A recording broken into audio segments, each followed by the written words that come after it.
Da da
Welcome to a quick dip featuring whatever that is. Mark's hair. You do the thing where you bow, you know? And Emily. Yeah. The But cap? the floppy hat dropped. Anyways, the Blurb voted writer. on top 5 supports of all time. Emily, drumroll. All right. So in number 5, Lemon Nation. Number 4, Lemon Knob. Biofrost. Number 3, Vulcan. Number 2, Aframu. And number 1, Core JJ. Ding, ding, ding, ding, ding. Fun Thoughts, fact. Mark? Ding, ding, ding. I This- gotta say, surprising list a little bit. This was the closest between 1 and 2 of every position. Mm-hmm. I can spoil that. There's only 15 points separating Core in first and Afro in second. And I expect this one to get a ton of reactions when it gets released in the Reddit thread about arguing about number 1. Yeah. Because I feel very strongly it should be Afromu personally. I don't know if anyone on the desk here disagreed. I mean, yeah, just because remember, this is the 10-year award for the whole length of the LCS. Yeah. This man has been playing the entire time, 12 years of League of Legends. even Yeah. predates the LCS. Yes. Yeah. And has had a huge impact throughout the course of his career. I mean, he is part of the Rush Hour, most infamous, most lauded duo ever, on top of even still this split, split, getting accolades at the support position. So yeah, I also was surprised when I saw this, and I was like, a lot of people are indexing not even on just recency bias, but like the specific back-to-back finals for Team Liquid year. Like that's where this the Core JJ legend really built. The weird thing is, Ole was the support for the first two. Yeah, for the first 2. So he's only had the other 2. I'll spoil my own list because I did put Afro first. I think the biggest accolade I can give Afro is that at one point, Jat and I were statistically trying to see if there was a demonstrable improvement from when Afro joins a lower tier team or mid tier team, and how he boosts up his AD carry and the team to success. Because there were a few years where Afro would just join a team with a rookie AD carry like Johnson, and then suddenly everyone would be talking about that AD carry. Stixxay was a super unpopular pickup for CLG when they let go of Double Lift, and he and Afro became one of the most lauded bot lanes, went on to go to MSI finals that year. Afro is such a valuable player and a valuable teammate. I mean, it's not just with him either. It's Cody Sun became a star with him. Johnson has not become a star, but became very good when he came out. Neo had his best split by far when it was Afro supporting him. He has helped elevate so many AD carries game, plus the longevity. And remember at MSI, so we're talking about international performances where you're representing the LCS, I think should for sure be included. I know that was a little side debate or conversation that went on, but international events where you're representing a different region, fine, don't include those. But when he went with CLG and made finals, let me remind you, they not only made finals, he literally set the support meta. Yeah. Yep. He actually set the support meta, and T1 is conforming to the CL. That is to me the biggest influence that actually North America ever had on Meta-wise, international play. You brought up a really good point previously of the TSM year. I forget which year it was, but when TSM was at Worlds and all the rumors from scrims were coming back. 2016, they were beating so many teams. This also, the CLG, when they got to finals at MSI, Aframu was literally running the meta and everyone was trying to catch up to us. Yeah. That feeling, I was like, holy crap. So I actually think it's just crazy that Aframu is not number 1, especially considering it is a it's 10 years list. It's actually kind of mind-blowing. I feel like a lot of the votes were lazy. I also think when we talk about impact, we talked about how no one's catching him statistically. Afro is in that category where it's just thousands upon thousands of better stats than anyone else in the support position. And so for me, it's him hands down.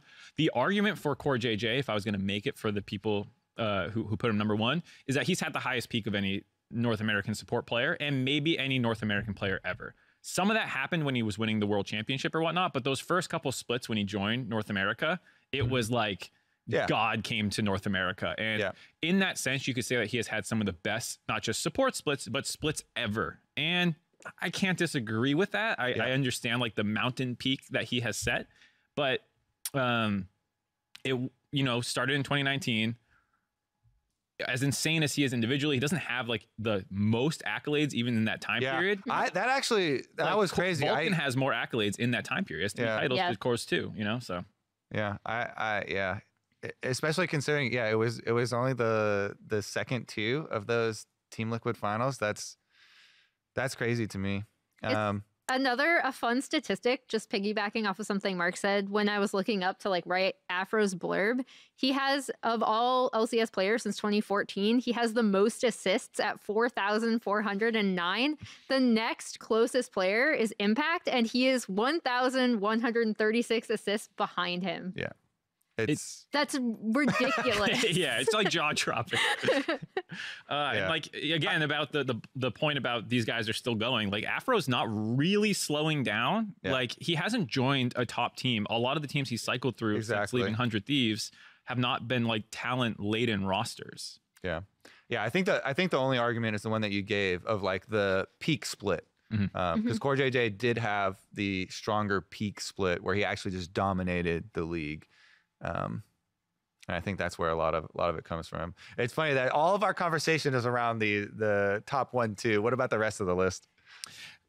So Emily, you said it was Xpecial, Bio, and then Vulcan, right? No, it is Core, Afro, Vulcan in third, Bio fourth, Lemon fifth. Lemon fifth. Wow, Xpecial with the snub. See, I think I actually agree with it because I think you're including a lot of Xpecial pre-LCS. Maybe. I mean, he was a part of them until 2015 summer when he joined Curse. And while I know we were not incredible, that's where we still got first in regular season in summer 2015. We got third place a handful of times, and during that time period Lemon Nation was not like smurfing anymore. C9 fell off in 2015 and had to have that insane gauntlet run where they upset us. Fair enough, but like he actually had a relatively short-lived career. During that time, it's very much the same argument about how all of that C9 roster just redefined what North American League of Legends was. And he did some, I hated scrimming him. He would like abuse vision so hard and you would have no idea if he's roaming or if he's just sitting in lane with a Morgana binding ready to like screw you over. Like I don't dispute the peak at all, but it is that argument that we're talking about like how much you give to founding something versus consistency. It's tough. I put Lemon in fifth over Xpecial, and a lot of it was because of that like early impact he had. Also, like it sounds so stupid to say this in 2022, but just the idea that he had a notebook and they were planning draft and he was essentially doing the coaching is so, like, you think about it now and it's so cursed to think that teams weren't prepping drafts. But like flashbacks for me, I hate it. It's so like the fact that he forced teams to actually think about stuff like that, I think is really important. It would have happened eventually, but you know, Lemon was the player who was that smart about the game that he like forced you to have to Mark's point, he hated scrimming against him because his understanding of vision and the fact that he actually helped lead the team and essentially coach them. That was my sole reasoning for it. Good point. For switching him, because it was this kind of like structural change. Again, I'm looking at these big impacts that players had, like the Afromu on an international meta of an international tournament. Like that to me is bigger accolade than a lot of these like, you know, championships and stuff like that. And Lemonation changing how players approach the game as well was a pretty big one. Yeah. I think it's a good debate. Biofrost sneaking in there at 4, I think feels right. He gets slept on a little bit, but like you talk about those years of TSM dominance, like he was there. Yeah, he was doing that. I think what nailed that one down for me, and I was like, all right, I feel really good about this, is that when he came back, even on Dig, like he was really good, and people were like, oh my god, everyone is telling me from solo queue, they're like, I was like, what about Bio coming back? And they're like, don't worry about it. It's not looking that good in solo queue. You know, I stomped him the other day or whatever. But then he comes in and he's actually still really good. That for me, I was like, okay, good. I'll submit. Yeah, I think him coming onto TSM at that time, like people think about it now because that 2016 summer team, as we've already talked about, was like so lauded by people outside of NA. But him coming onto the team was like a very shaky, like, I don't know about this, because they had tried the veteran support coming in with Yellow Star. That did not work at all. The Yellow Star double if bot lane was not a success, even when they did make it to finals. And so a lot of people were ragging on Bio when he first came in, and they were just like, yeah, he's just going to do whatever double if says, and he doesn't have any of his own skill. And I think he definitely proved people wrong in that regard. Yeah, there was a whole boot camp situation too. I think it was Ignar who was trying out at the time, if I remember correctly. There was a big tryout for Biofrost to earn that spot, so it was a really cool like come up story. Yeah. The other thing that's really interesting about this list is all of the top 4 are still active. Yeah. So not only are there some sick matchups coming up this weekend, but like in theory, this could be repositioned actively as these splits go on. You know, we talk about Impact being untouchable and, you know, Smithy being temporarily untouchable and some of this stuff, you know, like this feels like a list where things could get jostled around. Like Vulcan could fly up this rank. I was going to say, we didn't talk about Vulcan much, but I think that he is the one that on this list is going to do the most climbing, especially if you snapshot right now and how Team Liquid, how Core JJ is playing right now, and how Vulcan is on a course right now to pass Core JJ. And so that I think Aframu already, you know, should be right above, but that could be the most movement. Yeah, Vulcan, what he does with the remainder of his career is really interesting. I also think the coolest thing about Vulcan is we talk so much about players leaving the infrastructure that they came up on. So like obviously Vulcan came up on Clutch technically, who have a lot of the same coaching staff and analysts as EG now, actually, for people that didn't know that. It's funny. I called EG Clutch last weekend, and then a fan, actually someone who calls into the dive a lot, Shauna Tonin, was like, oh, I wonder why they're Clutch, and like had these pictures of all of these current EG employees that were on Clutch, and the list is like 6 or 7 names long, including him. But I think the most impressive thing is like on C9, and Blabber has talked about this too, where like when you're surrounded by an org that gives you that much support, going to a different team can sometimes be tough. And I think EG obviously has given him the support, right? And he's familiar with the staff, but he was also tasked with helping bring up Danny in a way, because Danny's weakest point was like his laning phase. And obviously you can kind of maybe rip them apart for some of the deaths in lane at MSI or during spring playoffs, but I don't think you can deny that their 2v2 lane has improved a lot. And he's helped in that regard, like so much with this team. And I think that's another really cool thing to look at. Absolutely. We'll have to see if Vulcan can actually climb up the rankings. Is there anything else you want to say before we call out some of the matchups between these guys? Okay, no. Team Liquid versus FlyQuest. 1 versus 2, baby, on Saturday. Afro versus Core JJ. Maybe Afro can get revenge for getting surpassed by Core JJ on the list. We also have EG versus TL, so Vulcan versus Core, about that thing that you were just talking about. Biofrost doesn't have any super hype matchups himself, unfortunately, this weekend against other people on the list, but number 4 still competing as well. Like, it's an insane thing to think about. Yeah, I think it's super cool because, I mean, especially a lot of the conversation right now, too. Team Liquid is dipping. Core JJ is personally dipping right now. So it could be an opportunity for... Because I think we all 3 of us were pretty strong Afromoose to be first. This could actually be an opportunity for the Core JJ voters to be like, see, and have them like individually stomp them. And look for 2v2 lane kills and stuff like that. Oh, the last time someone called out Afro for having like old man hands, he and Johnson. Clap, clap. Stuff. True. All right, well, that's going to do it for this discussion of the top 5 supports. If you like this little segment, make sure to leave a comment, say you want more for the other ones. That was a little weird salute with the friends in the list. Anyways, thank you all for watching, and we'll see you later.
Hello, welcome to the LCS and the LCS waiting room. It's Support Sunday here as we celebrate LCS 10 by tracking all of the different positions and some of the top performers across 10 years of LCS history.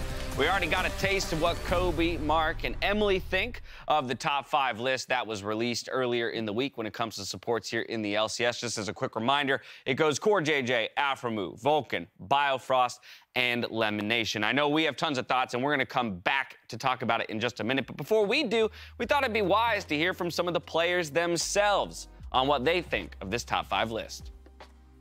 It means I've been playing for quite a long time. I'm happy to have gotten the award and be on the list. I feel like everyone on the list deserves to be there. I would say the list is pretty accurate. Core hasn't been here for very long, but he's made a huge impact since he's been here. I think you could argue for either Afro to be first or Core. Vulcan has had a lot of success as well, so he deserves to be on there. And then Lemon, I think you could argue for either him or X-Special. And then I'm happy to just be there. Thanks for everyone who voted for me. It's an honor for me to get the best support in the LCS history. And I just want to keep it until next year, and next year. We're still competing each other. Like today I played against Afro, tomorrow I'm gonna play against Vulcan. And it's gonna be really interesting until LCS is done. I've been here a long time, Still think, I can beat anybody. Always fun playing against them. Only person that I was surprised wasn't on the list, like Special. Playing against him back in the day on TSM, he was with Chaos and he did pretty well. I thought he was really good. I think Core JJ is amazing. He's really, really good, obviously. But it's kind of criminal that Afro isn't there because Afro's been in the scene for so long.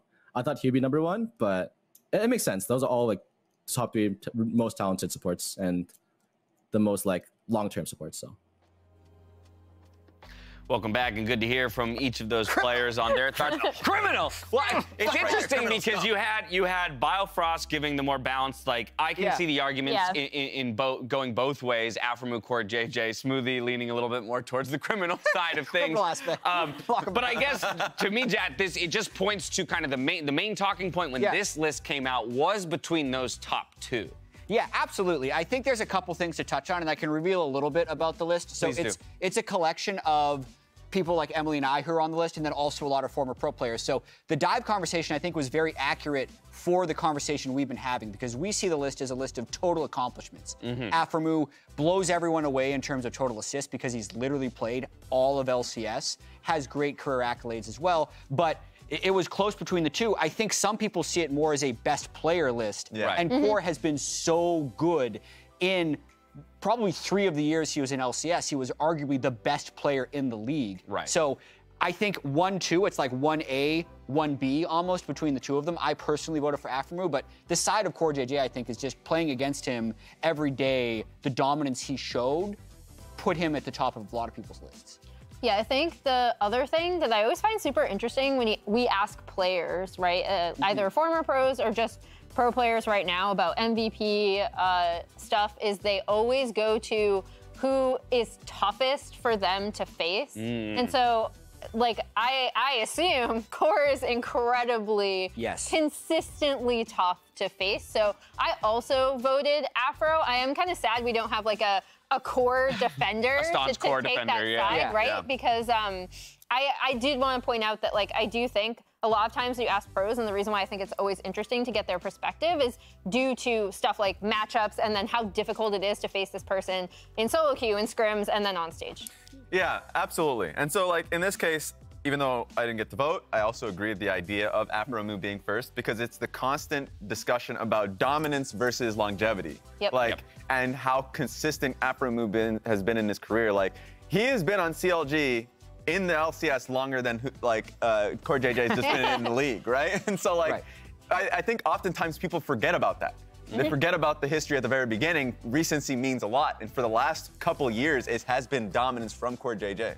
Well, and there's also a conversation, Jad, about what they've accomplished while in this league, right? Correct. And that's another piece of separation, right? No one's going to shout you down for pointing out necessarily that Core has won a world championship and made plenty of world appearances, but not all of that was done as a representative of the LCS, and this list is evaluating their time here. Yeah, one thing that I like the call out is the X Special one. Love that. Just from that, I love that idea, because for me, that was a tough one. When I was looking at between 4 and 5, I think Lemonation, I was even struggling, should I put Lemonation? Do I think Lemonation is better? Of course, I didn't get the chance to vote, but I was like, do I think Lemonation is better? Because the last kind of feeling that I had from him was like, we talked about, or at least you guys talked about in the dive, of like Afro setting the meta at MSI and all these things. Lemonation sort of did that as well with Ash Zyra. Yeah. Like that was a combination that was really popularized because Cloud9 pushed that. And so like, and also the coach before coaches on stage, Elimination with his notebook. So those things are something that you always remember of the old days in the LCS. If this was a top 6 best supports, X Special actually is number 6. Yeah. The difference between 5 and 6 was literally 1 point. Yeah, it was razor thin. Razor thin. So he's there in spirit. Unfortunately, and you heard it's a Afro tough talking call. about it as well. Exactly. I can give you a strong Core JJ case though. Okay, please do. All right. I mean, so I had the privilege of coaching him for like 14 months. And this was there for one of his MVPs, but also seeing his like day in, day out dominance. So he very rarely, if ever, has an off scrim, right? So the player you see on stage is the player you see in scrims. He's actually just more aggressive and pushing limits more in scrims. Gotcha. If he knows how to win a game, he will find a way to get that win. So much so that it's like, oh, you can't put him on Lulu or Soraka or Janna. Not because he's not good at those champions, but because he will actually just win you the game if he's on a engaged support when he's at his MVP form. He has an extra MVP over Afromu. Yep. Afromu does have the 1, but if we compare those MVPs, the Afromu MVP would have been the first split of franchising where going into the last week, there was like a swath of 5 or 6 teams that all could have gotten first. Right. Yeah. He had this miraculous weekend. It's a deserving MVP, but was very close. Core JJ's MVPs was a split where this team started 14-1. Yeah. Nearly looked like they were going to go undefeated, lost the last 3 games of the split because they kind of coasted through the end of the season, still finished first. Next one, he was 15-3. Like, Core completely dominated the league in his periods of dominance. Yes. So I definitely understand why he is there. Yes. And actually tracking his LCS accomplishments, if you take away total assists, like, he still has 6 first-team All-Pros. Right. Right? Way more than Afromu. The 2 MVPs is 1 more. Yes. He's got multiple championships, so he's still, even just in his short time, has incredible accolades. So I understand it, and I don't think it's a total tragedy. I think it's perfectly logical, and it's both cases are very arguable. I just real quickly want to mention the fact that Vulcan, Biofrost, we kind of jumped over the 3-4 positions, right? And I thought it was cool that Mark and you guys were talking about the fact that 4 of these 5 players still actively playing in the league. So this list really could a live update almost, you know, over the coming splits to see where each of these guys go, but also too for Biofrost to just say, really what this list says to me is it just tells me how long I've been playing the game. It's a valuable argument. Longevity matters when it comes to a list like this, and the fact that a number of these guys have persisted as long as they have has been incredible. But we did mention one of those guys who got a nod and barely missed out on the list in Xpecial, and as we were able to do yesterday with Xsmithy live on air, this time we were able to catch up with Xpecial to see where he's at now. Be there to stop it all! The rejection! Xpecial wins the game! Throws down the ignite. It looks like the first one can come in. The toss. Oh, he gets slayed out of it again. Xpecial, why are you so good?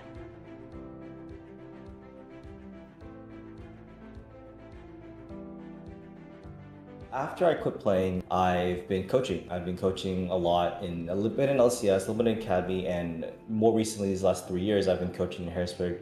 I did a lot in League. I played for a very long time, but I wanted to do more than just be a player. I wanted to be somebody who can be more well-rounded, and ultimately, I do want to help grow NA Esports. I'm very passionate about one thing, and something that I've never lost, is I do want to see an NA team win the World Championships.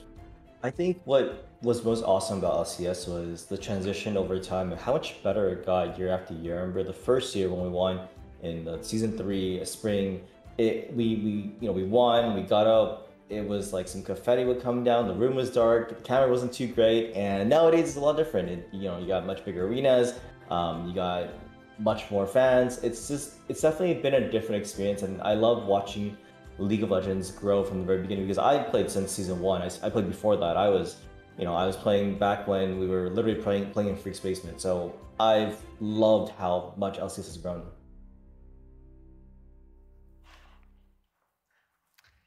It's good to see that face again. While we were watching that video, I turned to Jad and I was like, I'm replaying a couple of very special like turret dive defenses, special on Thresh, and you call it Saint Vicious. Like, oh, it was 2013. It was in like spring split, and it was when LCS still did like road shows in the middle of the split. So actually at an MLG.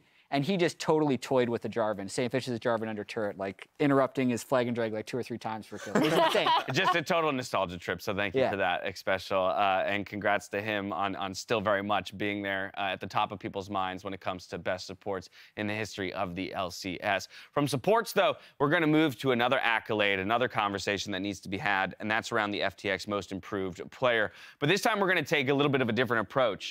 In the past conversations around this, we've been trying to identify maybe some key candidates for it. And while this tweet thread that we're showing, Emily, does suggest contracts, it's more of a thought experiment on how to evaluate Most Improved than anything that we want to talk about. Yeah, so I love this conversation between Kelsey and Dom where they were talking about contracts specifically, but it also kind of gets into like, what do we think of when we think Most Improved, right? And how both of these people evaluate these players from the inside, and then Kelsey's obviously being informed from Contracts' play in scrims while he was on EG last year.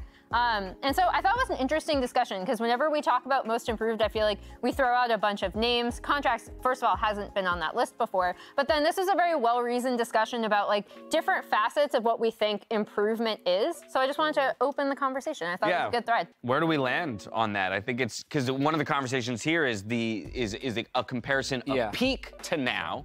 Right? But peak could have been 6 years ago, right? Versus a year-long award. So that whenever you talk about just pure ability, I feel like it becomes a messier conversation. It does. And I do think 2 things. First, internal conversations don't really matter. I don't care if someone's been playing well behind the scenes, if they're just insane in scrim environments. If it doesn't show on stage, then you're performing poorly. Like, that's just flatly what it is. So like if there's an uptick in your performance from what is most recent, I think that matters. When it can be difficult is, let's say, if someone we know is at their peak, has a really bad split, then or a year actually, since it's a year-long award. It's like, then I would imagine that you would still be in the conversation for Most Improved, but you have to have a solid reasoning of what they improved upon. So with Contracts, I mean, Spring Split was awful, and it's not a team-wide. Yeah, sure, the team was bad, but a lot of his individual play was bad, right? Especially in the first like 3 weeks. And so like, it's very reason to say, though he was good on Evil Geniuses in the Evil Genius system, when the team was already really well experienced later on in the split, and he's strong individually 100%, but like, I would judge his play when he got to have a real start on CLG than I would, the year before that. Yeah, I mean, I also think peak versus current play is interesting when you consider someone like Someday, who I know you've brought up as someone who you were considering for this year, because like having watched him at peaks in Korea, for example, like we're not counting that, but that's still in my head. Like KT Rolster Arrow Someday, and KT Rolster Someday is always going to be in my head, right? In terms of like what this person is capable of compared to his peers. And the peak performance thing is something that's always really interesting to me in terms of talking about improvement. Because if we're talking about Someday individual improvement from last year, he's like transformed kind of back into that player, if that makes any sense. That's so interesting. It's like you take a snapshot from a moment in time, but like Someday has been one of the best top laners in the world. Right, so do you give him the credit for getting back to that? Like, it's tough. It's like Arnold Schwarzenegger lifts weights for a little while. He's like, and now I'm really strong. He's the most improved strong player. Like, it's just, it feels a little weird to me to give it to Someday because he's had such high peaks before. That's the difficulty of this conversation, but that's why I appreciate the nuance that that was being reached in this conversation through Twitter, no less. So impressive on that one. Thank you, Kelsey and Dom, for letting me use you for content. Alrighty, well, if all of the LCS talk has you eager to compete, FTX is hosting the Nexus Stars tournament this August with hundreds of limited edition in-game items, a gaming gaming PC and a $10,000 in cash up for grabs when it comes to prizes. Open qualifier kicks off on August 27th and 28th, with the finals taking place on September 3rd and 4th. You can learn more at nerdstreet.com and check out FTX US. With that, though, we're going to wrap up Waiting Room. We're going to get ourselves into the show. We got a lot of big games today, but first, let's check in with CLG.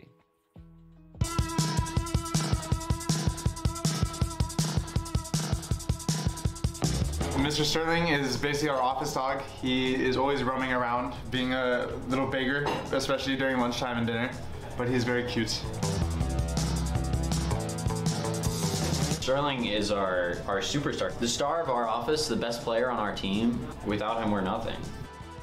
The players love him, the staff love him, he's really good for morale. All around, just great guy, great atmosphere guy, really brings a lot to the team.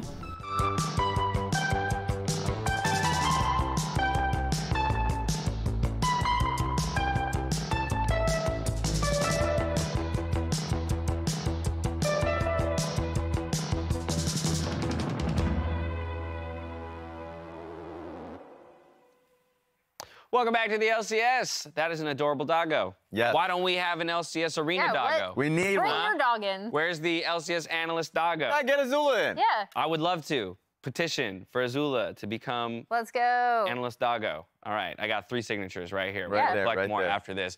Let's dive into the matchups today. We have a big one to kick things off. We got a lot of big matchups across the whole day, but we're kicking things off with CLG versus FlyQuest. CLG got the win over Cloud9 to go from a 3-way tie for third to a 2-way tie. If they can take down FlyQuest here, they continue to go on a run. Let's start with predictions just to figure out whether or not any of you think that's what's going to happen. Raz, I'm going to start with you. Okay. Because why the heck not? Of course. I mean, look, I already had the bet. I think it's very clear based on the habanero bet. This is, okay. Who I would predict, it's going to be CLG. I also just think that CLG has been playing really well in the past few weeks. And so it's just consistency. They're on a run. They are. So let's keep that run going. They're looking for 5 straight here, Jat. Raz thinks they'll get it. Do you? Yeah. So I've been looking at the numbers. Uh-oh. As you do. Yep. I've been doing And some CLG is really good at counter-picking stuff. Yes. Yeah. But they're blue side. Uh-oh. They win a lot fewer games on blue than on red. I think there's something like 2-5 on blue, and the rest of their wins, 7 of them have come on red side. Fair. Pretty stark. And they're blue side. So I'm going to go with FlyQuest. I think they're close enough that the side selection is going to switch it over. Okay. It's a draft play, which means you're the tiebreak here, Emily. I'm tie-breaking with Raz. Boom! Oh! So I get to be the only correct person on the desk? Time will tell on that one, my friend. What's the reasoning, Emily?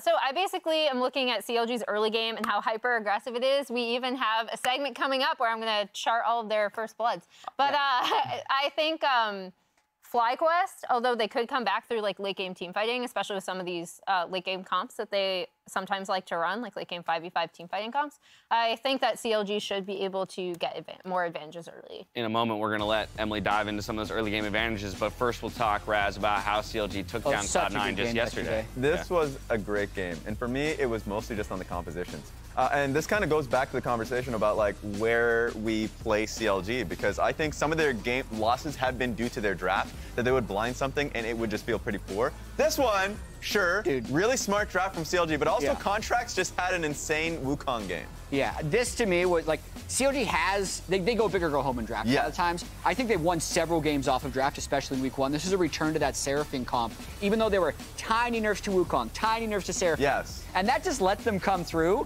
And then CLG said, oh, by the way, we get to just destroy you. It didn't look like C9 actually had many things to do in that game. Exactly. Wow. Oh, your sleeve, your sleeve. I know. Your poofy sleeve touched it. I know. It happened to be at MSI too. It was very cursed. So we were trying to be so slick and having Emily set up under the video. I know. I was trying to get all my work done ahead of time, and I couldn't do it. All right. We need more of this. Take it away. Is the LCS average of first blood time, which is 6 minutes and 25 seconds. I'm going to go and mark out all of the games where CLG didn't end up getting a first blood. It was TSM, it was FlyQuest. Okay, all right. I'm learning. And then it was, let's see, all the way back So they to get first blood a lot. They get a lot of first bloods. This actually reminds me here. when CLG was having an incredibly bad year. Well, But so hold on. First Out Blood of- Kings. Yes. This is 14 games, right? Yeah. Or so roughly? so they get a lot of first bloods. This is 5 minutes for people that don't know. Okay. Almost all of them. So only one, CLG versus C9, week 3, day 1, is going to be above 5 minutes. Right here. Seriously? Yeah, right here. They were. That's their latest first blood. Yeah, they were 5:57. Okay. So, actually, I should circle instead There we of. go. This is all right. this is killing Dash over here. It is He a hates little when bit. we- That's all right. better than I would. I die inside every day on So a little bit more. That's a quote. Get that quote up there. we got 3:58. So like Okay. about 4 minutes. about this one? We have 3 minutes. It's 2:57. We have one all the way down here, Level which is one. a level 1. Yep. Jesus. Then we have the highest one. Oh wait, so they are actually two up one higher. I lied. There's a above 6. average. Yeah, there's a 6:42. Okay. up here. So Yeah. that's Emily bad. just lost all credibility. I know, but that's right? okay. I just suck at this. And then this one is about 2:56. Okay, we support this. Yep. Okay, And and then 3:55 is here. That has to be contracts. And then we have 1:54 and 1:45 from Holy yesterday. moly. So yeah, it's actually pretty nuts if you chart all of their. So it's kind of like Draw a this, line through those. This, we go. this. We got the peak there, and then we go back down here, and Scoop then under. There's the Or gap. across. Yeah, I like it. There we go. There we go. The gap. so many before 5 minutes. Like they're incredibly aggressive early. It's actually so fun. Like I love this team. Well, and the reason why I love this is because we talked about how in yesterday's setup, both CLG and Cloud9, two of the teams that are happy to be aggressive. And when those two things meet, of course, it ended up with an early kill going over Yeah. the contract. Yes. Yep. And we see what CLG can do with it. And that's the piece, that's the additive piece for me, is that this is a CLG that looks very different than in spring. And with that confidence, contracts will Absolutely. run away with leads. It's actually really funny that we're doing this today because yesterday it was not only just a level 1, it was it was the Cloud9 level 1 in Bay. Right, they went for it. Yeah. Yes, and it was CLG saying, no, no, no, no.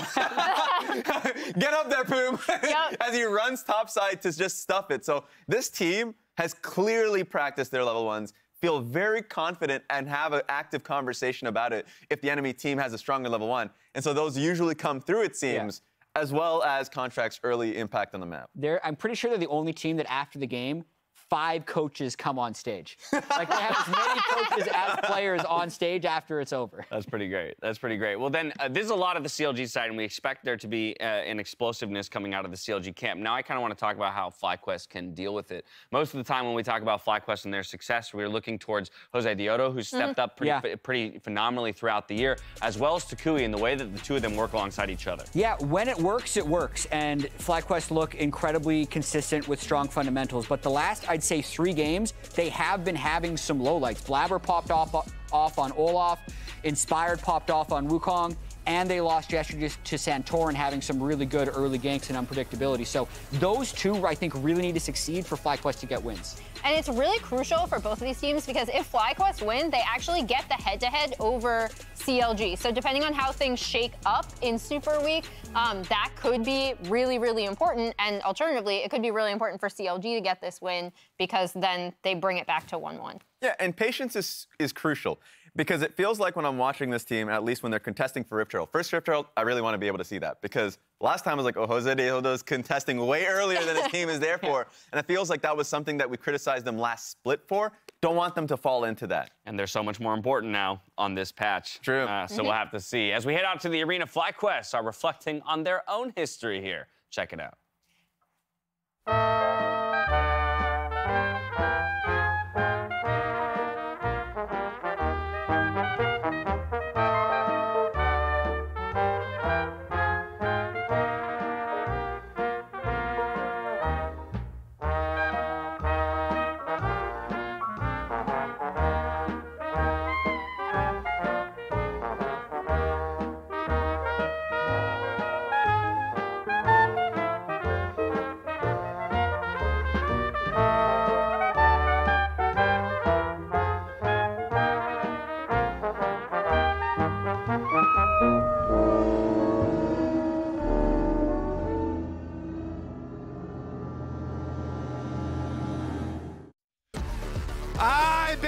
Sivir. We've got the Scorpion King right here, baby.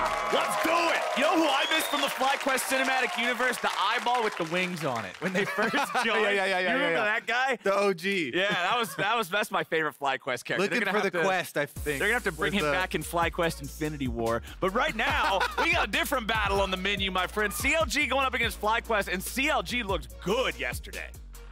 Yeehaw! Yeehaw, partner. CLG currently on a 4-game win streak, Flowers. This is the longest win streak they've been on since 2019.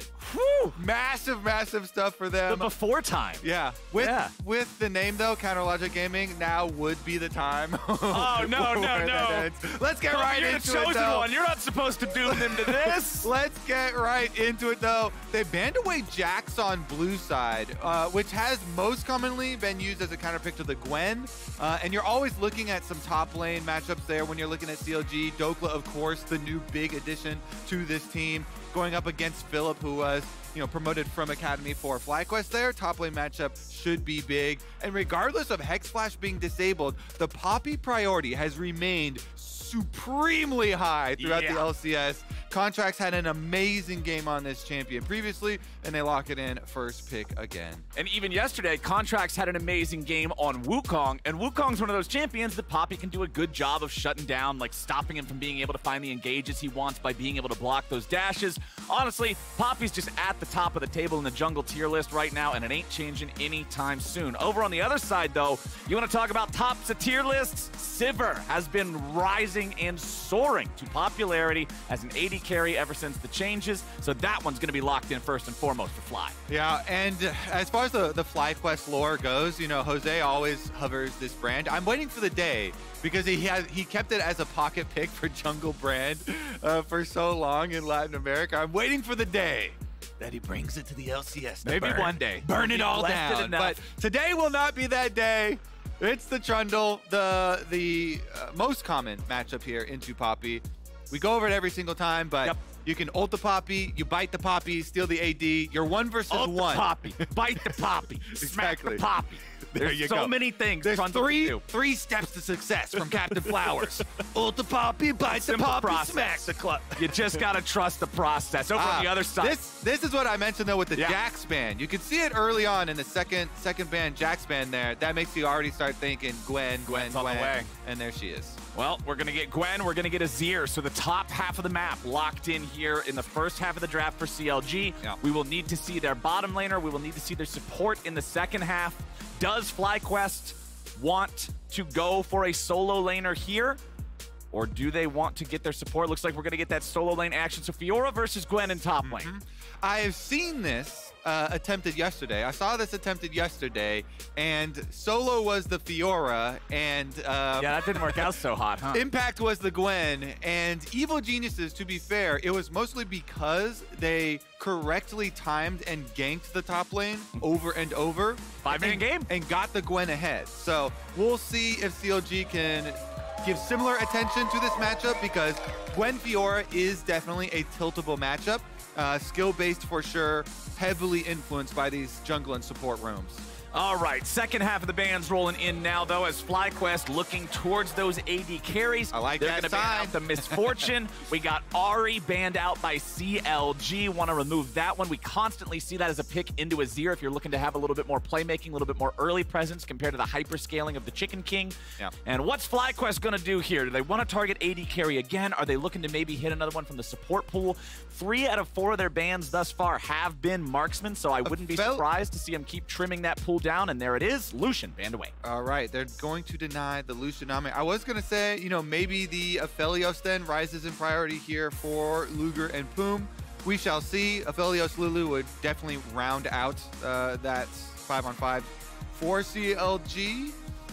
They're targeting mid lane protection bans for the Azir, though. Yep. One of the reasons Azir is so popular now is you're not really that scared of a lot of these long-range poke counters that really do counter the kit for Azir. We have not seen a Vel'Koz. No. We have not seen a Xerath mid. No.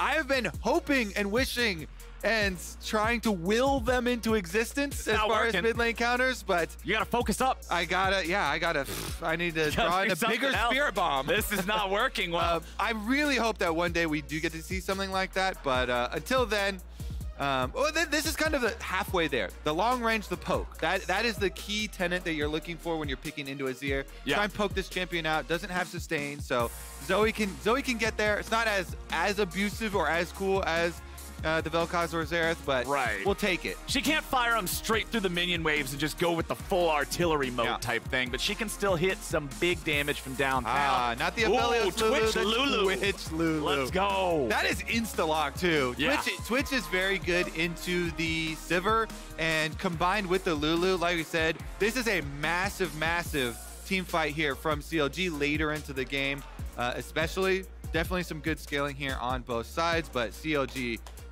theirs feels very solid. I would say Philip could be the star of FlyQuest this time around. Yep. And leave it to the youngest guy on the roster with the Fiora counterpick there into Gwen to be the possibility of a snowball of the star here. If they could get him fed early on the Fiora, get that split pushing advantage, that would be huge, huge, huge. So one of the things that's immediately jumping out to me here, Kobe, especially with the Afro Mu Leona locked in as the final pick for FlyQuest, all the engage there, CLG has a lot of good tools if you engage on them, like Azir can throw you back with his ultimate. You've got Lulu for defensive power. You got Poppy that's able to stop people and sort of break up that engage. But CLG's actual engage potential is very low.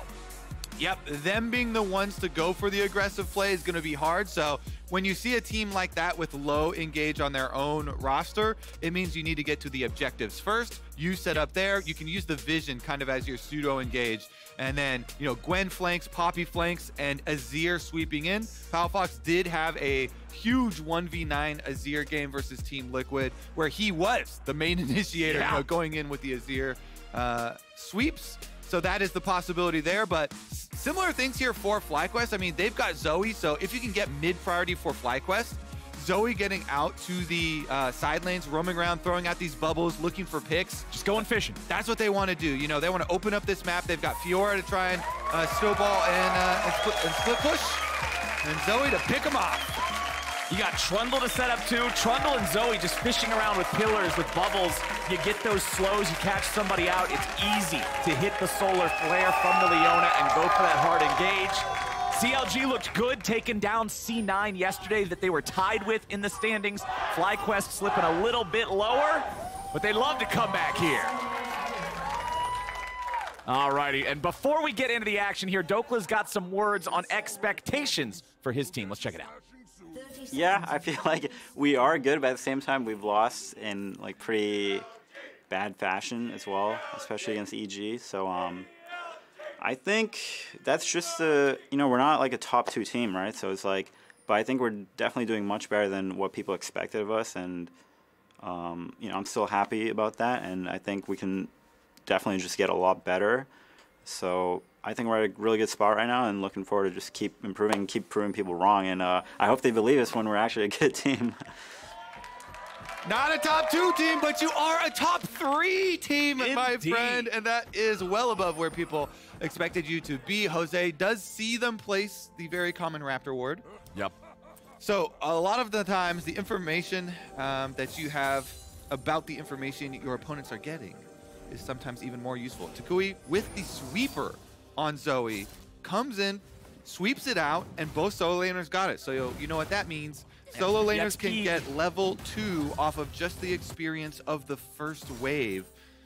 It doesn't mean a tremendous amount for the Zoe versus Zir matchup, but it could for the Fiora matchup. You know, Fiora, Philip up there can get level 2 off of the first wave, and Dokla is going to have to give up priority on that wave. Fiora already at the level 1 has a big advantage because playing Grasp, you can go in for those lunges. Meanwhile, the Gwen level 1, kind of hard to stack up your Conqueror, and gonna have to give that push over to the Fiora. Right, Conqueror feels better as the game goes on. It's gonna be the better late game rune, but Grasp just has that snappy trading in lane to guarantee you that early control.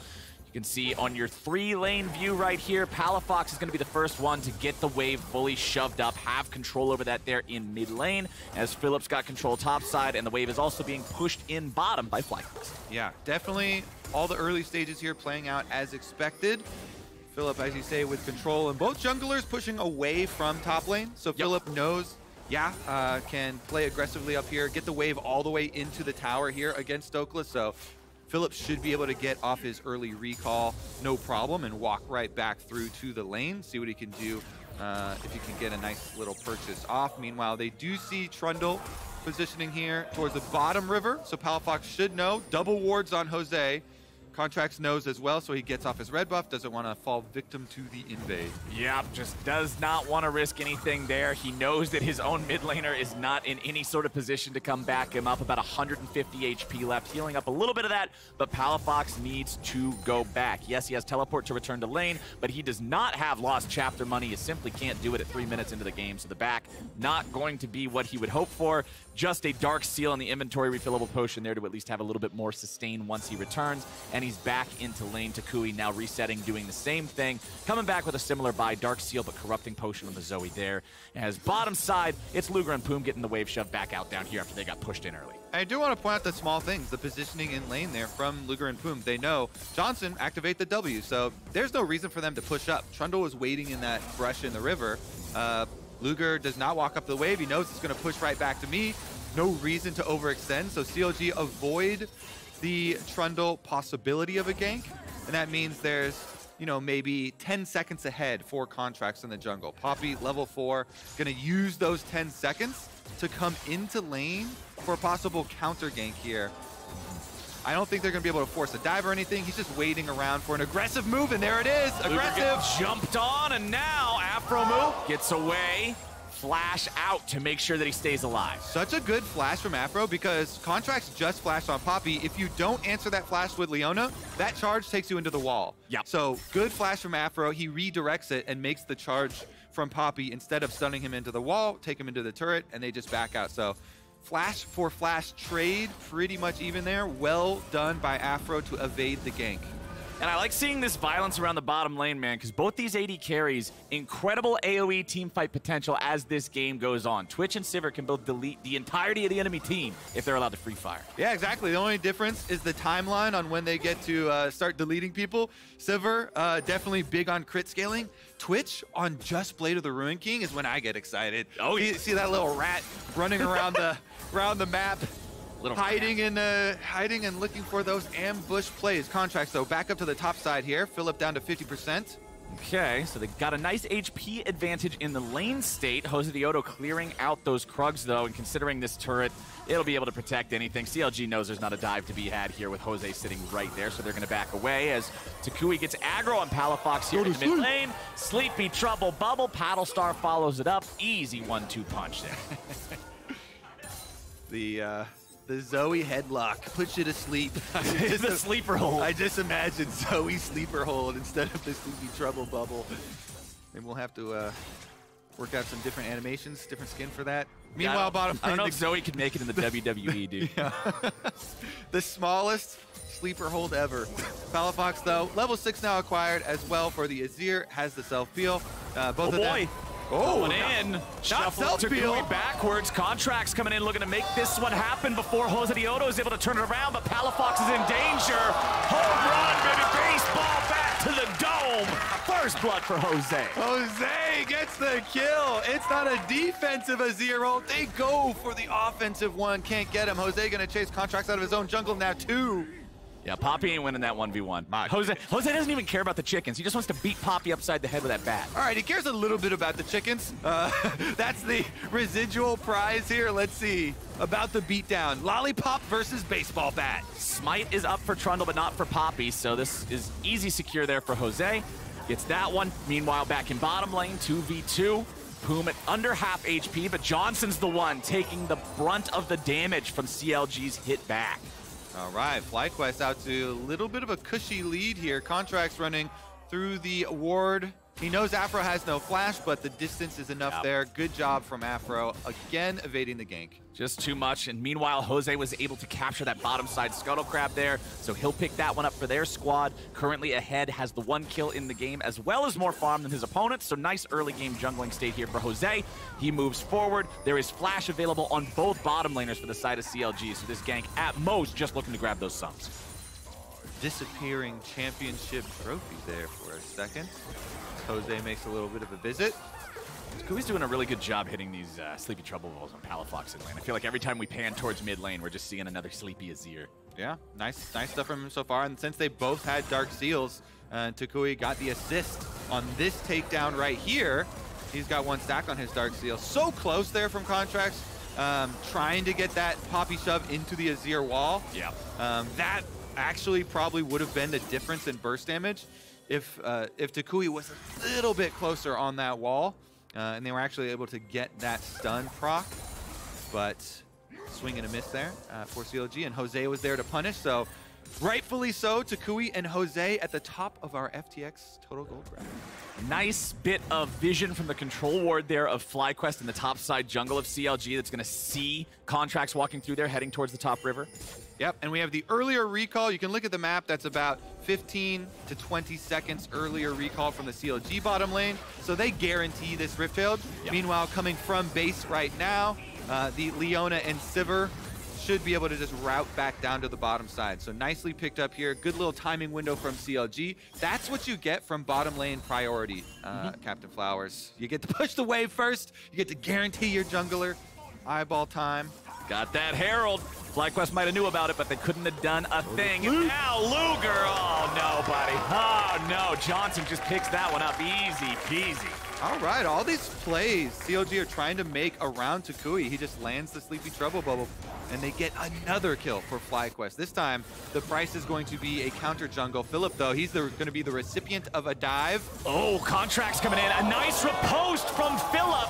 Can he outplay this any further? No. Snip, snip, and he is cut down. CLG finally on the board. All right, they deny a couple of the minions, but Takui actually teleports in to get the majority of that wave that will push up to the tower. Meanwhile, Poom dodges out on the Zenith Blade here from Afro Moo, and the sneaky Twitch is coming back. Okay, Poom at about 200 HP, though. Remember this Lulu, no ulti, still only level 5. As Jose Diodo is down here. Astro has zone away, take some plates. This level 6 Leona ultimate advantage here is a bit scary, but they don't want to go for the dive, don't want to risk it. Right. Send Jose right back out to the river, just grab Scuttle Crab first and possibly prep for some dragon attention. CLG going to check that dragon just to make sure. All right, let's take another look at how Luger got caught here. He thought he was being sneaky, but it didn't work out so well. I think the main thing here to me is zooming out and looking at what the entire map looked like leading up to this. This was off of both bottom lanes recalling, and CLG had not seen where Johnson and Afro went after their recall the entire time they're taking the Rift Field. So that was a bit aggressive, and they got kind of lazy in tracking their opponents there, thinking, oh, you know, we haven't seen them in a while, maybe they don't exist anymore. It's object permanence, Flowers.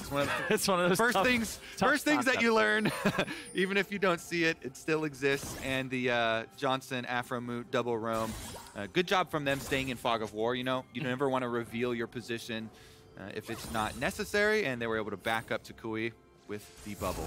And now FlyQuest looking at the Drake. They want to grab this one for themselves. No really early priority placed on this from either side, despite the fact that the Drakes have been buffed on 12.14. So it looks like Jose is going to try to take a bite out of this one. You can see FlyQuest rotating over both Johnson and Takui to guarantee that it happens. With nobody from CLG rotating over anytime soon, it looks like this is just going to be a free pickup for the side of FlyQuest. Yep. No contest on that. Philip's got Afromu behind him up here in the top side, trying to trade into Dokla a little bit, but he can just back off real easily. I wonder if Poppy's going to get here for a counter on this support roam, because Contracts is just out to the top side. Afromu, he makes the attempt, you know, trailing there to see if there was going to be a dive or Dokla got super aggressive. Because Dokla does not expose himself, though, no possibility of the counter gank. And this Gwen on top side still in control of the minion wave. One of the nice parts about Johnson being on Sivir, not only does it have that powerful late game carry potential, but it's pretty easy for him to clear away a lot of these waves while Afro roams around and looks to make plays. Yes, he's going to have to concede some farm, but he can still stay in pretty solid shape down here, especially against a Twitch Lulu that doesn't have any way to hard engage on him underneath that turret. Yeah. All right, I think next big window we'll see in this game is Luger's next recall for the Blade of the Ruined King. And if he decides to go for an aggressive Twitch play. You know, there's two kinds of Twitches, Flowers. The ones that go back to lane. My Twitch and their Twitch. Yeah, exactly. Well, the ones that go back to lane and push the minions, and the ones that go hunting for those plays. CLG, I feel like they are the type to go hunting. Contracts up to the top side, gonna further feed this Gwen. I do like this.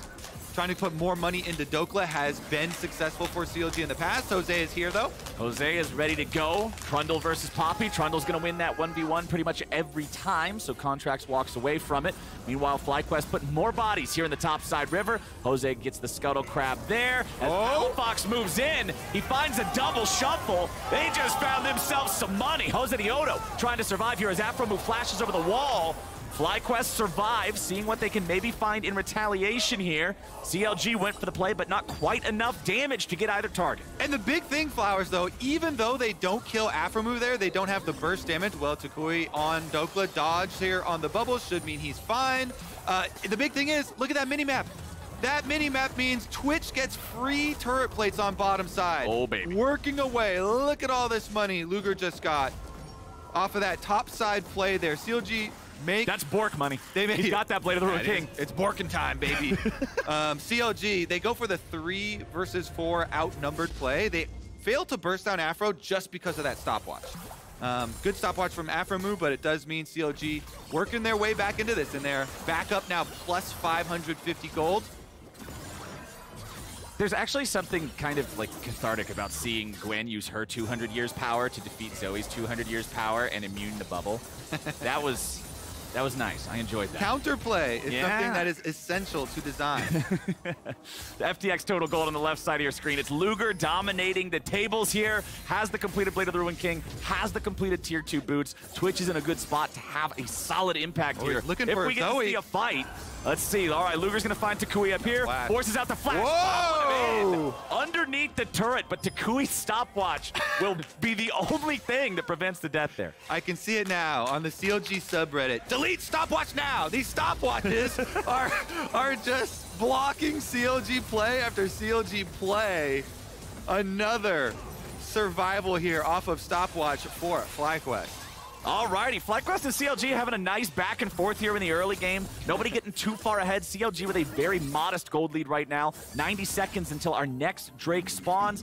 Hextech Drake means we're not going to get that as the soul, but it's a very powerful individual Drake on its own now. 9 attack speed, 9 ability haste. Yeah. As Palafox going towards Johnson here in the mid lane, but now he's got to be careful. Johnson may be able to look to turn this one around. Afromu on the side, keeping Contracts away. Johnson doesn't have the health or mana to continue making this fight go further, as CLG will back away too. Aggressive posturing there from Palafox, and good kind of blocking from Contracts. The bodyguard here in front ejects Jose Deodo, allows Palafox to walk out instead of having to use a flash or something there on the Azir. Takes a decent chunk of damage, but Luger and Poom just going to take over control of the mid wave. They'll push it out for him as he goes back to base. Jose walking up, seeing if there's anything. Nope, just going to be able to zone him away from this wave so Takui can clear it out. Goes for the trouble bubble there with the extra flash that he had, but doesn't result in a whole lot of anything. Meanwhile, down here in bottom lane, the Fiora versus Gwen matchup, still honestly pretty even between these two. Yeah, Philip got to hit the break point he's looking for. Divine Sunder, finally. You get that Sheen proc. So we were talking earlier about the combat pattern of Grass versus Conqueror. Yep. Now that he's got a Sheen item as well with the Divine Sunder finished. Just plays into it that much more, right? Exactly. Those quick trades, just trying to go in. You see the vital point towards you, you go in. Q, easy decision tree there. Yep, Gwen wants to stack Conqueror, stack Riftmaker. Your job is to prevent the stack attack, make it as fast and clean as possible. I like that. Don't want anything to do with that, as the Rift Herald goes over to the side of FlyQuest here for its second spawn. And these it's immediately dropped. Yeah, these secondary ones, they are definitely powerful now. I think the priority should go up on these on 12, 14. because like you can see here, with 4 people, they basically guarantee a tower kill. Yeah. They also give you 200 extra gold when you take it, so nicely done here from FlyQuest, and they're looking for a bit more. They want to make sure they get this second charge. Remember, those tier 2 turrets do not regenerate, so that's 2/3 of the HP guaranteed right there. Yeah, and they force the flash out of the Poppy as well. Plus, Philip getting the trade on bottom side. It is going to be traded for the top side tower. Azir there, you see Fox also getting solo gold in the split.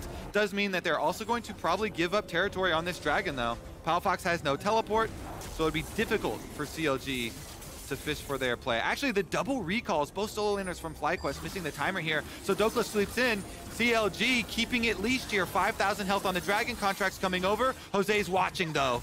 Jose is still keeping an eye on it. Steps forward, sees about 3,000 HP. CLG would rather not have a smite fight, so they'll just eat the Trundle away. Easy secure. Ejected from the club. Thrown out by the bounce. The Dragon Club. Game of Thrones club there. Fox going to clean up the rest of the minions towards mid as well and continue to eat up on this Azir. So Twitch and Azir, as well as Gwen, all very, very strong scaling threats here. As the map opens up and these towers go down, a lot more room to work with in looking for some of these picks, though. So I want to see if either of these AD carries, honestly, can find themselves a pick. Either Sivir boosting up Aphromoo with the Sivir ultimate for speed and then Leona ult, or the Twitch surprise ambush. Right. Hoping for some big ones. Pop out somewhere where he's not expected. Down here in bottom lane, it just remains the 1v1 for now, but you can see Luger and Poom coming up. They want to try to force down this turret, just strong arm this. They've got about half a wave left here. Philip cannot stick around and try to defend it. He issues the grand challenge onto Luger, but CLG don't really care about Challenge that. denied. Challenge, no thanks. We're going to refuse that one and just take the turret. Just got hit in the face with the glove, and it's like, no, all right, I'm not falling for that. CLG do push down the tower, though. Let's see about the top side of the map is getting answered as Contracts rotates over. Hovering up there around the Zoe, but now they caught sight of Jose, so they give up a bit of that priority. Teleport there. Can they catch? Takuya's flash is back up, though, so he actually doesn't feel scared at all. Yeah, CLG is just turning back towards Jose and Johnson. Now Aphromoo rotating up here as well. Jose going in. He's going to subjugate the Poppy immediately, and the fight breaks out. Contracts walking away. Dokla here on the front line, but Gwen is immune for the time being. Trying to get the sniff on the multiple targets. Dokla trying to get himself out of the fight now as FlyQuest takes a lot of damage into a lot of health bars, and Luger is grabbing himself the first kill. Philip now trying to stand and fight in the middle of a 1v3. Riposte is down, but he's in Kui's health. They'll make it a 1-for-1 as they lose Contracts for Philip. 2 dead on the side of FlyQuest, 1 on CLG, and CLG are looking to find some more. Poom goes in for the slow, and Palafox has the follow-up. Luger with a little bit of poison over the wall, won't be able to find enough damage to grab anybody just yet. As looks for more, and he finds it. The Emperor picks up the 4th kill of the game, make it the 5th as well. Double kill Palafox. Faker, the demon, will chase you to the ends of the earth, Flowers. Boom flashes for the Glitterland slow. Palafox keeps up the chase, and CLG are on that Baron right at 20 minutes. You love to see it. FlyQuest now have to deal with the fact that CLG is going to grab themselves this massive objective super early on. They're really trying to stick around long enough to grab this. They know Contracts. Poom has died to the minion. Contract shows up now. He's made his way into the pit. They secure it, but FlyQuest is coming in looking to make the punish. Palafox gets over the wall. Dokla's at 100 HP. Luger's got about 350. Dokla running into the enemy jungle. Luger running into the bushes. It's a scramble, baby. Every man for themselves. Dokla's going into the tower, and Luger is going to the fountain. Okay, double kill back for Takui. So it was not a clean Baron for CLG. Losing their jungler was one of the issues. Let's listen in on the comms for the replay. Only Zoe. Oh, she's out. Don't take this time. You guys can wait for me to be in range too. Maybe get vision here. Any blue? Blue. Wait for me. Okay, we need someone to tank then. I'm gonna die. I'm almost here. Maybe? Oh, second. Bad. I'm going to stay. Luger tank. I'll die for it. Okay, get out. Fast. TP. I'm out. Run. I'm fine. Yeah, just try to get out. Yeah. Yeah, try and get out. Fast. Run. I really like the resigned Dokla. I'll die for it. Hey, somebody's got to, man, all right? No problem. Somebody's got to play that role. And he did indeed die for it. So FlyQuest end up picking up 3 kills for the payment of the Baron. That's why we only have a plus 500 gold so far on this Baron power play for CLG. We'll see if they're able to push out. Probably have enough juice to be able to take down at least this mid-outer tower. Yep. But FlyQuest, off of that gold from the kills, looking for more. The Odo going in, taking a chomp out of contracts, but he's not too worried about it. CLG have 25 seconds until the Drake spawns. They have a minute and a half left on their Baron. Palafox going to find some damage over the wall there onto Jose as Philip is pushing out the bottom lane. Dokla doing the same on top side. Yeah, interesting. We've got only 13 seconds left on this Dragon, and Dokla does not have teleport. So FlyQuest with a 5v4. Oh, let's see where it goes, though. Philip's already coming in on the side. Luger is under pressure, and Poom is already down. Contracts wants to get away, but they're still chasing. Takui jumps over the wall, but he has to jump right back. CLG are scared off, and FlyQuest win a fight that earns them a Drake. Good flank there from Philip. FlyQuest utilizing their 5v4 advantage to get the kill plus the Dragon. It does cost them a turret for split pushing Dokla there, and Palafox trying to sneak in and get the mid turret as well. Alrighty, looks like that turret is going to fall in mid. Luger was hanging around the area, but does not want to risk anything. Second Drake for the side of FlyQuest. Third Drake overall here in the game, score 2-1. This is a tight one, Flowers. FlyQuest there getting the extra kill, getting the Dragon up to number 2, but CLG taking down 2 turrets, although I think Palafox had to run away so quickly, did not get local gold for the mid tower. We didn't have the camera exactly on it, but that is a decent little chunk there as well. Let's see about getting right back out. This is now 2 item power spikes for both AD carries. Yeah. Little bit of extra lead there for Johnson with the pickaxe lead. So Sivir really starting to scale now. And once he can upgrade that and fully build out the Infinity Edge, then FlyQuest will have their AoE damage for these team fights. And there's one tanky target on the side of CLG, and that is Poppy. That is Contracts, right? And that is the dream scenario for Trundle, because your job's already done for you. You already know who you need to ult every single fight and what the best way to play that is. Yeah. Trundle loves a composition with one strong enemy tank because it can beef up his own stats so well. As Dokla and Philip gonna find one another here in the jungle, and Big Dokes is ready to take it to the FlyQuest top laner, who immediately has to retreat. This is interesting too, because CLG were spread, so CLG are pushing both lanes right now. The minions on top, Palafox on bottom. They're playing the map while Dokla gets a health advantage in the 1v1, allowing them an extra 30 seconds to work with. Every minion wave, an extra 30 seconds to move on the map. Gives you that pseudo vision of the minions moving up themselves. And just gives you the option for another turn. Contract's trying to watch for Palafox, but he's caught. Contract's getting caught by Jose.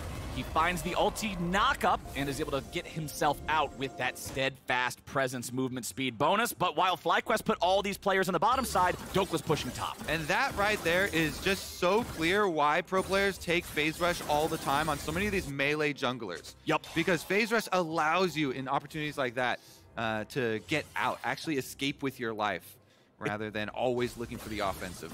Yeah, it's the difference in, you know, a rune like Conqueror. If you're already an extended duelist, it just makes you better at the job you already do, whereas Phase Rush enables things that are otherwise not possible. Just a bit of a difference in philosophy for what you want to get out of your keystone slot there. But hey, this time around, it keeps the little Yordle alive, and that's what matters for CLG. I think we will see probably this game hinging on if the Zoe bubbles hits. I mean, FlyQuest do have good follow-up. They've got a Leona long-range ultimate, so if Takui can find some Zoe bubbles here onto CLG and look for the pick for themselves, they'll have a really good chance of playing off a numbers advantage. But if they are unable to find those, Palafox is so strong on the Azir now. He's almost level 16. He's got 7 stacks Dark Seal. He could actually upgrade that into a Medjai's and have it be worth it at the moment with the safety of a Banshee's Veil himself. That Azir is definitely not to be trifled with. Another flank coming here from Philip, though. FlyQuest looking for another 4v5 start. Well, CLG is ready to start the fight themselves. Contract's going to go to sleep there from the bubble. It's not a target they really want to go after. Jose Diodo already using the Subjugate. So they're just sort of waiting on that to wear off for the side of CLG. They're backing away now. FlyQuest staying together here in the mid lane, but Philip going back bottom to answer Dokla. Remember when they 1v1 there in the jungle, it was Dokla winning that handedly. Yep, and that was another one of those 36-second windows we talk about. Philip pushed up the minion wave on bottom. So he gets a chance to go look for a play, hovers for the flank on mid. And as you said, even though the bubble hits, it's on the least likely target for FlyQuest to dive in on. And Contracts heals right back up off that crab. Especially because you look at Zoe's build. It's Sorcerer's Shoes, Shadow Flame, Ludens. That's an incredible amount of flat spell penetration, which is great if your opponent has a lower overall value. Not so great against a tank. Kind of need Void Staff there. So, you know, Poppy sitting on top of her natural tankiness from the W, on top of the Turbo Kim tank, on top of the Negatron Cloak. Those Paddle Stars aren't much of a path. Well, we get another chance here. 50 seconds on the arrival of Ocean Dragon. Would be number 3 for FlyQuest. Jose gets jumped on a little bit. Just some chip damage here. Not too worried about it.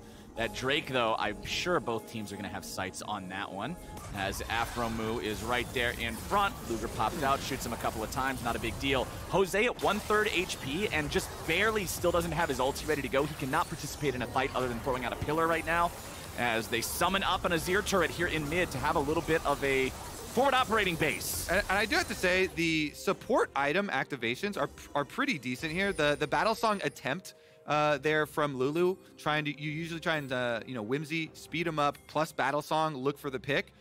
If you go into the fight right after that and you don't get your pick, the Locket activation is such a big teamfight turner advantage there. So FlyQuest, that extra shield could mean a lot. Not going to be the case, though. CLG just pick up the dragon with Dokla soloing it, no problem. The rest of CLG just back off. Well, they want to, but the Trundle Pillar's looking to stop that right now. They interrupt the channel on the ulti, and now Contracts could be in trouble. He goes to sleep, and he takes a dirt nap. Johnson grabs a killing spree, and FlyQuest are 5v4 on the map now for the next 35 seconds, and that's the enemy jungler who died. FlyQuest moving up now to pressure the Baron as they see CLG has taken the Drake. Yeah, at the very least, FlyQuest will be able to clear out all this vision. CLG can poke around here and try to stop them. There is a Scryer's Bloom plant right here for the vision, guaranteed. FlyQuest probably should have popped that one themselves. Here comes CLG. All right, FlyQuest is in the pit. Jose Dioto's at 1/3 HP. Jose's got to be careful here. Dokla coming in. Jose under fire as it looks like they're going to lose Afromu potentially too. It's Jose gone first, and CLG's looking to strike. Afro dies second as Philip wants to fight back, and Dokla barely stays alive. Luger's coming in from the side.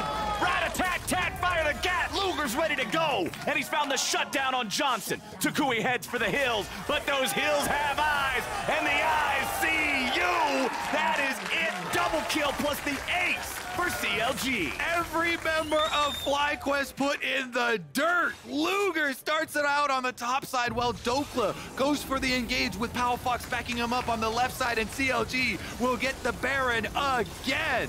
Let's look into another comms replay, see how it went down. They have double smite, guys. They have double smite. We actually I look down on poke. I look kind of okay, I can look here. Yeah. Slow. Yeah. Turn on the flash. Leona's one in the pit. Turn dead. Leona 1 HP. Leona flash. Leona's dead. I'm looking. Fiora. I'm hitting Sivir. We win. Yeah. Zoe has 1 flash. Okay. You guys just try. I will chase. Do whatever you need to do. Yeah. I believe. Sivir. I believe. The faith is there. CLG with Baron number 2 picked up. And we are well on our way towards the infinity edge of the Twitch now as well. Sivir with the 3-item power spike, but we're almost to 4 here for Luger after that one. He picked up so many kills. He finishes the Hurricane and gets the BF sword here for his infinity edge. That Twitch is rich. This is a scary place to be for FlyQuest, down 5,000 gold against an Azir and a Twitch. They're each on 3.5 items. The Poppy's plenty tanky enough in the front line. Gwen is winning in the side lane 1v1. What's the call? What do you do in this situation, my friend?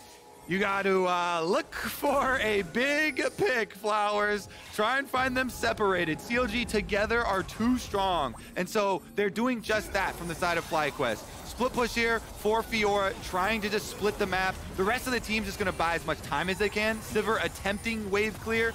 It's very difficult into the Baron, though, because Baron reduces that AoE so much. Palafox goes for the big sweep. Oh, Palafox doesn't want to let him play a slow game, but Palafox is already dead. But he's going to be traded away for 2 as Jose and Afromu both fall. Contracts yeets him back on out of there. They're going to be able to take the tier 2, but Philip is winning the race. He's inside the base of CLG, cracking through the top lane inhibitor. CLG, though, they're going to get 2 inhibitor turrets down. See if they stick around for the actual inhibitors themselves. Dokla recalling with the Baron empowered recall. He'll get back in time to at least chase Philip out of the base off the Nexus turrets. It is 2 inhibitor turrets almost taken. The bottom one still a little bit of life left there. So CLG, yeah, they get an inhibitor turret in mid, but no inhibitor itself. And FlyQuest get the actual inhibitor kill there for Philip. Pretty big stuff for the counter punch from FlyQuest. Honestly, considering the state of the game and all that stuff that I was talking about that CLG was sitting on that made him so scary, it couldn't have gone much better for FlyQuest there, I don't think. Yeah, nice commitment to the split push there. Philip with the Hull Breaker, Fiora takes out that inhibitor very quickly. CLG, they did a lot of damage to the bottom inhibitor turret as well, but those things will regenerate up to 33%, the closest 33% that they are getting to. So 1/3 of the HP of that bottom inhibitor tower will remain. And of course, they don't get any super minions themselves. So Big Doke's up here. Pushing into the super minions, not a really big problem though. Oftentimes, especially late game here, if one inhibitor is down, it's fairly easy to defend and clear out if you're the team that has the gold lead. Because you've got the items to easily push on it, and you can kind of counteract that extra pressure. CLG pushing up with 4 here in mid lane. They got Dokla up in top side. They know that Philip is afraid of him in that 1v1. If Philip's just got to push against an empty lane, take out some turrets, take out some minions, yeah, he's fine. Dokla's an entirely different story. 20 seconds on our next Drake, and both teams are tied 2-2 in that count. With CLG's current control over the map, I fully expect them to just take that Drake as a consequence of that, but FlyQuest are moving up. Yeah, and CLG are being more safe about this one. They actually pull Dokla down from the top lane. They let Philip push that wave out one more time, that super minion wave, in order to get better positioning for the dragon. Oh, Luger just unloading onto Joseoto, and Contract slams him into the wall. He stays alive a moment longer, but Luger's got the damage, but CLG went really far in. Are they too far up? Dokla's gonna be low, but he stays alive with a stasis, and Palafox sweeps in to clean up. Boom! Still right behind his carry, looking to make this happen. Yes, they lose Contracts, yes, they lose Luger, but they take 3, and CLG are looking for more. Palafox has zeroed Philip off of Dokla's body there, just as he's about to go down. Palafox, this Azir, the Emperor is commanding them off of the inhibitor. They take it down, and CLG now heading towards that dragon as well. Takui is on the way. He does not have a smite with his spellbook right now. Ghost and teleport the 2 summoners. All right, Palafox moving in. He'll be able to shred through this Drake incredibly quickly. Let's take another look at how the fight went down with Jose nearly dying at the very start here. Yeah, he opens up on Luger, and Luger just returns the favor, all the damage through, but the huge stun turn around there as Afromu re-engages on CLG members that were chasing in the base. And then here, Dokla survives with under 100 HP as Palafox sweeps Philip off of his stopwatch body to save his teammate. And wow, Dragon number 3 picked up there for CLG. 4.5 minutes left on the arrival of the Soul, the possible Soul Dragon. Objective bounties have popped up for FlyQuest. But as we said, that downed inhibitor on top lane for CLG has been managed very easily, very well. Those super minions have not gotten into the base to lay any further destruction.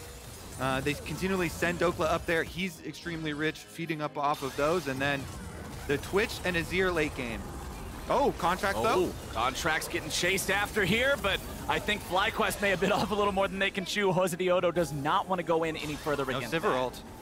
They do not have that Sivir ult move speed to help them reposition now for side of FlyQuest, and Dokla is pushing in on top lane. Dokla will be at that turret fairly soon here as the rest of CLG push FlyQuest off the defense. And Luger is 5 items plus a stopwatch. This Twitch is ready to go, ready to team fight, ready to commit to the DPS, knowing he'll be able to keep himself safe with that aggro drop. Dokla going all the way in here. Poppy, disengage, throw him away, keep him off of that tier 3 turret. Johnson trying to get back and stay alive. Luger barely kept around by the power of the wild growth, but how long is it gonna last? Not long enough. Takui gets the kill, and CLG have lost their marksman. Contracts tries to continue falling back with the rest of the squad. Palafox is the damage, and Dokla's at 40%. Philip's coming in from the side. He wants to keep this one going, and Contracts is going to be focused down. Philip gets himself back, but Gwyn is immune. They still keep running, but FlyQuest keeps chasing. CLG needs to keep disengaging this. Hosedioto's still coming. Looks like we might have an attempted recall here. The pillar! Gonna get caught out. Afromu goes in, and he finds the stun. TP going out from Dokla. There's another death. Palafox goes on a killing spree as he dies, but now Poom is trying to escape from Philip, and there's no way out. Nice fight coming out from FlyQuest, but Dokla's in the enemy base. Dokla went to the base to try and take down some inhibitors, but FlyQuest are going to get the Baron Flowers. That is an objective bounty. 500 base. Extra gold on the neutral objectives increased by the amount that they are behind. FlyQuest with the comeback kills inside of the base. They chase down CLG, and the reward will be the Baron. Catching Luger like that was so big for FlyQuest. They were behind such a high amount. They needed to catch one of these valuable carries, and here's the Roccat flip the switch on how they did it. So bottom of your screen, you see Luger, but guess who's behind him? Afromu. Big chunk from Takui onto the Luger, and so Afromu says he's going all in for it. Takui burns him down, and then the chase for FlyQuest. After taking down the Twitch, the heart of the CLG team fight there, they poke him, continually harrying them with these long skill shots. Takui from the outside. Philip goes in with the riposte to buy some time while the rest of the members finish up contracts, and then it's a scramble this time from CLG to try and teleport out of there. As you know, both solo laners tried to use their teleports. Palafox got interrupted by the Trundle pillar. Meanwhile, Dokla did escape, but mid inhibitor is the only damage CLG were able to get done. Meanwhile, FlyQuest with the Baron buff trying to push in. Philip getting jumped on by Contracts and Palafox together. If they can take Philip out here, that's going to relieve a lot of the pressure that FlyQuest has earned for themselves. Riposte is not enough, and CLG have taken out the enemy top laner. They got a 5v4 on the map for the next 60 seconds. So as FlyQuest try to crash the wave mid, but they know they're down a man, and they back away. Yeah, that's a good pick there for CLG. They put a stop to that Baron push from FlyQuest. No further gains for FlyQuest. 2,000 gold, currently the bonus from that Baron power play. Map has gone very dark, though, because we've been just running base to base. When you're spending so much time running towards the push, PvP means no time for vision. Exactly. And now we've got the Dragon. 45-ish seconds left on that one, so a couple more minion waves to push here. Takui fishing again with this Zoe, level 18. That poke is FlyQuest's opportunity. You see the burst damage. Yep, just the bubble takes off about a third of Poom's health, so a Battlestar follow-up is lights out. Hosedioto stepping forward. CLG staying grouped up. They've summoned the Azir turret on the ruins of the FlyQuest Tier 1. FlyQuest has... They can run straight for the inhibitors, though. CLG actually don't care about the Dragon. They can just run straight for the inhibitors. Okay, but FlyQuest has Philip back on the map, so it will be 5v5. The Azir turret still zoning FlyQuest away for now. CLG just in the base. You don't need minions to take down inhibitors because there's no backdoor bonus for just inhibitors, so they can just slip in. They get the middle one. And now they're walking up top, but they realize they don't have the time to take the inhib out itself. They're staying grouped. Hosedioto at half HP. CLG are hungry for a fight here. W down, Luger still creeping around, still invisible. Philip issuing the grand challenge onto Dokla, but he's got to be careful. Riposte now going to find Contracts, who has to get away too.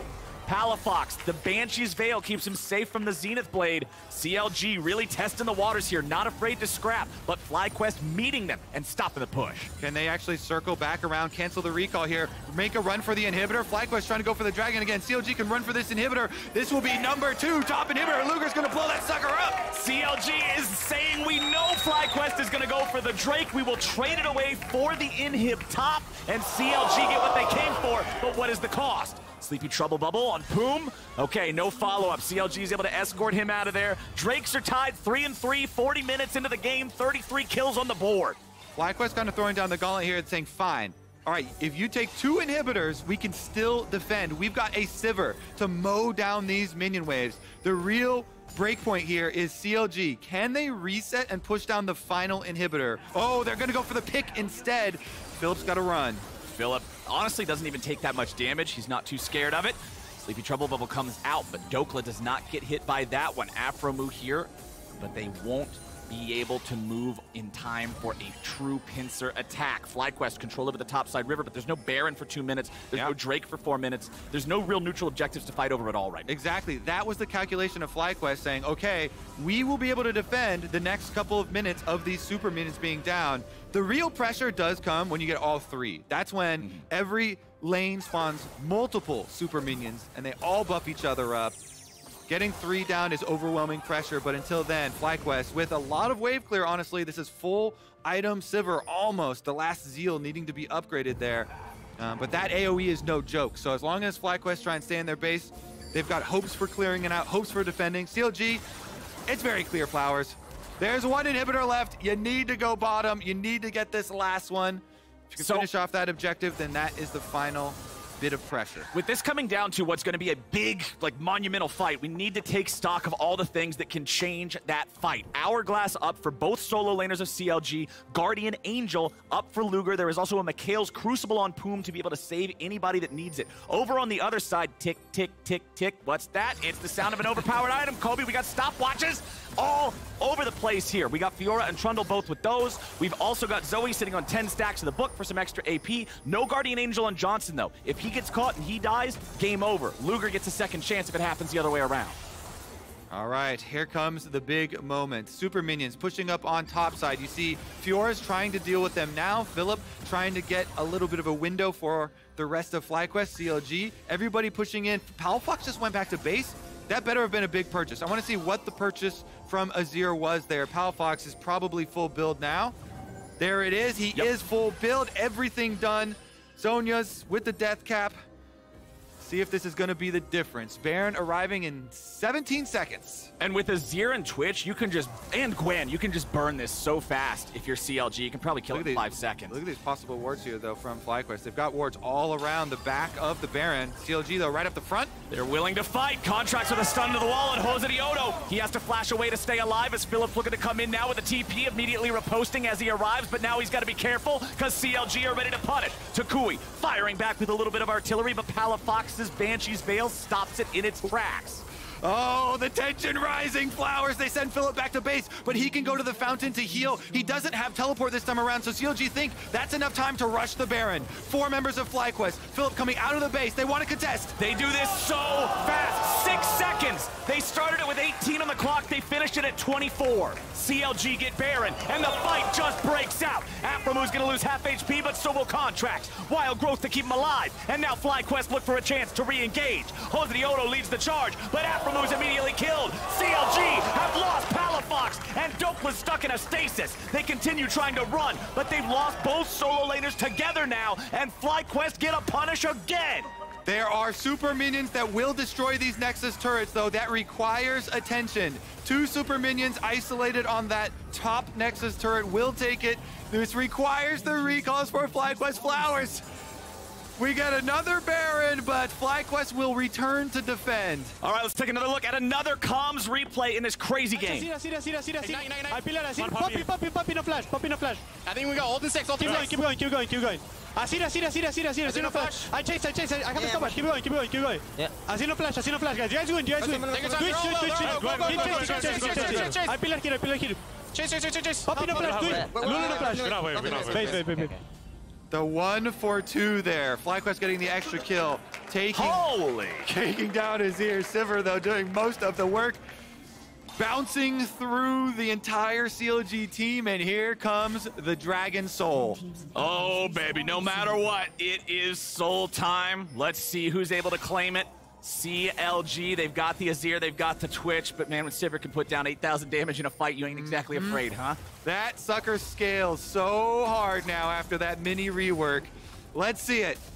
Okay, FlyQuest are going in. Philip gets thrown back over the wall. Contract's looking to disengage somebody if he can, but he's already dead. Takui goes unstoppable, but Johnson goes down at the 1-for-1. CLG killed the enemy AD carry, but they don't have a jungler. Yep, one of these is not like the other. The Sivir is down. The team fight stronger for CLG, but they can't secure. Oh, but they found Palafox. He's going to be killed instantly. Aphromu makes it look easy, but now Dokla's looking to turn it back around. Snip into the back line as Philip tries to fight back, but he's got to run away. Jose Diodo's got 10,000 HP, and Dokla has blood in his eye.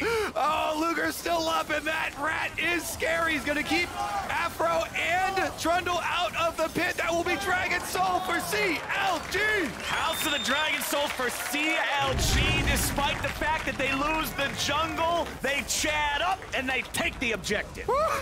Where's our dragon-loving fan from yesterday? That guy would be popping off. We got all the dragons in this game. Full collection. Full collection. CLG now with the extra sustain. My goodness, 46 minutes into this game, and the base on both sides have openings. FlyQuest have already taken down the top inhibitor. CLG taking down all the inhibitor towers from FlyQuest base. Here, let's take another look at it, though. So, Contracts, the first one to get focused down, but the whole time, Luger is using that ultimate, melts them, and gets the key kill, taking down Johnson, taking down Sivir with the range advantage there, and burning the flash. Afromu, though, shows the veteranship there, goes in, they assassinate Palafox, but without a Sivir, you don't have the extra carry. Oh boy, Philip just might die here. He's trying to stay alive. He falls. Sleepy Trouble Bubble. Oh, there's the sleep. It's immune by the power of the Zonias, but it's not immune long enough. One kill for one Guardian Angel. The stopwatches, the Guardian Angels, the revives, the difference makers in this game. This is why I wanted to track them. From the very beginning, Flowers, the FlyQuest stopwatches make the difference. They get the extra kill in this fight, but there's no objectives. This is officially the longest game of Summer Split of the LCS already. I knew we were going to get a good game with CLG FlyQuest. I didn't know we were going longest game of the split material. Because these two teams are hungry to climb up the standings. There's been too long with the old guard at the top. Let's see about this, though. FlyQuest knocking at the gates. FlyQuest, they still have a 5v4 for 15 seconds, but they ain't got no waves. You can't do much if you don't have the waves, but Philip has the wave bottom, and he'll grab the tier 2 at least. Problem is, we're getting to the point of the game, Kobe, where everybody's just full on items anyway. So, this kind of golden stuff doing a whole lot for me. Yeah, gold doesn't matter. The inflation is through the roof. You can't even hold any more items here. Everybody approaching level 18. The supports almost even approaching. 17 for Poom, 16 for Afromu. That's the true measure of how crazy this game is. Supports are nearing max level. You never see that. Yes, sir. All right. Well, we are selling boots now as well. I saw them disappear. Johnson actually thinks better of it, though. He undoes that sell on the boots, gets them right back, and let's get back out to another fight because, you know, late game, you get an actual team fight win, you can just run it through to the Nexus here. Bases are already exposed. They've got one more big one in them. And you saw Luger just sell the Guardian Angel that doesn't have the cooldown ready anyway. Yep. He has Lord Dominic's Regards now for extra armor penetration, so he can gun through that Trundle there on the front line that has the Frozen Heart, has the tabbies, all this other good stuff. Oh, he's going for a pick. Look at this Twitch. Twitch movement to the red buff. Could they go for the pick onto Philip? The Baron's not up yet. They have a little window of time. Oh, I thought you were being facetious at first saying he was going to pick the red buff. No. Oh. That is actual opportunity because there was no wards up through there. They could go for the little window. Now Baron is too close to spawning, so you can't commit too far down to the other side of the map. And Philip coming for the flank. Philip's rotating up. Let's see, can FlyQuest find their moment here? Him. Palafox still has Banshee's Veil, that's the thing. There's your Azir turret summoned up. That's something else FlyQuest always has to be aware of. Anytime you're near these turret ruins, Azir has the ability to create these little bases for himself. As, Contracts over the wall, finds a stun on Afromu, losing about a quarter of his health here. Trophy goes down from Trundle. FlyQuest regrouping, getting everybody back together. All right, Philip on the bottom side. Jose takes it. Jose on the front line still. Nobody fully committing to an engage just yet. Contracts channeling the ulti. Another trophy comes out. Looking to interrupt it here a little bit. Philip goes in, riposts, and then disengages. Philip at about half. Afromu doing the same. CLG not significantly injured. And look at the cooldowns. The Afromu Johnson ultimates used there, as well as Philip from FlyQuest. So CLG know we've won the small battle of the cooldowns for ultimates. Only Dokla's Gwen ultimate used there. And Ocean Soul makes it so easy for CLG to have these small back and forth 1-2 punches and disengage. They can heal off that damage, go back and look for more. All their health, all their mana still full. FlyQuest having a little bit of damage still registering as that Azir turret falls on the ruins of the tier 1. Minions up on top side. Those things doing a lot of damage to the inhibitor right now. CLG trying to keep FlyQuest in the mid while the minions do their work. It's almost done. CLG minions working away. Philip's going to stop it. He wants to prevent this from going down for free, but CLG's taking the chance. They're going after the bear and seeing Philip up there in the top side. Remember how fast they burn this down. FlyQuest moving up. They don't want to give it away. Philip coming in now for the TP. There's the cooldown CLG was looking for. They bring Philip back here. They counter TP to the counter TP. Now they know FlyQuest doesn't have a way to get back in there and match him in time. Dokla's going for the in-hit, and CLG have found the macro outplay for now. What is FlyQuest's answer as CLG disengages with a full double TP? They're going for it. To bring Palafox in. They want to go for the end of the game as FlyQuest are trying to get back to the base. Philip wants to survive, but Palafox wants to stop it. The Nexus turrets are gone. CLG just won the game. The longest game of the year. CLG triumph over FlyQuest in over 51 minutes. Longest game of the year with one of the craziest endings. The teleport bait, the Baron bait, the re-TP into the enemy base. Awesome. CLG continued their longest win streak since 2019. Right into playoffs. They are peaking at the right time. What a game. Give me more of this. Give me 4 more of these today.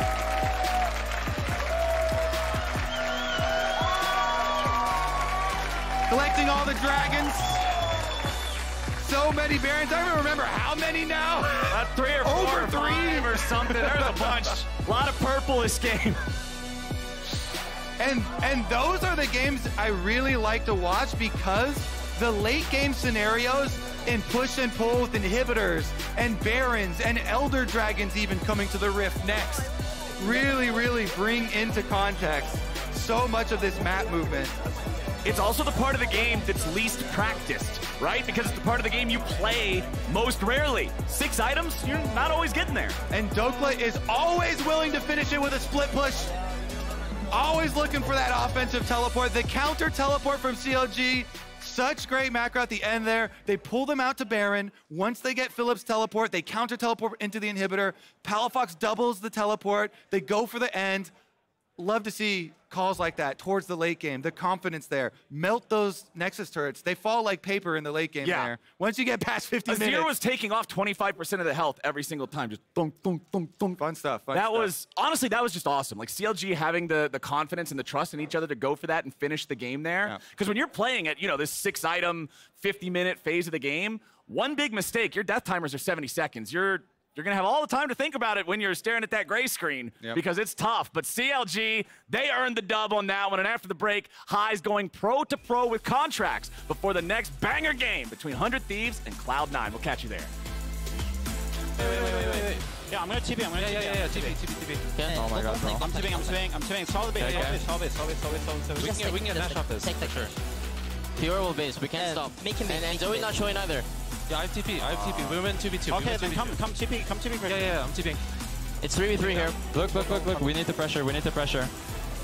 Look, Leona. Pressure Leona. Kill. They're basing. Sivers going. Let's go base. Let's go in the base. We end. It's GG. It's GG. It's GG. Oh my god. A lion! Ah, yes, the king of the jungle. Time for a Red Bull. Red Bull? Still, you'll never be faster than a lion. I don't have to be quicker than the lion, just faster than you. Red Bull gives you wings. Yeah, that's the most I can give you. Fine.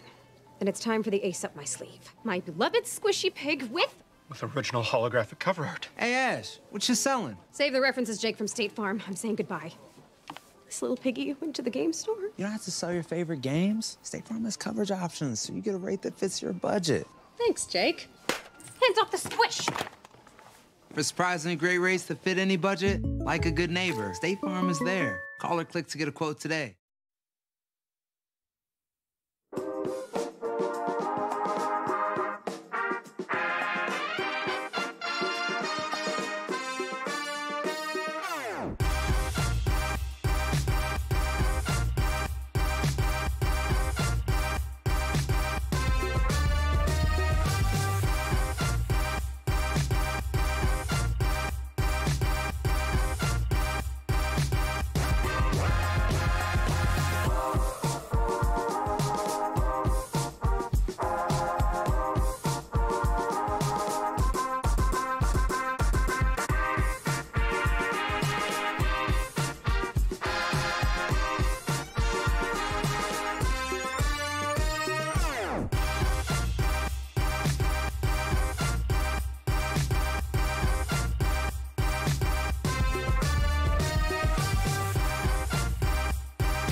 For another segment of Pro to Pro. Today we have Context with us. After that banger of a game, I'm sure you're feeling pretty hyped. I have a few clips for you. Don't worry, it's going to be for the first half of the game, so you won't have to relive the second half of it. This first clip right here, I pretty much want to ask you, when you're starting a game, how do you decide what lane you want to start at? Obviously, top is pretty volatile, and Gwen and Fiora, but your bot lane is also pretty volatile as well. So can you tell me about why you choose to start blue and why you do it leashless? So basically my mindset for pathing is basically I just look at all three lanes. It's like who gets pushed in, who gets prio, maybe if they can dive a lane. It's just like all these different factors factor into it. In this game specifically, Gwen loses push early to Fiora. Azir should also lose push to Zoe, but somehow he got it this game. So I was pretty surprised. Bottom gets pushed, but for Trundle especially, it's very risky to push and play for prio because his early game is really strong. So basically my overall thought process early game is just to farm safely and protect for the first round at least. Gotcha, gotcha. All right, cool.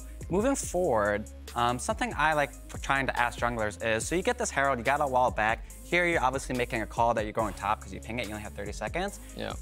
Is this how you wanted to use Herald when you originally got it, or how do you try to use it? Do you try to use it before a dragon, try to break first turret? Can you talk to me a little bit about how you like using Herald? The way I see Herald is usually the enemy team they're only plays to match Herald for the most part. Like, if you're not matching Herald, then you're just going to be losing out. So I'm trying to pull them to one side and then you know, go to the other. Obviously, he matched well, but you know, sometimes he's just going to be able to match, and I can't really do much about it. So, I mean, just 3 plates for Gwen in this carry matchup, which is pretty important for her. Gotcha, gotcha. Okay, cool. I have one final clip up here before, right here. So before I go on this one, I'm gonna open the map a little bit. It's kind of a little bit scuffed because you can't see the side of here, but there's a Zoe up here that's hitting a tower, and you guys are about to TP. So before this fight happens, can you tell me about what your game plan is happening? Baron isn't spawned yet, and it looks like you guys are making a play on Zoe, but can you just tell me about what your overall game plan is here?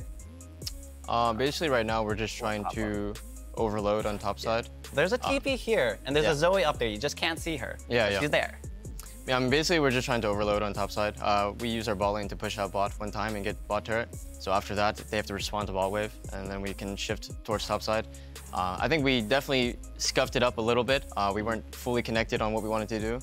I think we had to probably wait one more wave and then we could have done it. Like probably contest mid as 4 and then move to top side afterwards. So we kind of pulled the trigger a little bit too early, but they tried to all in a Gwen and it wasn't too great for them. Gotcha. So before this play happened, you're basically looking to start a fight. And I guess the fight is just because you feel like they're out of position, or? Yeah, I mean, we're just feeling really strong in the game right now, and we have like decent TP flanks and position advantage, so I thought maybe it could be okay. But I think, yeah, again, we pulled the trigger a bit too early, and I think we probably could have been able to get punished by a better team if we did the same thing. Gotcha. Awesome. So these are the clips I have for you today. Obviously, a lot more happens after this. Honestly, I thought the game was going to end in like 10 minutes from here, but you know, it kind of turned into a banger. So I'm sure it was fun for you. That's it that we have. Not really. It wasn't that fun. All right. It was fun for us to watch at least, okay? I hope you enjoyed it. Thank you, Raz. Yeah, we enjoyed it. Thank you. Appreciate it. Thanks for joining us today, Contracts. That's it for us. We're gonna head over to Fudge and FBI and their OCE rivalry. I haven't really talked to FBI much, but I definitely feel a little bit of a rivalry against him just because whenever people talk about OCE players, the 2 players they talk about as best is me and FBI. And I almost feel like I'm objectively the better player just because I've gone to quarterfinals of Worlds and he hasn't. But I can definitely see why people put us up against each other because we are the 2 best players from OCE, and obviously me playing against him feels like a bit of an ego battle. Even though he's not my laner, it feels really like weird because most of the time I'm like, oh, I'm playing against the enemy top laner. But in reality, like this time it's like, oh, I'm playing against another OCE player. Like I have to beat this guy. I am the best OCE player, and that's definitely I definitely feel that rivalry a little bit whenever I play against 100 Thieves. I think Fudge is always very outspoken, and that's good, but looking at his recent performances, I think he should probably learn to keep it down when he's not playing so well. I respect it though, so hopefully he can turn it around, but as of right now, I don't even think he's the best top laner from OC. So.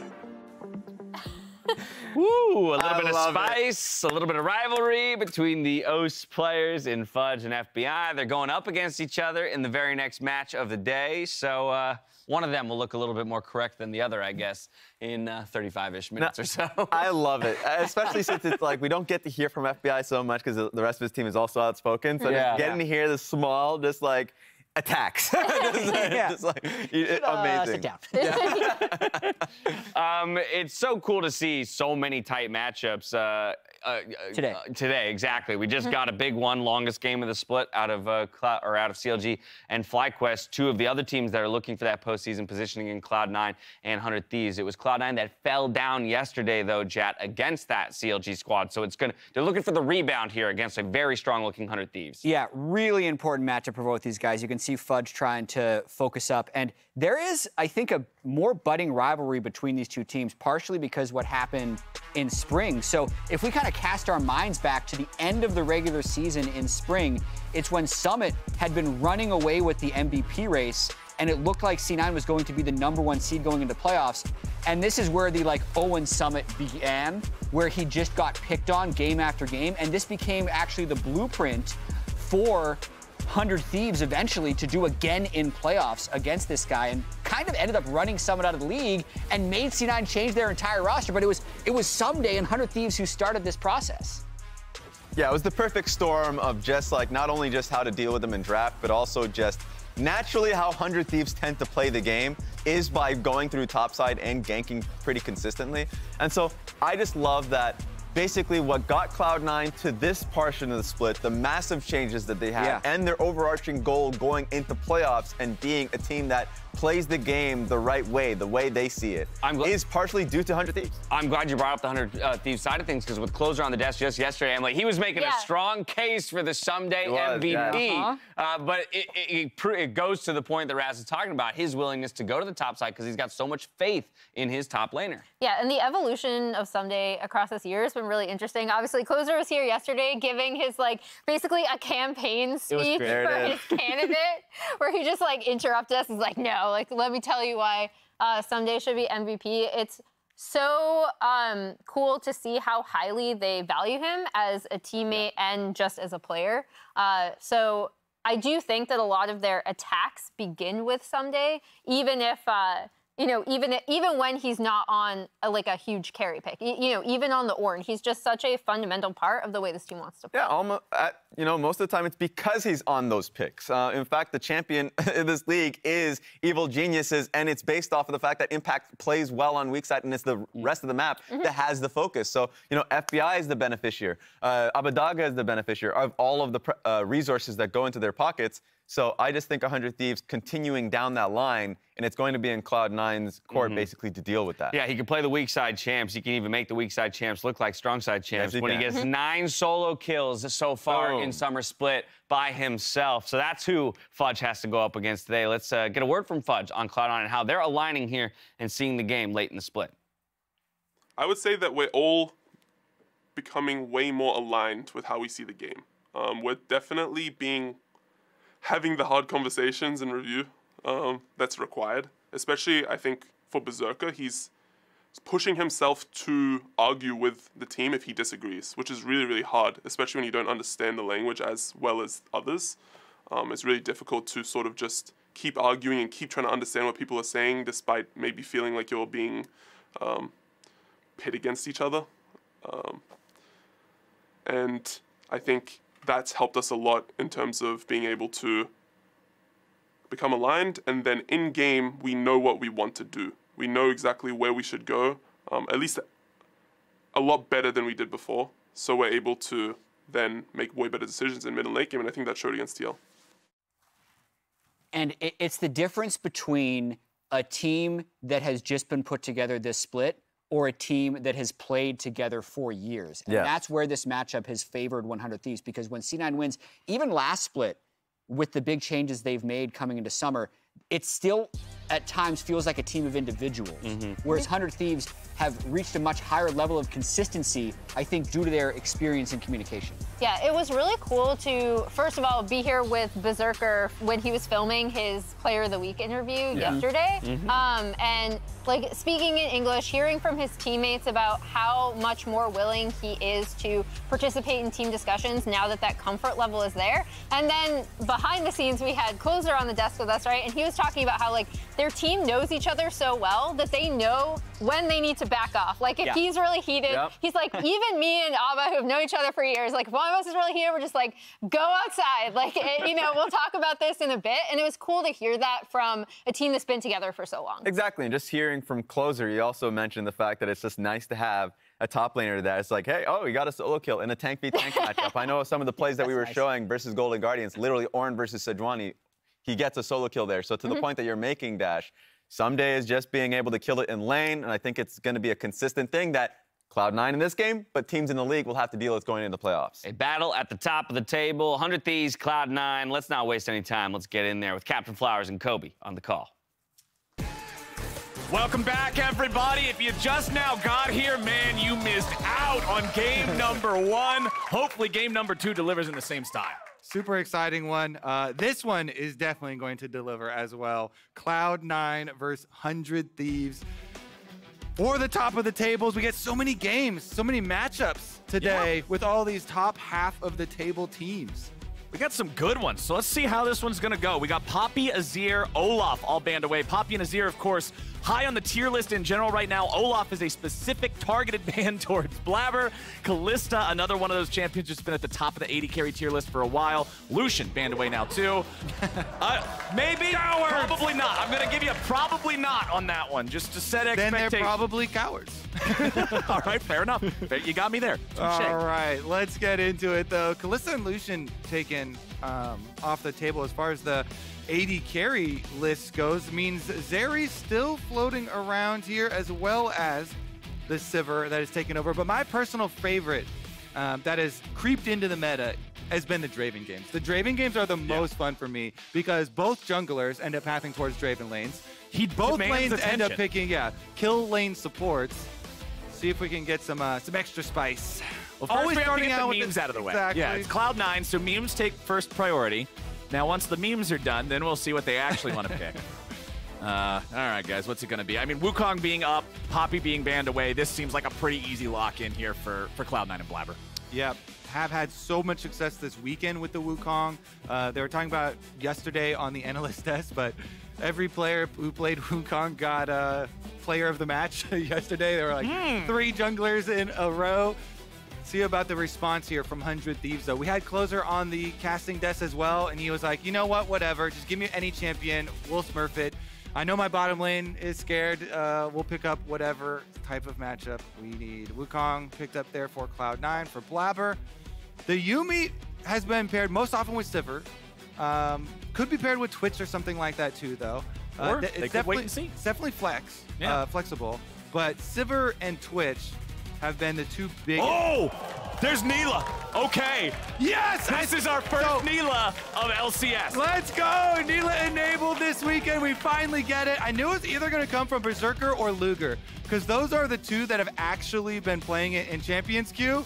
And then we pair it with the Sona. So you always want to pair Neela with some healing or shielding support for the extra bonus that she gets from that. But also, you want to pair it with someone that can benefit from the defenses that Neela as an AD carry can offer their lane partner, which is very rare for AD carries to offer defense to their lane partners with the dodge zone. And Sona, notoriously squishy, also a very good, basically side-by-side scaling champion with Yuumi. Both of them big healing and can give you those buffs later on into the game. Neela's so much more all-in of a champion, though. Yes. So I love to see the aggressive play, especially coming from Berserker. He has had very, very dominant lane phases in the Champions Queue games that he's had on this champ so far. And not only does she have Jax's helicopter power, but she can give it to Diana's allies moon power as well. She also has Diana's moon power with the ultimate to group people up for things like Wukong AoE ultimate. So or Sona AoE ultimates. There's just so much synergy all over the place. Big AoE so far for Cloud9, all 3 of the champions. But Neela also doesn't have the greatest amount of range. She is very short range compared to a lot of other marksmen, and that means Sivir is going to love being able to bounce those boomerangs back and forth around this rock. Thankfully, Sivir also has short range herself and does rely on the bouncing to get damage towards longer range champions. We'll see about the closing in, though, as the mid lane has been heavily hit here with the bans. The 2 most popular blind picks, as well as the Taliyah here, which globally has been highest presence mid laner overall. So Jensen and Abadaga whittling down on them. The Lissandra also taking away that roaming power. And once Lissandra is gone, no more LeBlanc. So Ahri conspicuously left up. Yeah. I have been waiting for us to get the new build of Ryze, though, into the LCS, because everywhere else with the mana scaling for Ryze was nerfed, so tank Ryze was nerfed. Just started building the AP Ryze. Crown into Seraphs, into full AP blasting power. Not going to be the case this game, though. Silas much better into the Ahri. And we shall see how they round this out. So much just all in from Cloud9. Big AoEs that they can layer on. Multiple engaged champions. It is a dive comp here for Cloud9 so far. Neela can suck them in, group them up for the Wukongs and the Sona ultimates. You get a Wukong ultimate, Sona ultimate, steal the Yuumi ultimate, layer that on top. You are CC'd for 10 seconds straight. Definitely can see it all coming together. And then C9 does have to blind pick top here, so Fudge is just going to take the Gnar, one of those safe bets. Yep, Gnar did get some small hits here on this patch too, 12-14. So a couple little dinks to the Gnar. Win rate still very popular though, still very successful as well. All right, final pick of the draft for 100 Thieves. They're going to take the Gwen into the Gnar there in the top side, so they got a little bit of split push power. I mean, honestly, the biggest story of this game for me, how is Nilah going to perform? How well is this bottom lane, like the shield and heal spam with the Sona, going to work out for C9? I always expect C9 to be the kind of team that's willing to experiment with this type of stuff. If they think the pick is the hotness, they're willing to lock it in, throw down that gauntlet. And I do think it is the hotness, as you say. Okay. Is it the hotness or the notness? There is something with this champion, though. It does take a lot of practice. And I know that there has been slow uptake, especially in solo queue, for people playing this champion. This is not one of those on release, just turbo busted, overflowing, everybody scrambling for it. You need to put in the work to be good at Nilah. And Berserker and Luger are the two AD carries that have put in the most work on it. So I want to see if they will be rewarded for that commitment. I'm excited for it. Either way, it's going to be entertaining. We get to see another game where Someday could potentially take over some things with some split push power there on the Gwen in the side lane. And both these teams, as you said at the very beginning, these are top-of-the-table squads. These are squads that realistically have eyes set on winning Summer. They've done it before. They want to do it again, and we'll see who's coming out on top today.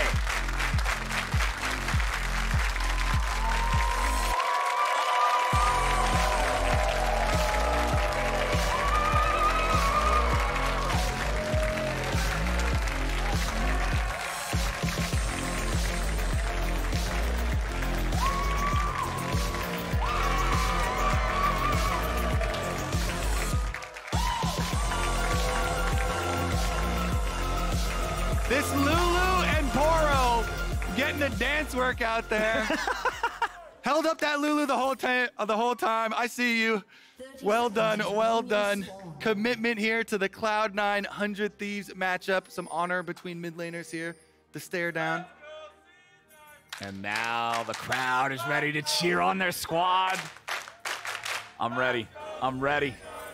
So one thing, so let's talk a little bit about Nilah here, since a lot of people might still not know what she does. In lane, she's going to have short range early on. She spams her Q, the Formless Blade, out, and as that connects with targets, it enchants auto attacks with greater range. They hit in a cone, so that's kind of going to be what she looks to do, is maintain that as much as possible. And then her Jubilant Veil is her helicopter power to dodge stuff. Exactly, which she can give to an ally as well. So if they touch her while it's active. Exactly. Give Sven the extra defenses there on the very squishy Sona. Speaking of squishy, by the way, the nerfs I was referring to on Gnar are most felt at level 1. Flat health taken out, base health there from Gnar, so it's much more squishy, especially the mini Gnar early on. We'll see Fudge try and keep his distance here of Someday, as Someday gets rush priority first on, and junglers both starting on red buffs. Yep. Will be opposite side clears. You think we're going to get a lot of just like really aggro bottom lane focus from the junglers here, since Nilah is one of those champions with a shorter range that kind of feels like she demands pressure sort of like a kill lane on us? I don't think so, because we have bottom side start from Blabber. So Blabber's going to clear towards top side. Wukong definitely relies on experience, because you need to get you your level 6. Again, Sona very squishy early. FBI. I mean, we're getting some bottom lane scrapping. I'm loving this. So yeah, so Wukong, need to get your experience is one of your biggest priorities early on. So Blabber going to clear, full clear up towards top side of the map. Meanwhile, Closer just probably going to secure bottom Scuttle Crab to allow FBI and Huhi to know they can keep pushing up down there on the bottom lane. The sustain and the healing will continue to come through. You can tell as well, FBI starting with the Cull there on the Sivir, trying to focus on his money, focus on clearing out the minion waves, and just the bouncing damage here. Sivir Yuumi, very, very standard, super strong scaling right now combination. And I like the fact that he's saying, okay, you're a shorter range AD carry. You're not going to have the ability to trade super aggressively on me. Cull's really good. But a mid roam could change those tactics here. And we've got a mid push for Abadage coming down on the Ahri. They want to punish him early. Ignite is ready. Flash is ready. They're going to go. They got the wave at the turret. They got a 4-man party. TP's coming in. As 100 Thieves, FBI takes a couple of hits from the turret there, so at least they get the teleport coming out from Jensen. They're still hanging around, though. FBI at about 150 HP. He can't tank any turret shots, but everybody else can kind of do as they please. Closer's going to walk in and start it out with a bite onto Sven, but the power of the shields, the healing, it's 100 Thieves grabbing the first blood, but is there any sort of a punish at all? Jensen's going to grab one back as Berserker's down to 100 health. 3v4, it ends up even. Meanwhile, though, mid lane does get pushed because of the extra champion here. So Cloud9 do get a bunch of minions denied there into the mid tower. Nice job there from Blabber. Slips over since he was clearing up towards the top half of the map. He's not going to be there for the party, but he does get the mid wave shoved in to get to bounce back towards Jensen. Important on Silas there. So in the end, even with the first blood bonus, 400 Thieves, very, very, very small gold lead.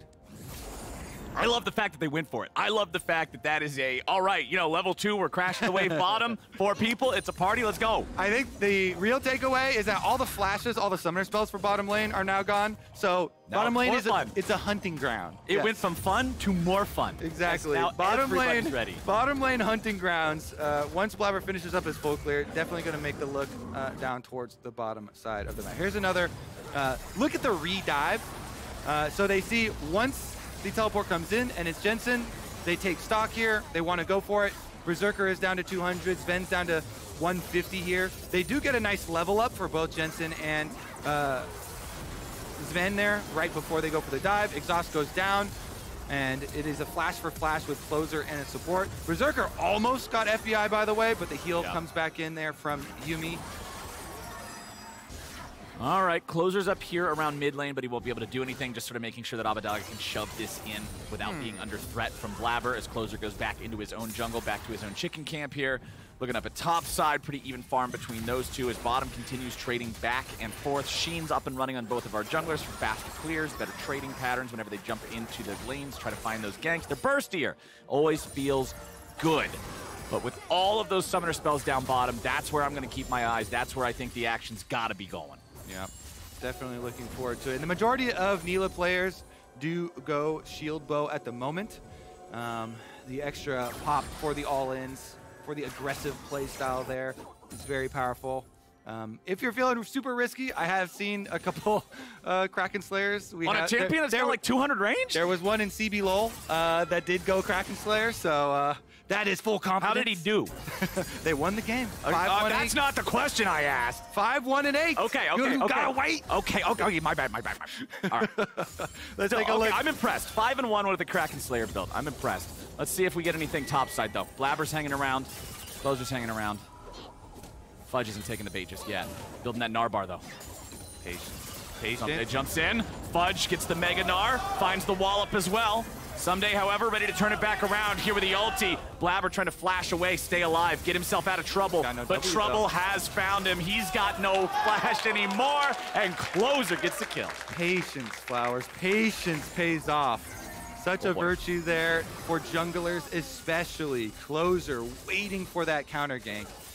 So this is one of the biggest payoffs and lowest risk plays is to just go wait in lane in the brush, channel your recall, wait for that possible counter gank on the big wave that is pushing in.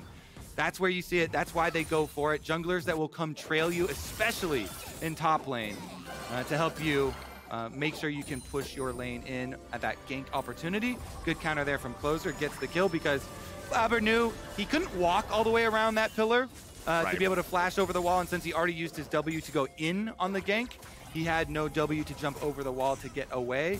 So really nicely done there from Closer. Good pillar placement. Secures the second kill for 100 Thieves. Good pillar placement, good patience overall. I mean, Cloud9 got to have the intro to the fight that they wanted, slamming the Gwen up against the wall, getting the CC, getting the damage, but 100 Thieves knew they couldn't do it all the way, and then Gwen's ulti, just so strong at turning those things around. If you don't have the damage to blow her up, she's going to keep that fight going. It really is one of the best feelings as a jungle, to get off a counter gank like that, when your opponent overextends and ganks a lane that you're expecting them to, and so you can come out of the brush, because they'll so often use their mobility spell to get in for the gank. Right. So they'll have nothing to escape when you show up and surprise them from the brush.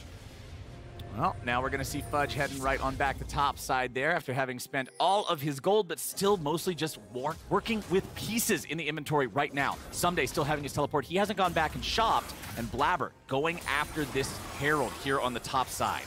Abadaga has Huhi attached to him as they'll clear out some of the vision from C9 here in the bottom side river. Doesn't look like we're really going to get a challenge on that Herald. Closer is moving towards the area right now, but Blabber's almost got it done already. Yeah, you can always tell because the Sivir down on the turret, getting some turret plates. So FBI is making Cloud9 pay for this Rift Herald. 2 turret plates taken off already. All these minion waves as well. I think 100 Thieves are actually pretty happy about this. A lot of extra minion kills there for the Cull for FBI. Experience gained off that wave as well. Cull only having 28 stacks left to go. 1,000 gold lead for 100 Thieves with a 1 kill advantage. First Drake is Hex Tech, but nobody's putting extra priority on that Drake super early so far this game. Did you hear that Huhi chant? Let's go. The chants for the Yuumi player. Huhi getting the crowd support there as he gets the in-game carry from FBI. Yeah. On his shoulders, back to lane. I'm loving how into it the crowd's getting this weekend. We got the Yuumi chants, we got the Dragon chants. We're getting a little bit of everything. Yeah, there we go. Dragon being set up on as we talk about as far as this extra vision here for 100 Thieves too. Plenty of setup. Blabber still holding on to the Rift Herald as well, looking for the possible place to pop this sucker. Once you get that down, of course, it's going to cut down pretty significantly on the gold lead from 100 Thieves, but we have seen it failed before. And he has plenty of time to use it, right? There's still 3 minutes left on it. No matter when he deploys it, he'll be able to get plates as long as it doesn't get stranded in the jungle. Cloud9 first to the river here with more players, but 100 Thieves is nearby. Total gold. I mean, hey, it's 100 Thieves colors in those top 3 spots. Certainly is. Off of the bottom lane focus, the dive, repeat from them there. Meanwhile, for Cloud9, top lane pushing in once again, and Someday actually does have teleport advantage. It's still leashed teleports, so he can only go 2 towers, but does mean he can get off the buy and answer, even if Fudge pushes in the wave first and gets that first timer. And things are going good in the bottom lane for C9 here. Nila having the exact same farm as the Sivir, so not exactly losing anything based off of the smaller range the champion has. Plenty of shield and healing spam with Sona means lots of lane presence as Blabber makes his way down here. We'll see if they can end up baiting 100 Thieves into anything. It doesn't look like they're really going to get the chance as the wave just gets shoved up. FBI and Huhi keeping that one pushed as Closer makes his own recall. And yeah, that's about it. All right. Where are we going to get the next kills on? I'm hoping that it's around bottom lane because I wanted to start talking up the ult combinations with Nila and Sona, see if we can get some big AoE from them. They're certainly powerful in skirmishes, so maybe they can use the Dragon as some setup here. First recall going to get off there for FBI, though. Oh, he actually cancels it. He wants to pop his Cull first. 2 more stacks on this Cull for him to be able to pop and go back. See if they'll have enough for their completions coming in pretty soon. But yeah, I'm hoping it will be around bottom lane because right from the get-go in Champ Select, we were looking at the Nila, Sona, and Wukong possible combinations there. Pretty good 3-on-3 scenarios available to them. But, I mean, Abadaga on this Ahri, ready to pick someone off. Flash and ult available for Ahri is such a big gap closer. So the big thing on my mind right now, Blabber just went back to complete his Divine Sunderer. He's got under a minute, closer now to about 40 seconds or so on that Rift Herald, and he's heading towards bottom lane. That's what we want, baby, heading towards bottom lane. Meanwhile, Closer's hovering around topside. Oh, Jensen having to fight back here against Abadaga, stealing the Ahri ulti and running away. Meanwhile, 100 Thieves was looking for something up there in top lane. They're not going to get Fudge as he's able to disengage from that one. They're moving right up to the tower on bottom side. Blabber comes in. They're going to force down these 2 turret plates by hand. Then Rift Herald will come in with the true damage. You get this one down to about half, and that's the whole turret. Just about. Couple more auto attacks will get it done. You can see the boomerang fly in from FBI slightly off screen, but it wasn't enough to clear any waves or save anything. So C9 is going to take gold lead there, taking out that first turret.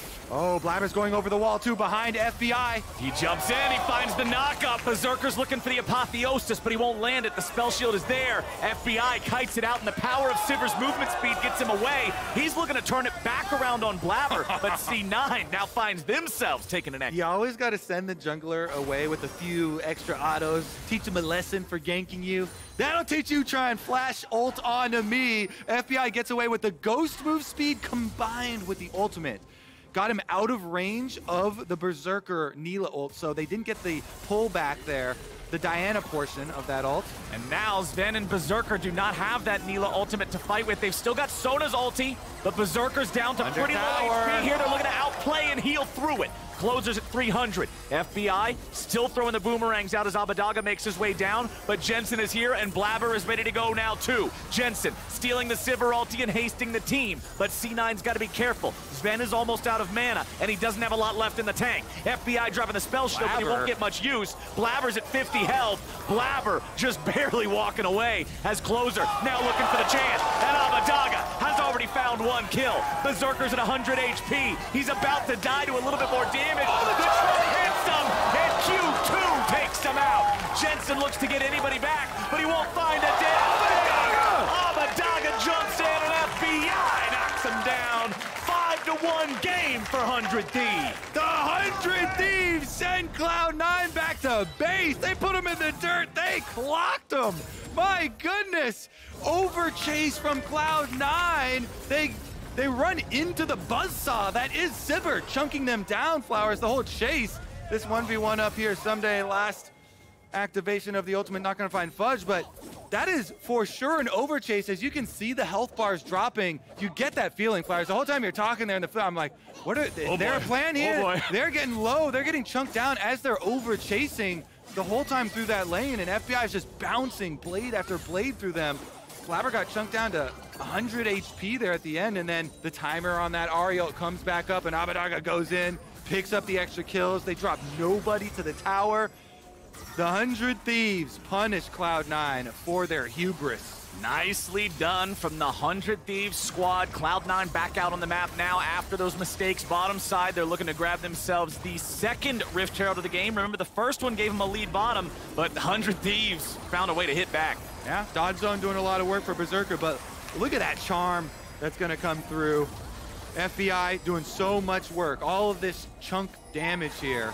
Blabber comes around the top. He doesn't have ult on the Wukong. You can tell the rest of the Cloud9 team, they're like, we're kind of low. Jensen pops the ult though. Sven is already low on mana, and it's just all of this chip damage. Then Abadaga, his ult comes back up. Blabber, they see him. He's chunked down. The clone here, once he gets sight of him, flash with the ulti for Abba.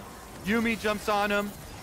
Dodge Zone doing a lot of work again, but the charm right past Sven. Just beautiful. Crazy, crazy, right past Sven. FBI almost dying to the chains, but Sven also jumps on him. They get the heal back up, back to the top side though. Fudge. Okay, Fudge pushed up and was able to take out that tier 1 turret there on the top side. I actually think it was Jensen who got that done, but then Fudge is able to escape after the fact. That all happened during our extended replay of the bottom lane fight.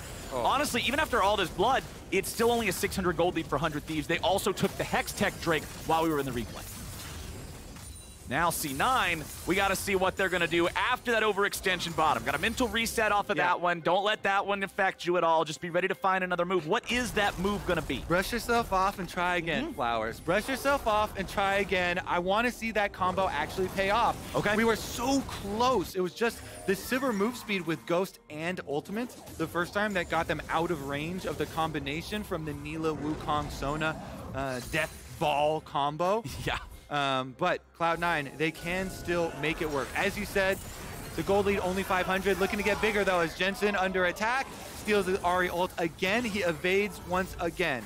There are two bounties as well up here for Cloud9 to try and collect. That Ahri is definitely the biggest offender. Abadaga sniping those kills down on the bottom side, so they can set their sights towards that area. Shield bow, as we were talking about, was completed for Berserker now, so he can have the confidence. Ooh, someday does snip away that Krug. But Berserker can have the confidence to go in with the shield bow, plus the dodge zone, plus the heal from the ultimate. Definitely can set up some big AoE wombos. 100 Thieves, though, very happy with that start. And it looks like Abadaga is going for the completed Morellonomicon as his second item, which isn't super common, but I love it in this game. Nila is a healing-based AD carry. Sona is Sona. Silas heals a ton. Wukong's a bruiser build with a lot of regeneration and drain tanking through the power of Divine Sunderer and Conqueror. Like, there's a lot of value to be had here. I love the fact that Abadaga is making that adaptation that doesn't happen too frequently. Phantom Dancer done now for FBI too. Second item on the Sivir. She's one of those traditional crit marksmen again, so 3-item power spike. That's the one we're really waiting on to see that huge amount of damage start flowing into the team fights. 2 minutes until Baron, a little over 2 minutes until Dragon spawns. Yeah, and I'm already liking this double movement spell summoner from FBI. The move speed is how they evade the big AoE team fight from Cloud9. If they can kite them back, and just do damage while they're kiting back, then we've seen the benefits here. Cloud9 though, brute force Flowers, that's the answer. They already got one tower with a Herald, and now they're going to find another tower with the second, getting a lot of value out of these neutral objectives that they've earned for themselves. Going to keep that gold lead nice and close between themselves and 100 Thieves, as Sumday's pushing up topside. He hasn't done a whole lot of damage to this tier 1 turret. He'll put a couple of auto attacks into it, and then backs away as Fudge makes his way back up to answer. But 100 Thieves are bringing in more bodies. They might just go for a dive here on the next wave. Yeah, Jensen's got teleport. He could try and cover, but that's a lot of bodies. That's all 5 Thieves. Yeah, there's a whole lot of Thieves up here. The teleport's coming in. Fudge wants to turn it around. Mega Gnar into the wall. Won't matter. FBI gets the kill. That's enough. 5, even with the teleport coming in. Full commitment from 100 Thieves. You see Cloud9 not able to push out anywhere on the map either. Bottom lane did go to the turret with the extra minions there, but nice surgical attack from 100 Thieves. FBI sticks around to clear out the minion wave as well. They just go for the reset. Neela pushes 1 minion wave up into mid lane. So Berserker getting his fill as well. The Berserker can get to 2 items here on Neela. Again, they're still looking for the same thing. The vision to be able to set up some flanks. This Cloud9 team is very short range, but they have huge power if they can find a flank engaged. Flashes and teleports are really big for this Cloud9 dream team fight. All right, let's take a look at the replay of the last play from 100 Thieves. Listen to the comms. No flash. They're gonna TP. Yeah, we're gonna dive. They're all gonna we have 5, we have 5. First. I just go with that way. I just go with that way. I'm gonna ult this guy. No flash. I'm tipping. I'm fine. I'm taking. I drop. Nila is still mid. Nila is still mid. Nice. Easy. Clean. Nothing to it. I'm gonna ult this guy. Trundle ult on him. He's paper. Melt him down under the tower. Well done there. Oh, Berserker losing a lot of HP there, but healed back up thanks to Sven. As now Abadaga gonna be thrown up into the air. Blabber's looking to go. Let's see if they can turn this one back around. Now Sven trying to get himself away, but 100 Thieves still re-engaging, still looking to find the kill. Blabber wants to disengage. 100 Thieves listening on their comms for this team fight. Yeah, care one time. Yeah. No flash. One time care. Let me get the fur. One time careful. He wants to flash. He wants to flash. Kite out this shit. Yeah, just wait. Mega, they have flash on the Gnar now. Okay? Yeah, wait Mega. Stop Mega. walking up. I have exhaust. Okay, a minute. I'm gonna walk up now. Dallas is joining me. Do we like this fight? Look here. Look charm. Let him walk up. Let him walk up a bit. They push back. They're waiting Mega. They're coming to me. Watching you. They're doing dragon. Guys, we don't have wolf chain. This fight. Coming. This is good. It's good. That side is good. Yeah, they can't come on the other side. Nila is stuck here. He has E. Run back. Nila flashed. Coming. Don't go in. My ult is coming up. They have Mega again. Go back one time. I'm gonna listen and TP. Yeah, go back one time. Okay. Back up one time. Nice. I love to hear it. We always talk about the Mega Gnar transform back to mini, but it's so cool to hear it live. They're going to go back in. Closer keeping an eyeball on it. Looks like the recall from Gwen finishes. Someday teleport. All right, 100 Thieves is ready to engage on this, but it's Cloud9 with control over the pit right now, and Blabber secures the Drake. 100 Thieves still looking for any sort of an angle. Someday has arrived, finding a lot of damage here into the Cloud9 health bars. They're going to kill Sven first, but Someday dies in response. Berserker is fighting back, but he falls to FBI and Abadaga. Blabber disengaging here with the clone now, as Fudge almost has the Gnar bar ready to go again. Abadaga and FBI running away, who he's still attached. It's a 3v3. Oh, Fudge has flash. He could make it. Fudge goes in, but he's not going to find the Mega Gnar, and now with the ulti down, the man's in trouble. He's going to be shut down by Abadaga, but Blabber the kill will happen. A double kill over to FBI, and an ace for 100 Thieves. If you go at the king, you best not miss. 100 Thieves, again, they turn around another attempt from Cloud9 to actually kill them inside the Dragon Pit. They stand strong. Sven not able to get it either. 100 Thieves collect again in the standoff. 3 versus 3. The grudge match after the fight is already over. 2,000 now, the gold lead. Cloud9 did get the dragon though, because the dragons are split. Let's take a listen in on that comms replay. He has shelter. I really want to go. I vote. I'm trying to bait charm. Okay. I don't know. I don't know flash. I'm going. Okay. Yeah. 80. You guys can win. Wow. Back up going like that. Barely living there. Barely living. The Hu-He heals. The crowd was chanting for Hu-He Yuumi, and the Hu-He Yuumi heals kept him standing. And they're loving it. This is the most support I've ever seen for Yuumi since that champion was invented. This is a Yuumi crowd today, baby. I think it is support for the player. Well, it's about the player. Hu-He there. Let's see what they can get done. He's playing a mean Yuumi this game, my friend, as 100 Thieves with an 11-3 lead and a 3,000 gold advantage are just moving into Cloud9 territory, setting up vision, stealing away every resource they can find, and it's Cloud9 just wobbling on the back foot now. Yeah, 100 Thieves. Pretty good at leveraging this advantage. You see them keeping the map kind of dark here for Cloud9, moving in these wards around the Baron. That lets them go for those aggressive plays you see now, making Fudge a little bit cautious. Yep, just a little bit. He'll back away. He'll be safe for now. FBI did 6,000 damage in the previous team fight. It was a very long extended fight, so that makes sense when you're Sivir. But man, this guy is scary. 5-0-4 so far in this game. I mean, it's a dream scenario for Sivir, the short-range AD carry that loves AoE. Guess what? Your whole opponent team are all melee that are dive champions. Even the enemy AD carry is a dive champion. So Cloud9 are diving into the buzzsaw. Well, that Buzzsaw has an infinity edge now before even getting level 2 boots. Like, he's just hitting these massive amounts of gold when he goes back and shops. Honestly, FBI frightening, and C9 is going to have to focus him properly if they want to be able to win these fights. There's still 2,000 gold lead for 100 Thieves. C9 got a little bit of that back with Fudge's push in the bottom lane. We won't have a Dragon up for the next 2 minutes or so. It's only 1-1 right now anyway, so those aren't a super high priority. Baron is live. He's on the table. I think we're going to get any Baron looks here soon. I think 100 Thieves definitely going to come replenish their vision, because look at this retake from Cloud9. They were able to clean off their blue quadrant leading up to Baron, securing themselves a lot more safety to actually try and approach these objective contests that they want to set up. So 100 Thieves push out mid. You can move in and kind of replenish that control. Okay, 100 Thieves getting down this tower. Shoved up. There's that tier 1 turret. Blabber on the flank.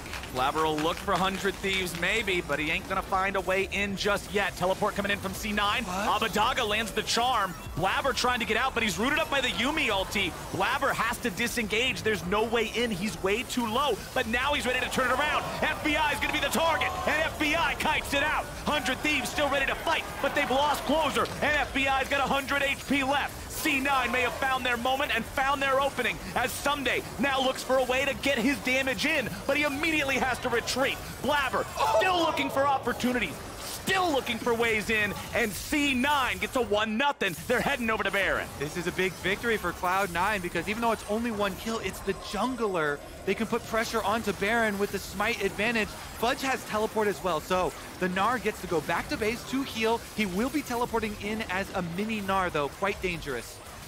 Alrighty, here he comes. C9, they got everybody ready to go. The whole crew's here and ready to party. 100 Thieves needs to stop them and get them away from this objective. Someday's coming back around. FBI's gonna see Jensen. Auto attacks being put into him. Baron's down to 1,000. C9 should be able to secure it, and Blabber's got it done. Now Someday's fighting everybody here in the middle of the pit. A double kill back over to FBI. Blabber might just be taken down next. Berserker with the flash out over the wall. Closer coming in, looking to chase them down. Berserker dies next. Fudge tries to get away with the Baron buff. He's the only man left wearing purple, and he's about to wear it to his own funeral. Subjugate him as he tries to jump over the wall and ride the chickens home. Everfrost slows him down. Flash won't get away, and 100 Thieves get the ace. 100 Thieves hunt every last member of Cloud9 down.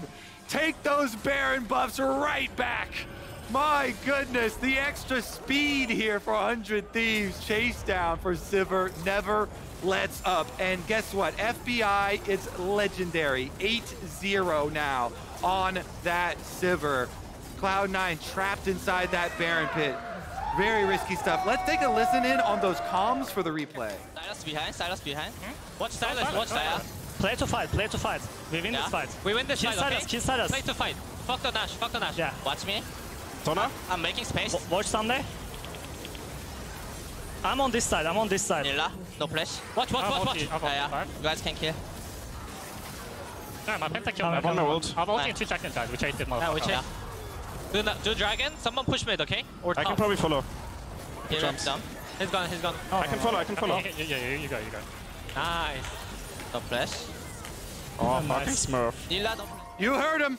F the Nash, play for the fight. I love it. I love the call. They know they don't have the jungler. They know there's no point in playing for that. Go for what you're guaranteed to win, and win it they did. Effectively, no Baron there for the side of C9 as 100 Thieves just wipes it clean off them. 2,500 gold lead again, and 100 Thieves remain in control. Give me that Baron buff back. That's not yours. All right, let's see him push right in. 4-1 split push here, 400 Thieves. FBI, again, Sivir is still a short-range champion there for the purpose of sieging towers. Yep. Can bounce, of course, damage through a team fight off champions, but sometimes the sieging here requires the extra rotation, so they just link up with Abba on the bottom side of the map. Both of the carries for 100 Thieves, Abbedagge and FBI, deathless still. Only 1 death on Who He's Yumi, 0, 1, and 14. Let me tell you, that's what it looks like when a dive comp fails the dive. Yeah. When the backliners are deathless, that's exactly what you want for 100 Thieves. That means you have kited correctly, move speed advantage, and the dashes there of the Ahri used very well. Of course, Who He's Yumi, the fan favorite, popping off 7 stacks on that Dark Seal, keeping the carries alive as well. 7 stacks on the Dark Seal, while Abbedagge has nearly an entire book full of stacks on that Medjai's 24 with his Rabadon's death cap now completed too. This man is absolutely smacking people when he hits these spells. And for Cloud9, the execution has to be on point now. There is so much damage in this Ahri, in this Sivir, that if they make one sort of a misstep, it's just insta-punish.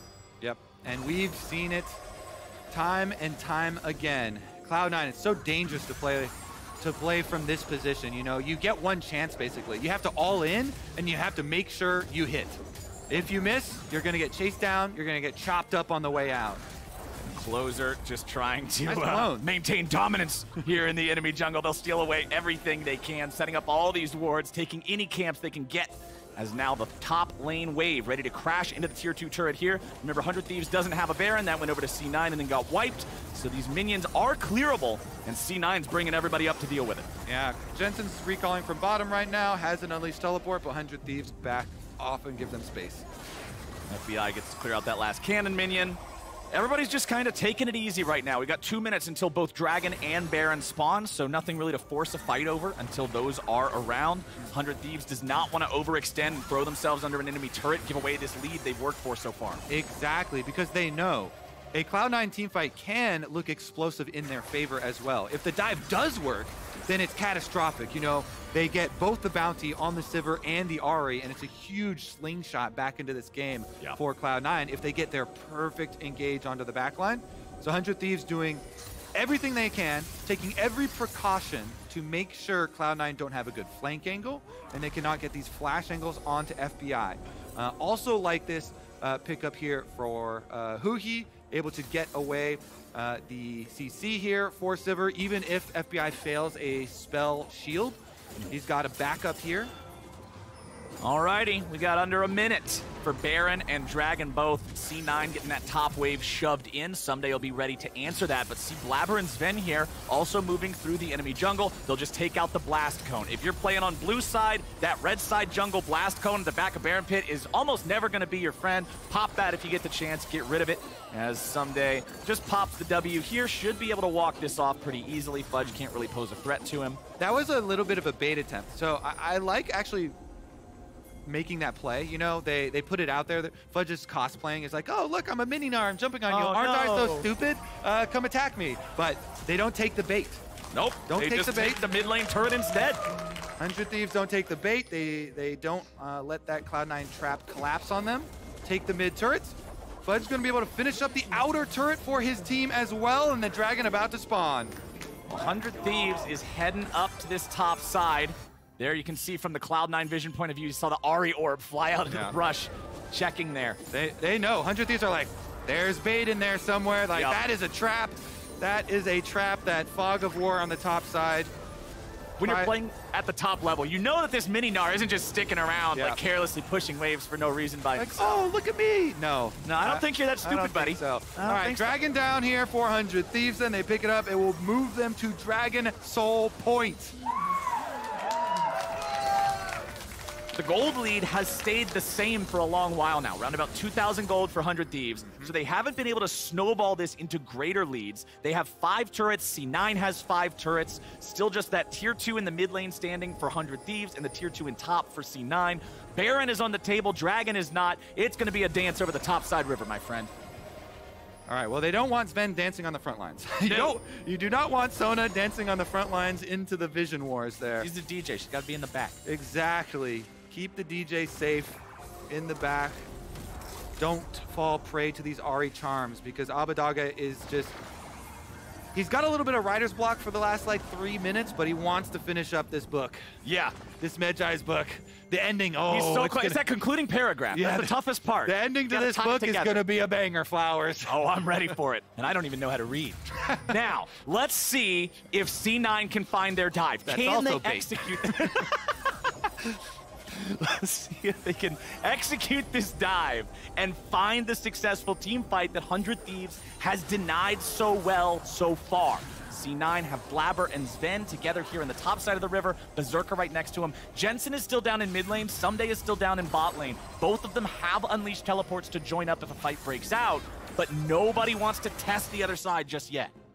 They're playing this really patient, man. Like, nobody wants to give their opponent that window. That's what I was saying for 100 Thieves. They're taking every precaution to make sure they do not throw this game back to Cloud9. They don't want that explosive team fight. And they have been able to increase their advantage. So by taking this precaution and by playing safely here, they increase their advantage. They get the next dragon. Now they're on Soul Point. They continue to take away jungle resources from Cloud9. Every little camp does matter.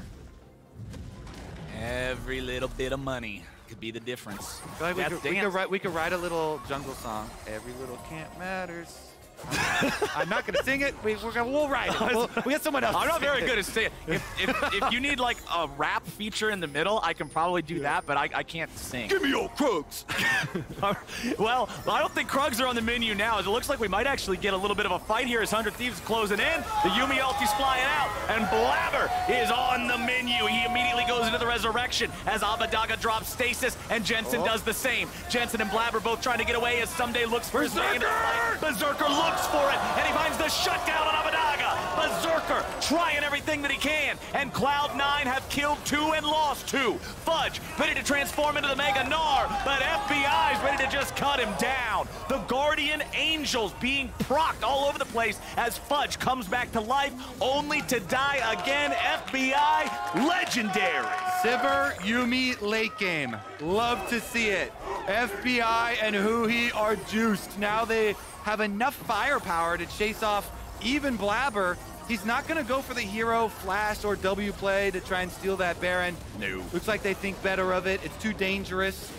Trying to outsmite closer is one thing, and then you know it's a one-way trip because that Sivir Yuumi will chase you down. Exactly, my friend. The big thing about that fight to me, if you're Cloud9, that was 2 Guardian Angels that you had to use here. Let's take another look at how it went down. It's again the chase here. Yuumi gets the ultimate over the top. Get out the Guardian Angel from Blabber. Jensen, the first one in. Look at the trailing to this team fight. Berserker sees the angle. Abbedagge has 50% health. He forces the flash first, and he follows it, getting that kill, the dive AD carry. Meanwhile, they get the kill on to Someday. It's a little bit of a breakdown of how powerful they think they are. Fudge thought they were strong enough after getting that kill onto the front line on Someday that they could finish it up, but Yuumi sometimes is deceptive there because you don't see her sitting on the Sivir. Right. And it's 2 champions in 1. So while Blabber and Sven were trying to run away from the fight, Fudge goes in, loses the Guardian Angel. They also lose the fight.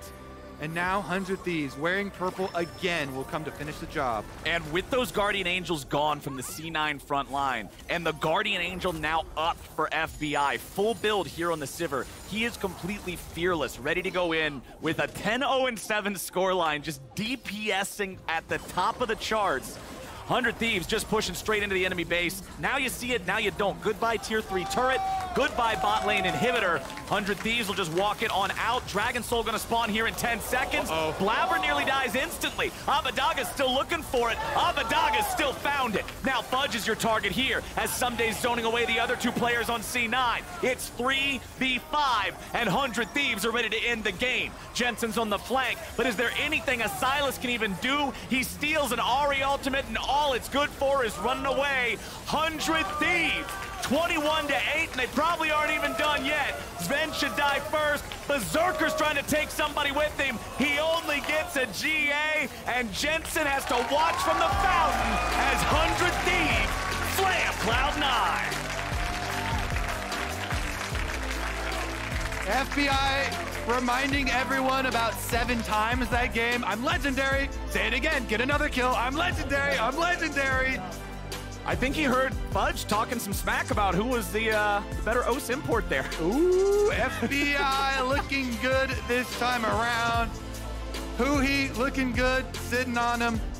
Yumi Sivir, baby. They never got the all-in. The kiting, the entire game on point for FBI. Yeah, 100 Thieves just played it so well. I mean, Abadaga didn't die for the longest time, too, like all the way down that final fight. That penultimate fight, excuse me, up in the top lane where Berserker was able to finally get him. Both 100 Thieves carries doing their job, avoiding that dive, and C9 just never putting it together the way that they imagined it in the draft. You could see flashes of brilliance. Some of these dives at the end there, Berserker going in 1v3, finishes off the kill. But too far gone at that point. 100 Thieves, you cannot make mistakes early versus 100 Thieves. Their fundamentals, again, they remain solid, and then once they get that lead, they're going to be cautious about it. They're not going to let you have an easy way back in. They're going to try and minimize any chance you have of making the big comeback play. And the communication, the comms were on point. We got to listen in so many different times. I actually love being able to do this during the games and sort of hearing what they're talking about. Like the dive, just closer being able to know, yep, I got him, he's paper, whatever, I'm still tanking, everything's cool. Like these guys have been playing together for so long. The desk was talking about it before the game. The coordination is on point, and it makes them that much scarier when they get those leads like you're talking about. Yeah, remaining really calm in a lot of these setups for the objectives. Impressive stuff. All right, and now we are joining the Tigress and the supreme OCE player, FBI, for our Verizon post-game interview. Fudge talked that smack beforehand, but one OCE player is reigning supreme after this victory. Welcome, everyone, to the Verizon post-game interview. I do want to talk about some of your specific play, FBI, but before that, can we talk about Neela a bit? First time we're getting to see the pick locked in here, and you just played against her. How was that? Honestly, I'm not too sure about Neela. I think she's a pretty niche pick, so I was pretty surprised to see them 1-2 the Neela blind. But I think he was just feeling really confident in the pick, and he probably had a lot of practice. But I feel like it's kind of niche, and I don't feel like it's that strong, but yeah. Yeah, it's a very, very specific style of play, definitely. You, on the other hand, this was a very strong performance for you, player of the game, in fact, deathless the entire time. Tell me a bit about how you feel that you and the team were able to be so coordinated and play with so much patience in a lot of these fights. Yeah, I think just this week's practice was honestly really good for us. I think we channeled a lot of what we learned in scrims into the stage, and I mean, I feel like the previous weeks we were kind of playing like pussies, and I think this week we decided that we agreed that our games were boring, so we're just like, we should just fight more, and we did. Bring a little more style to your play on the Rift.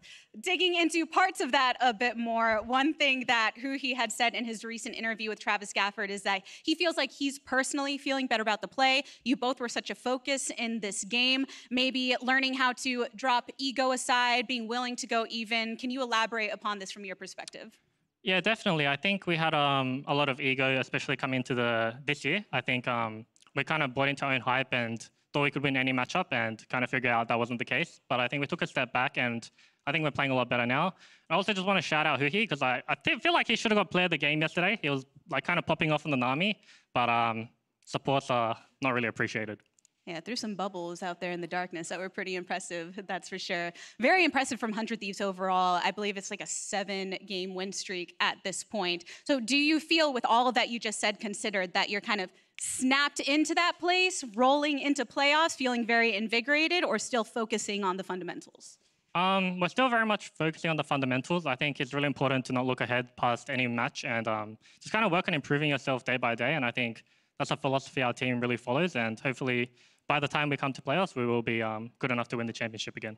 I do want to ask you to look ahead just a little bit, though. Super Week next week, you do have FlyQuest, CLG, and TL. CLG, banger game earlier on the day. What do you think of those last 3 games that are going to round out your regular season?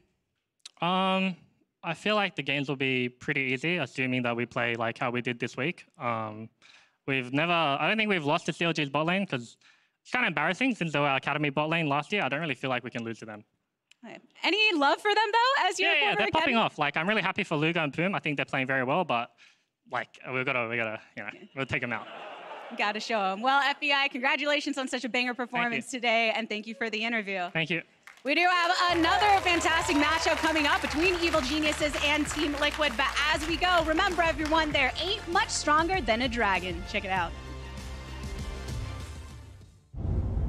Dragons will rule the 7 kingdoms for the next 100 years. Everything that House Targaryen possesses is owed to it. They are restless and chaotic. Without them, we're just like everyone else. This infighting must cease! The dragon's saddle is one thing. The Iron Throne is the most dangerous seat in the realm.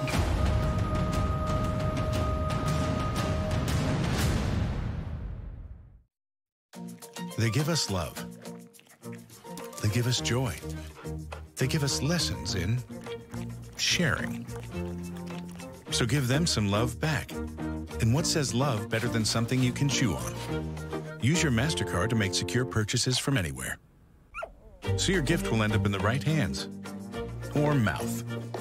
Because being there for each other is priceless.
Inspired always played a very stable game. When his lanes could play well around his timings, he was always a great player, but when he was playing against teams that were putting more pressure on his laners than expected, and he had to do like adaptive and creative pathing beyond the early game, I think that's where he struggled. I think he's actually adapted pretty well. I think international experience definitely helped him to adapt and you know, contribute to his lanes better, but he's a good player, you know. I just don't think he's anything special, but I think I've earned the right to say that after the last split I jungled. I love that because I don't know how hot of a take this is, but my hot take that I said at finals last year and have continued was like, I actually think Inspired has been forced to be a lot more creative on this EG team than he ever was in the LEC. So it's funny to hear from Bwipo, someone who has actively jungled against him and was known for how much he helped his lanes while on Fnatic. And while I want to respect Bwipo's opinion, having been a former jungler himself, it's undeniable that Inspired has been one of the main topics of conversation for the MVP race this split. But as it's Support Sunday here on the LCS, Support Sunday, and reflecting on that top 5 list, we've got 2 of those supports playing off against each other here in this game. We're going to start on the side of Vulcan for EG. Yeah, and I think Vulcan's a bit of a sleeper on this list for how much success he has had in such a short time. 3-time LCS champion, King of Spring, I think is also his other title. He needs to get that first summer title, which maybe comes up this year, but he's done it with multiple different AD carries. I mean, even when he was in Academy, he was supporting Piglet, I believe, for a lot of games. So, like, he's played kind of all over the map. Such a solid player. I think a great personality, too. That's not part of the all-time support list, but I was considering, actually, between him and CoreJJ for my 2-3 when I was doing my ballot. Yeah, and I mean, it's kind of like a great comparison between Vulcan, who came up like naturally through clutch and everything and made his name, and then CoreJJ that came in and already had made his name before coming into the LCS. And so these are his LCS-specific accomplishments, where the championships that he won with Team Liquid are aplenty, the MVPs that he won are aplenty, and then you just look at the first team All-Pros that he was able to win. And I feel like the only one that he didn't win, if my memory serves me, was where he came in halfway through the split. And it was still a deep conversation. So he has just been dominant since coming into the LCS. It's also really interesting to compare these two because while we talked about like, oh, you know, who's going to catch up in the jungle role when we talked about the junglers, both of these supports, so Core already was rated #1 in this list, but then both Vulcan and Core can actually continue to make the case through their career. Like we heard from Core earlier where he was just like, yeah, I just want to stay at the top. And you know, like I'm going to stay #1 and I want to be #1. And then Vulcan actually tweeted out, like quote tweeted the list himself. And he was like, hey, I'm going to be #1 by the time my career is over. So these are 2 active players. Yeah, there we go. By the time I retire, I'll be everyone's clear #1. These are 2 active players who are continuing to make the case for their own legacies, as well as Afro and Biofrost, actually. Gotta love it, particularly when you think back to when Vulcan first came onto the scene on Cloud9 specifically. And there was so much conversation around how he would get snubbed for, you know, his ability in like all-pro voting. So I love this here, where he's kind of got that like underdog mentality as a support, like I will claw to the top, I will prove my value in the LCS. I'd say he's already done very much that, but still sees a couple people above him on that ladder. We just had a sneaky shot of Dig CoreJJ as AD carry, sneaky shot of Dig Vulcan actually before they became clutch. So sneakily similar LCS origins for the 2 of them as well.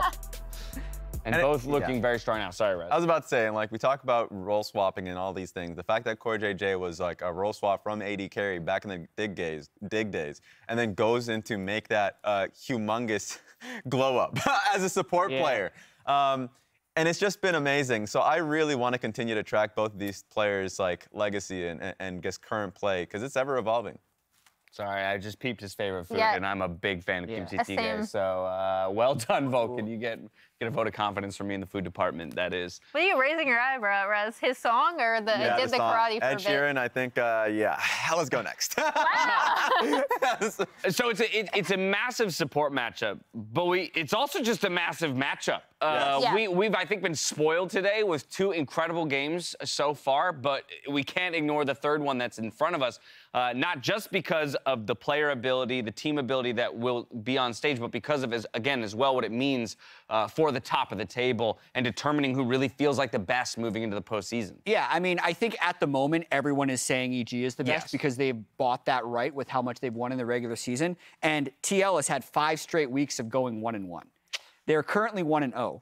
And against EG. So we'll see. I think it's actually a more important game for TL than it is for EG. If EG drops, they're like, okay, whatever, we're 1-1 against TL. We've been so dominant. We're going to drop a couple games. But I think for TL, after this much mediocrity throughout almost all of Summer Split, this is a time for them to step up if they want to make a big splash in playoffs. Yeah, and have a better idea of what drafts they kind of value and love. I know, especially with the new patch that's come through, that's thrown a wrench into the mix. But all split long, it felt like they've been bouncing between one draft or another. Sure, the identity of like playing towards bot side is there, but a lot of the times it hasn't worked and they've lost drafts because they've either early picked the Draven as an example and then got counted out by range. And so there's things that they really do need to get back on the drawing board, and I hope that this is the first step in that. It's interesting you bring that up, too, because as Jat already knows, I was going to do, like, a deep dive, like, watching TL VODs, and I had people pull the gold graphs, and there's, like, 2 break points. I believe one is between, like, 18 and 22 minutes, and then the other one is slightly later in the game,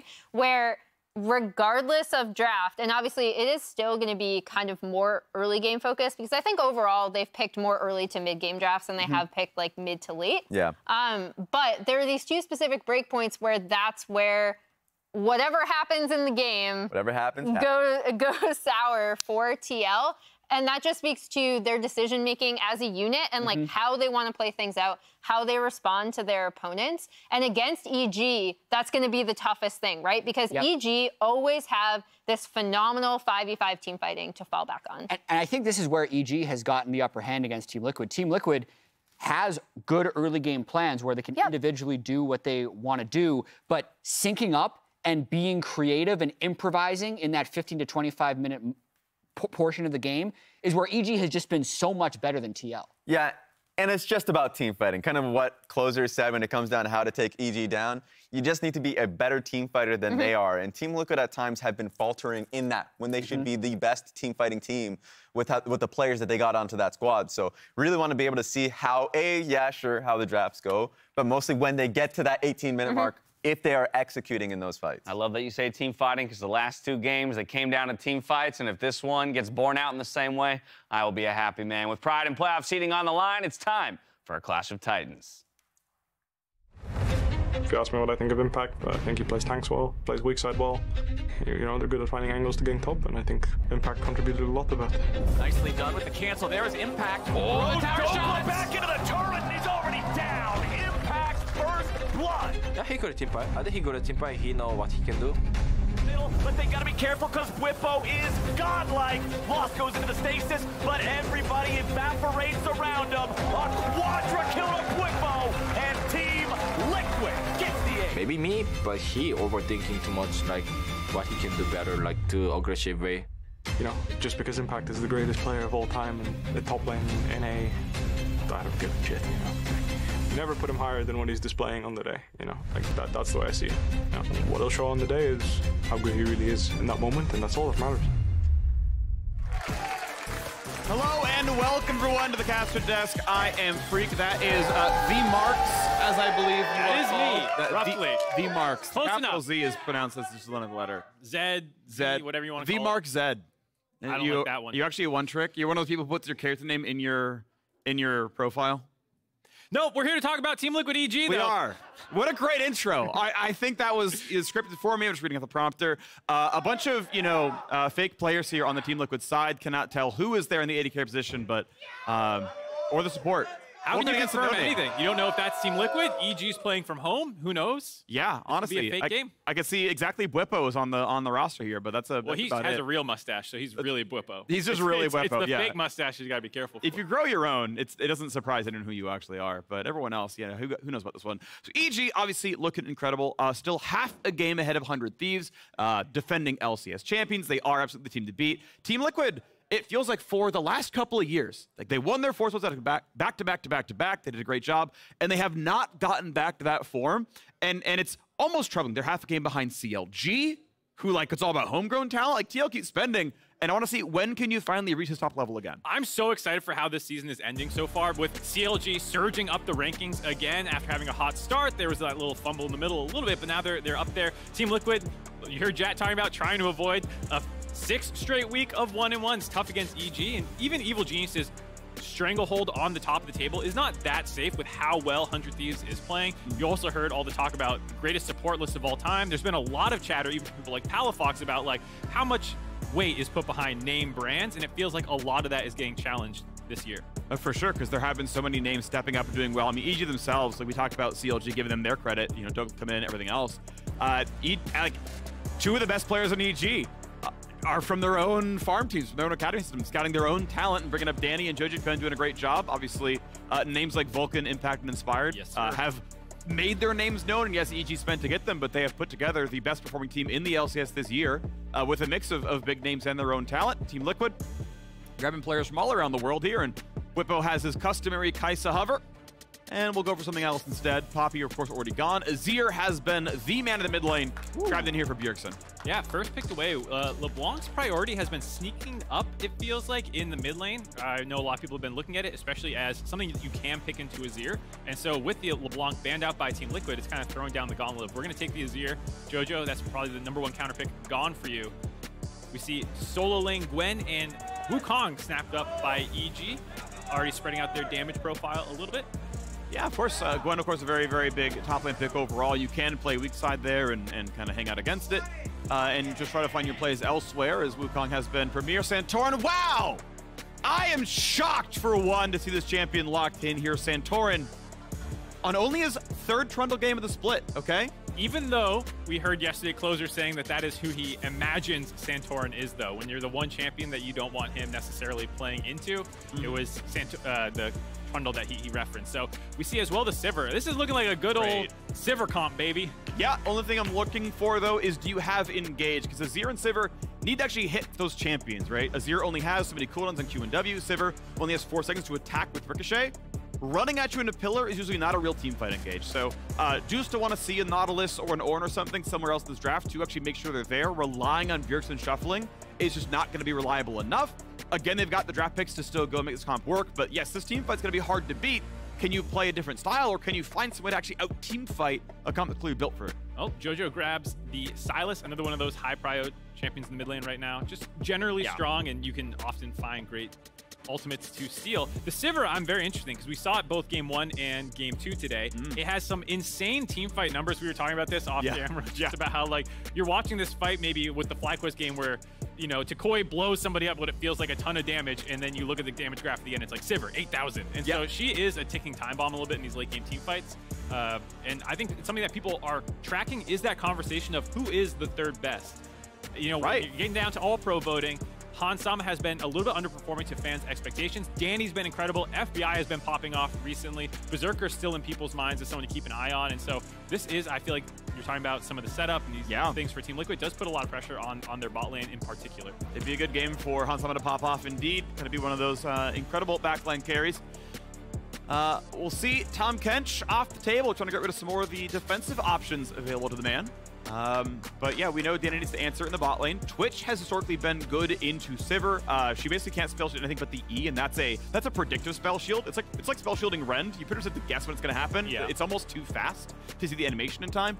You don't block anything on W. His autos, his Q, his R, all that passes through it entirely, and your range isn't very good, and you're walking. So That's maybe still left up. Final band to go. So I will say, one of the things is that with how short range EG's comp is already and how kind of all in it is, Sivir will usually probably have a target to be hitting, even if it is a very scary target to hit. You know, if Sylas is in range of you or Wukong can be terrifying, but I'm not sure if they need more engaged, so the Tahm Kench as a protective option makes sense, because it does feel like the onus is on EG's flankers, on their engage to actually start these fights, and if TL can kind of survive through that.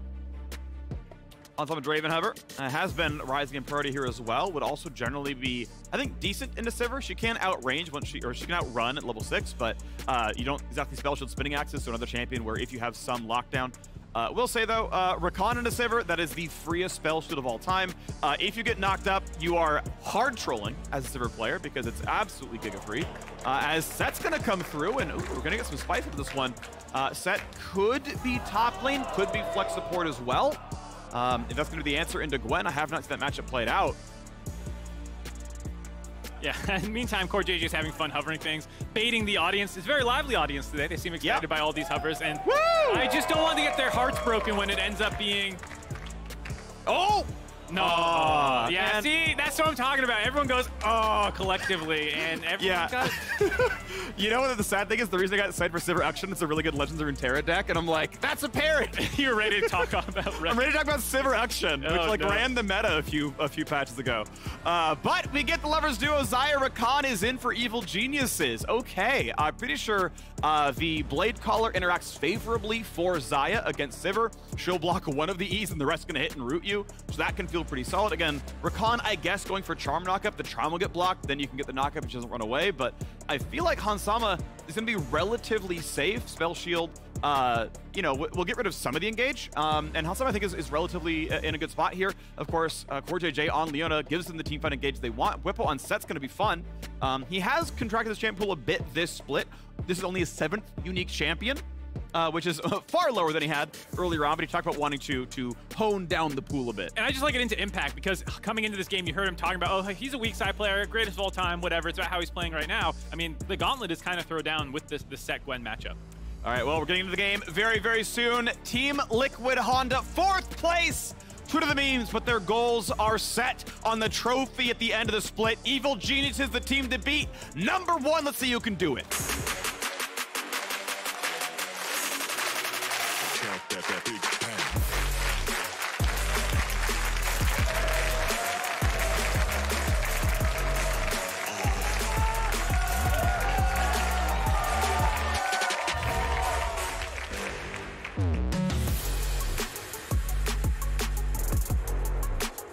Welcome to Summoner's Rift for a top-of-the-table clash. Evil Geniuses will retain control of 1st place at 13-2. If they take this one down, Team Liquid would rise back up to 3rd, keeping pace with CLG.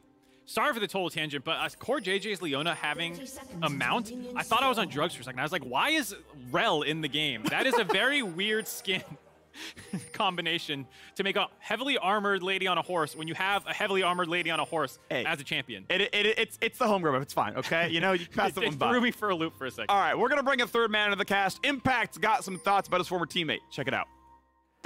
I mean, if a Brief was strong lane, I think TL should be strong because they're bottom winning and top winning. Then no way lose, you know. But that's not how it works, League of Legends, my opinion, because you need balance. So I think that's TL need to find a way to how to win game, because TL, I think they lost to the how to win game. Quick correction on myself. Team, not teammate, obviously, but talking about former TL. They do need some direction, he says. Let's see if that comes through. I think the question that people always have around super teams is like, yes, you have a winning top side and a winning bottom, and in theory, you win everyone on the map all the time. In practice, someone doesn't get the resources, someone overplays, and so that is a situation that you hear him kind of talking about. Impact would know, being on so many great teams over the years, about the struggle that it can be to find how you want to play with 5 people who are used to getting resources. Yeah, and here's Impact, who obviously is happy to not. And yeah, he's got a lot of Gwen this time around, sure, but the man's played entire years of exclusively Ornn. And turns out you win a whole lot of trophies when you're like, yeah, I can just be the weak side guy. It's chill. Let Devilwolf get all the ganks. We're chilling. And it's a great thing to have. So Inspired, 2 camps down. He is tracked on the way over, as we had some very early Sivir poke there as well. As JoJo's going to try to see if he can keep up in the lane. Level 2 now for him. statistically the two best laning mid laners in the LCS. Highest CSD and highest gold difference for both these mids. Also true for the top laners in terms of gold difference. They're right up there against each other as much as Impact has been the weak side king for a long time. He's been getting more resources recently. You can see already some heavy trading coming in for the set. Both junglers are pathing bot to top, looking like they want to maybe abuse this. You can see a bit of a tough matchup for the Gwen. Just having the pullback to get the stun. You're going to sit inside the mist pretty much all the time anyways, so there's not really any way to abuse that other than the extra resist you get in there. And set with the shielding is able to win a lot of trades. Plus the extra sustain just in your base kit makes it a little tough for a lot of melee matchups. Already? TP Ignite. He has no outplay tools at all. And, okay, Santorin. Wow, okay, Inspired actually going to go for the early smite to make sure he's got health right now because there is going to be a potential dive. Or is there? Burns the W. Jungler's still looking back at each other. Santorin has smite to take away the big Krug. It's the lion's share of the XP, though not the gold. That's all in the back half. But he knows with where he can see Inspired, there's a smite and there's the play. Inspired's on the side now. Here comes the walk-in. W should be on cooldown. Who's going to pull aggro? Stun's going to come in first. The flash follow. Wants to get out. The shield takes it. He's out of range. And will he trade it back? Inspired gets pillared. Santorin wants it. Takes a bite out of crime. 2-1. Team Liquid take the double. They play the dive slow. They contest the camp early on, and then the ultimate engage by Bwipo flashing in, grabbing the turret aggro first, grabbing a huge shield to be able to turn around and bait Inspired in. 2 for 1 in Team Liquid's favor right out the gate. Really incredible. Bwipo brings out a set that we really do not see much of right now. Great combo on the box set as well. Yeah, big damage on Danny. 100 health. He's dead. He cleanses the ignite. Just survives it. That plus the shield from Vulcan keeping him up, baiting Hansama's flash in, I believe it was, to try and get the last bit of damage, but still a big summoner advantage in their favor. Still has heal up, only for the ignite. Wow, already an action-packed game already there. Impact is back in lane in time. TP's up. Bwipo able to save his. He walked back to lane. Man, I am loving 12-14. Thank God all these changes came in. People are so much more aggressive. 2 bangers in a row. Looking like we're on pace for a third one already, because this topside matchup, you expect to stay volatile. You expect to have more dives coming in, and we'll see if EG can find any way to stem the bleeding, because, you know, Impact was talking about, oh, they have a winning topside. They should have a winning bot side. Team Liquid has that right now in this game, and it's kind of just a feast for Santorin to pick where he wants to go. He's hovering bot side right now. We'll see if they try and look for a dive. Well, maybe so, yeah. Right now, that looks like the recall out of the Trundle. As Inspired able to get a nice little blue buff steal. Cutely done right here. Santorin had kind of skipped some camps on his way around, and okay, Vulcan, you are alone in this lane. Is Core gonna, yeah, you can basically always on reaction, just W backwards and not get hit by anything from Leona, so it doesn't even bother to hit the button. Nothing happens there. Sivir does not bounce in time to stop Desire recall, but it is gonna be a full wave denied. And you love getting this off when it's a non-cannon wave, because the wave drops really quickly, and what you have coming in dies really fast. And so it's like, cool, our recall's quick, we're not gonna drop anything, and we'll deny some ourselves. Yeah, that's really nice from Team Liquid, being able to get that advantage in their bot lane. And at the same time, Bwipo had the wave pushed into him, so he was not getting denied at all, still up a little bit there. And EG did a good thing of desyncing their recalls, so Danny does ultimately fall behind, doesn't feel great, but Vulcan was grabbing some of that experience.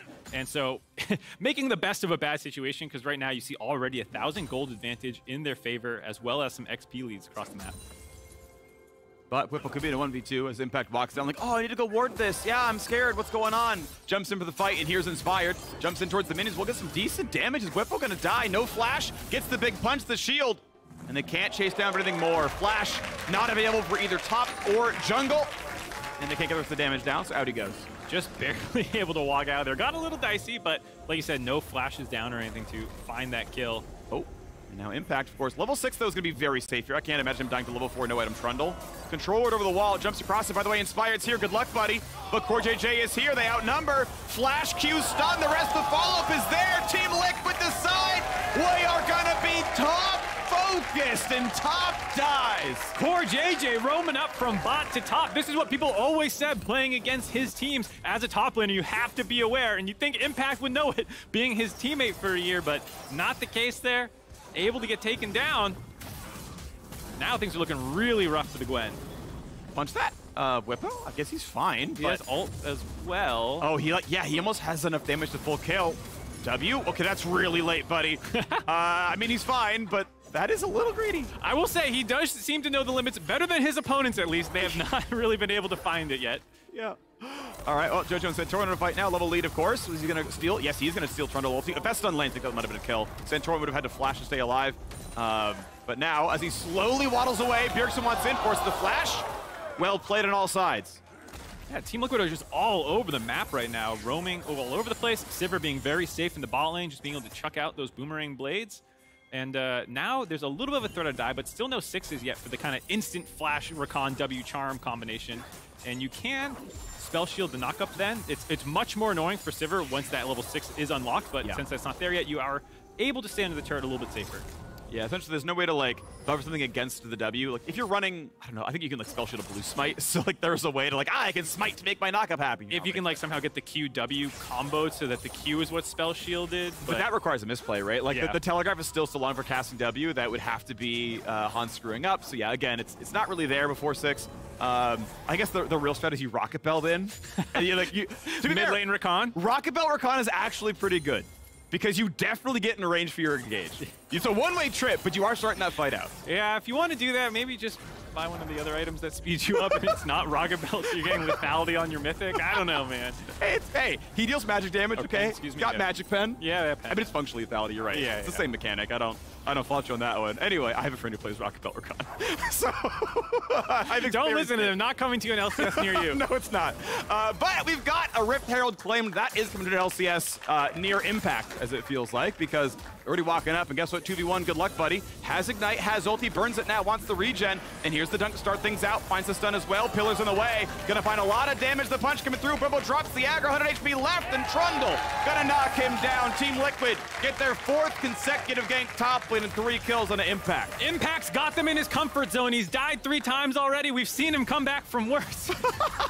No, this feels like a disaster. The counter pick from Whippo coming up huge. Feels like a matchup that not many people are going to be super familiar with. He's able to use it early on to set up multiple dives, coordinate with his team, and blow this lead open already on Gore Drinker. Pre-10 minutes. Absolutely massive. 20 CS up as well. Top lane feels over. Yeah. Jeez. These guys. It's a 9-minute Gore Drinker. Oh, no. Yeah, I know some players who would just actually sit in Fountain at this point. You know, like, this is not... They'll actually, the friend I'm thinking of will just walk bot lane like I'm forcing a gank bot. Like, you don't have Ignite or ult. I don't want to play with your friends, dude. You got Rocket Belt, I have some really inty friends. AFK top lane. Yeah. Here we go. There's the dive. You know, pull him right back in. There's nothing you can do about this one. And it wasn't even perfectly played in the sense that the E pullback from Whippo didn't have something to stun the Gwen on, so there wasn't even that part, and they still found the kill. And they almost find Vulcan down here as well on the bot side. Santorin is there everywhere. Traffic cones. Stop. You are not allowed to hit my teammates. And it is ultis forced out of EG. Some more control on the bot side in Team Liquid's favor. 2.5 thousand gold advantage just 10 minutes in. And to be fair, this is something that the team has done consistently. For all the criticisms people have had about Team Liquid, it's usually not the first 10 minutes of the game. They're still highly proactive, highest goal difference in the league, a lot of the most kills in the league through this time period. It's once they get these leads, they start trading out for more objectives than people feel like they need to. And so from here, I think a lot of people want to see Team Liquid keep this pace up. Core JJ all over the map, Santorin all over the map. Trying for the re-gank now on the top side. Whippo, no, does have ult. Does not have his flash. Gonna dunk back towards safety by a bit of space right here. Still has the shield. It will not matter. They'll get him. Oh my word! That Gore Drinker! Gore Drinker was massive, and Whippo straight up 1v2s. No matter which jungler comes top lane, Impact dies. Whippo just destroyed them with the massive haymaker, and during the fat shield, able to use his Gore Drinker to jump up a couple hundred more HP, finish that kill, and still be on the map to push now with the Rift Herald. Oh, he'll barely finish TP in time. He's thankful that Herald's going to sort of summon slowly, but this turret will always die to the charge. Gold will be earned. Whippo getting low again. Shield, Gore Drinker, turret's gone. How about the rest of the fight, though? Once again, Impact is gone. He still just lives. Whippo still surviving. Jojo Pyun is here, but is it more meat for the grinder? What's it going to be now? Santorin a bit low. Here comes Bjergsen. Kills number 3. Kill number 4. This game is so damn over, and it's all because of Whippo. Absolute 1v9 performance by Whippo. He was talking smack in the interviews, and he is backing it up. Wow, he is smashing these kids. All right, let's take a look at that fight again. This time, hearing Whippo talk about it. Okay. Silence is moving. I cannot follow. The tower is already gone. The tower is already gone. We're coming on. Just camp after. Camp after. Okay. I think you're dead. Okay, play with me. Play with me. I'm slowly moving. Silence will be first with the others. I'm so strong. Look, Wukong. Go on, Rakan. Black. I need to kite that. I win. I'm here too. Yeah, play together. We win. Silence first. Okay. Oh, actually, he's sensing. I don't know where Isaiah. Nice. Nice.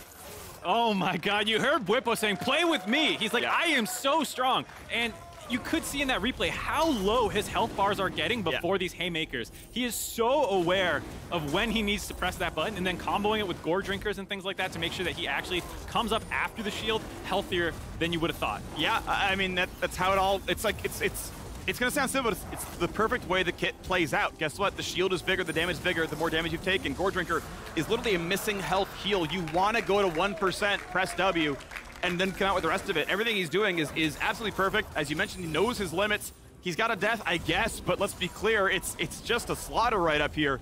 8 kills across the 2 top players. And bot lane 0-0-0. It's like, it's fine. Hansam's having the game of his life. You just sit back on Sivir, whipping out your pizza discs like, anyone want some more food? Bwipo's fed. Yeah. Even that one death was in that 2v1 dive at the beginning where they got the double kill. So absolutely worth it. He is popping off so hard. And this just feels amazing for Team Liquid. 6,000 gold up, 13 minutes into the game.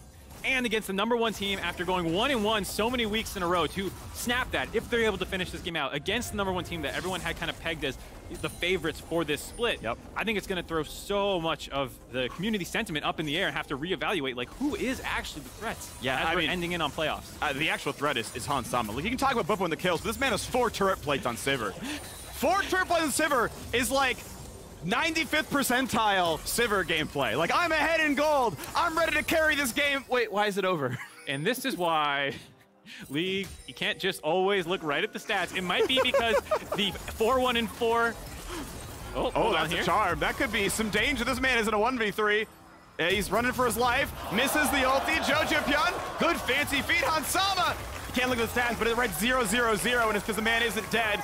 Burns the heal. Here comes the rest of it. Finally goes down. A nice shutdown comes through from the farm. Danny is on the board. EG has a small sign of life. Here's Bwipo again, forced to flash away. Second ult should be here, I believe. Knockup will tag and use it with the ulti, but he's gonna drop a gigantic shutdown. Comes through to the Wukong. All right, EG making plays on both sides of the map, showing that they're not quite done yet. Core JJ being a nuisance, interrupting one of the recalls.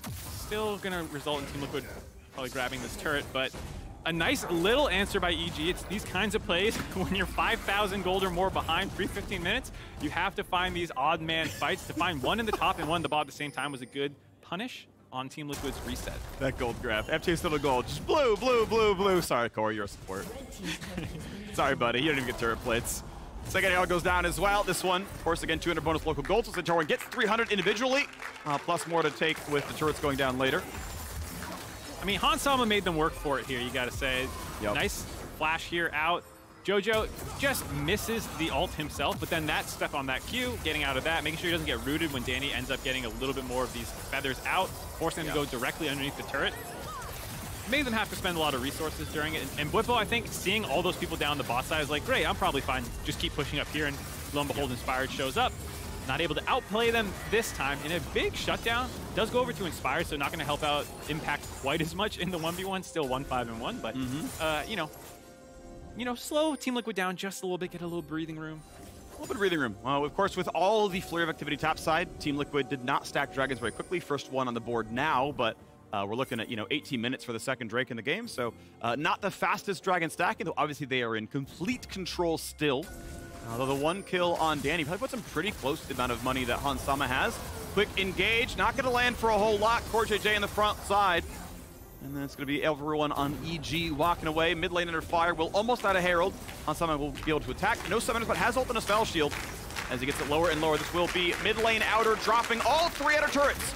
Will be slain. Woo! Team Liquid killing turrets. We had the dragon shouting yesterday. We get turret shouting today. Herald drops as well. Wow. EG get their first epic monster kill. This game is crazy. To be fair, it is, though. It is. Bwipo, despite that death, still absolutely massive. And from here, it's going to be that slow kind of choke out that I feel like it's very hard for EG to contest any neutral objectives directly. This dragon that's spawning in 1 minute, I mean, you can flip the entire game on it if you feel like that's your best bet in. Scaling is very strong for Team Liquid, and so it's not really going to get any easier. Your side lane split pushes are pretty much all dead in theory. Like, there's not going to be anyone beating Bwipo in a side lane right now. So maybe you do just flip it at the dragon, because otherwise you have such a hard road to try and find a way that you get ahead of Team Liquid's team comp. Speed it is. Well, you're going to see Whipple come up through, knock down these minions. Very stylish farm on his way towards just Grievous Wounds. Does not actually go for the rest of the Kempuk Chainsword, which got 200 gold more expensive. Was very OP. But moving towards maybe a Death Dance next up. Yeah, run away. Oh, pretty good pillar, though. They might find the engage. Danny doesn't have a good way around this one. Saves the ulti. Walks back just barely, but they're going to lose one. Inspired flashes back. Impact TP's in just to be attacked again. Quick cleanse out of Danny, trying to stay alive. Ignite is on. That means it might kill him. Just going to be one tick shy, I think, and the shield comes in anyway. Impact nowhere to go. Whipple finds the kill. 2-0. Team Liquid keep taking whatever they want. You see EG's mentality. We should contest the Dragon. They tried to group up mid, but there's just so little control over the game. Team Liquid easily pounce on top of them, grab a couple more kills, grab a turret. Gonna be over 8,000 gold for 20 minutes. Yeah. I don't know why you contest second Drake, though. Like, does it really matter? You're nowhere near Soul, and, like, maybe you get farmed somewhere else? I am surprised. I don't mean to turn too existential on you, Freak, but does anything matter at this point? At this point, internet connections might matter a little bit here. Quick replay that we get to hear exactly what's going on in TL's head. Mid is contested. Yeah, but we can just through a side. Okay. Oh, look at Saya. I'm pulling here. Yeah, look at Saya. It's good fight. Really good fight. Really good fight. Wukong on TP. Yeah, he's on TP next. TP next. No flash. No flash. No flash. Okay, I go Gwen. No flash this guy. Okay. That's his call. I don't have anything. You just I'm gonna fuck this house. Yeah. Gwen is fuck. 1 HP Saya. 1 HP Saya. Yeah, go mid turret into the Dragon. Okay. He was right. Well, not wrong. Yeah. Silas was fine. Silas was like, I can just E over the wall. Like, you didn't really... It was fine, but yeah, Gwen didn't have a good time there. Nope, and it's a situation where you can hear Team Liquid still being very serious in their comms. I'm surprised that they haven't lightened up at 10K, almost advantage. But I think from their perspective, this is a team that has been blasted for being the super team, the TL, Money, Steve, Wallet team. You're supposed to stomp everyone, and they've been struggling a little bit this split, despite being 9-5 in regular and in record. Hi, Inspired! I've got two. I've got the knock-up. Do we have enough damage? So Vulcan comes in for the charm, the double knock-up. Good damage into Danny, but here comes the reinforcements. Will it even be enough to find a single kill? They're going to try, and they'll get Santorin. One for EG. Nothing back just yet, but here comes the dunk, and it's going to be Jojo Pyun dropping. A 1-for-1 as Sivir gets on the board. Hansama able to get himself into this one. 12-4, though, a trade of kills. Not bad for EG. 1-for-1, even with Team Liquid kind of face-checking the entire EG team there. Inspire getting an easy knock-up, comboing with Rakan, but Team Liquid able to trade back. Bwipo showing up, and everyone just kind of runs away as soon as boss Bwipo arrives. Yeah. Important thing was it was a 5-kill Santorin, so this is a shutdown coming through. Total gold income should have been better for the EG side, but still licking their wounds. 8,000 down. And they've got to find their comeback next 8 minutes before Dragon Soul comes up. Yeah, it's definitely the copium take of, hey, we shut him down at least, guys. Not bad. As you see just how stacked this fight started in EG's favor and how it still ends up relatively close. A 1-for-1, even with how advantaged they start being able to get all that free chunk in that fight. I think for EG, it's still feeling pretty doomed. You're saying these things, nice, we got a shutdown, nice, guys. Yeah, you know, you got 600 gold or something onto Jojo Pyun, which is, you know, going to help a bit, but obviously you're working back a huge deficit here as Team Liquid go ahead and take the top set of the map away. This is what you look for, doing a Baron setup. Look, 3 control wards in the opposing jungle, right? That is the play. Everyone wear one, get them in the brush, own this entire jungle, and it's like, look, you have to walk through 7 different pockets of vision.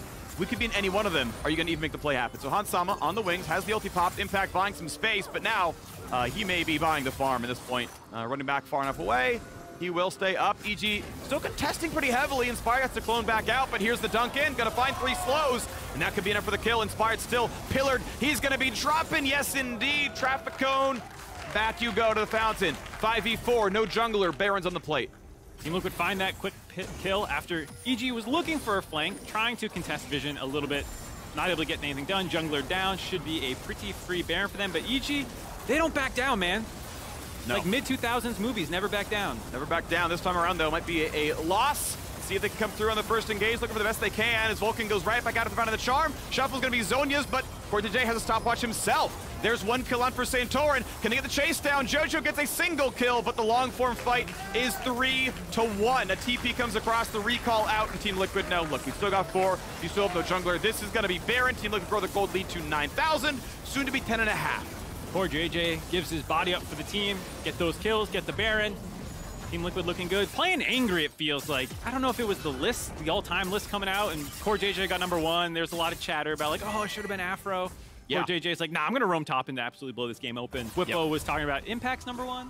Maybe at some point, but not right now. Yeah, I mean, this split, I would probably still give the edge to Impact, but in this game, it is clearly all about Whippo, and I want to kind of bring the story back up. He talked in an interview 2 weeks ago about how he was playing a lot of unique picks, with a lot of new experience, but wanted to play a lot more of the normal stuff, the meta stuff, and focus in on a smaller pool. But this set though comes out and it does everything. I think that's the thing is when a counter pick doesn't work, it draws a lot of attention. When it does work, again, draws a lot of attention, and you can see the power of these counter picks when they work out. Team Liquid as a team has been struggling a fair amount over the last 2 weeks, and so it makes sense that these tricky counter picks that he's trying to do are getting a lot of negative community criticism.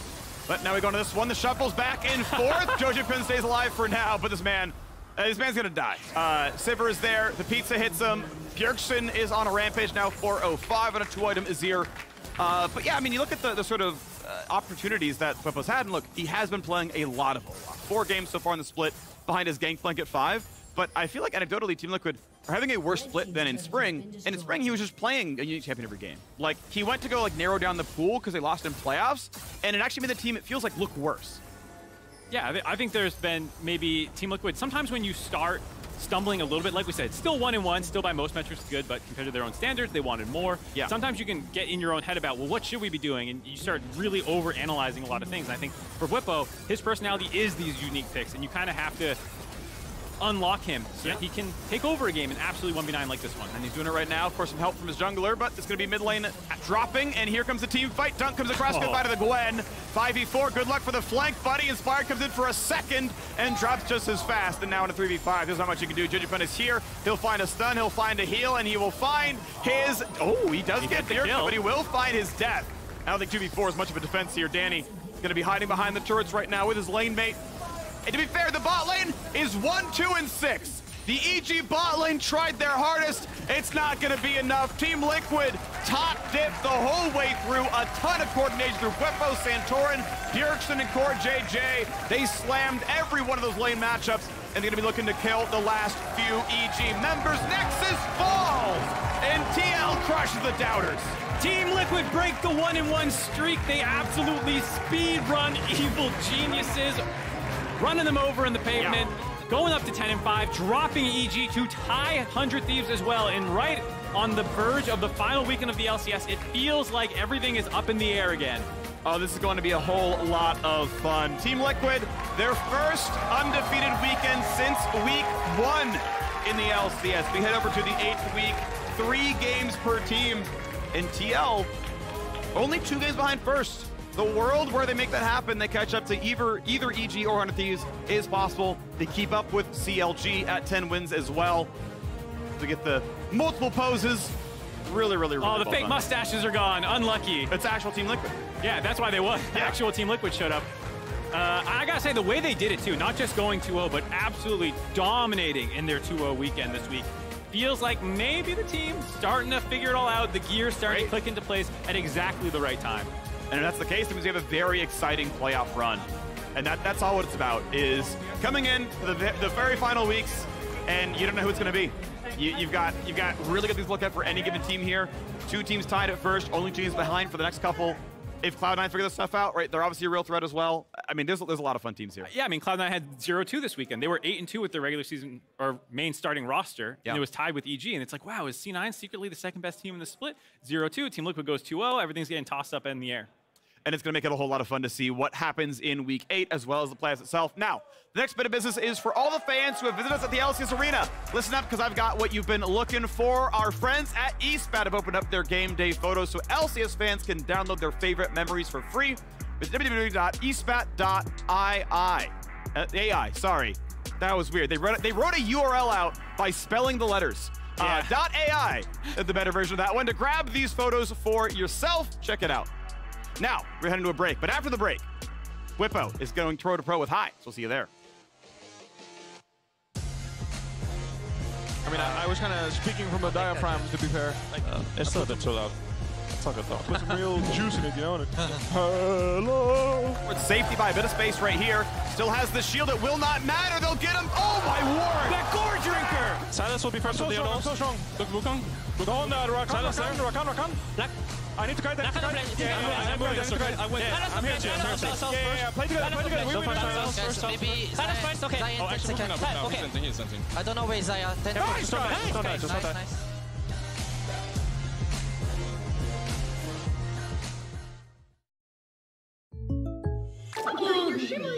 What you playing? A very serious game. But these in-game purchases are adding up. Oh, State Farm has rates to fit your budget.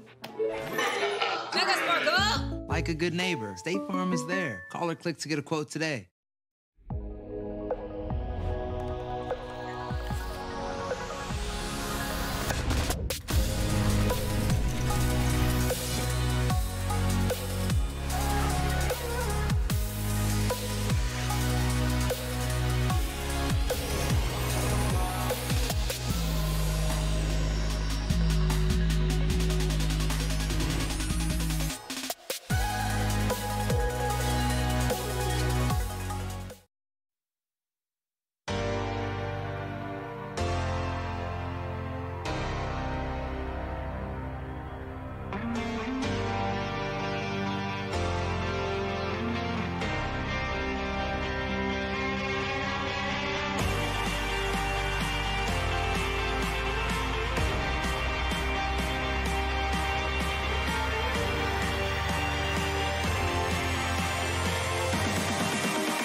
Welcome back, everyone, for another segment of Pro to Pro. Today, we have Whippo with us. I'm sure you had super fun in that game, right? I love the fun. All right, great. So we're going to actually talk about it really quick.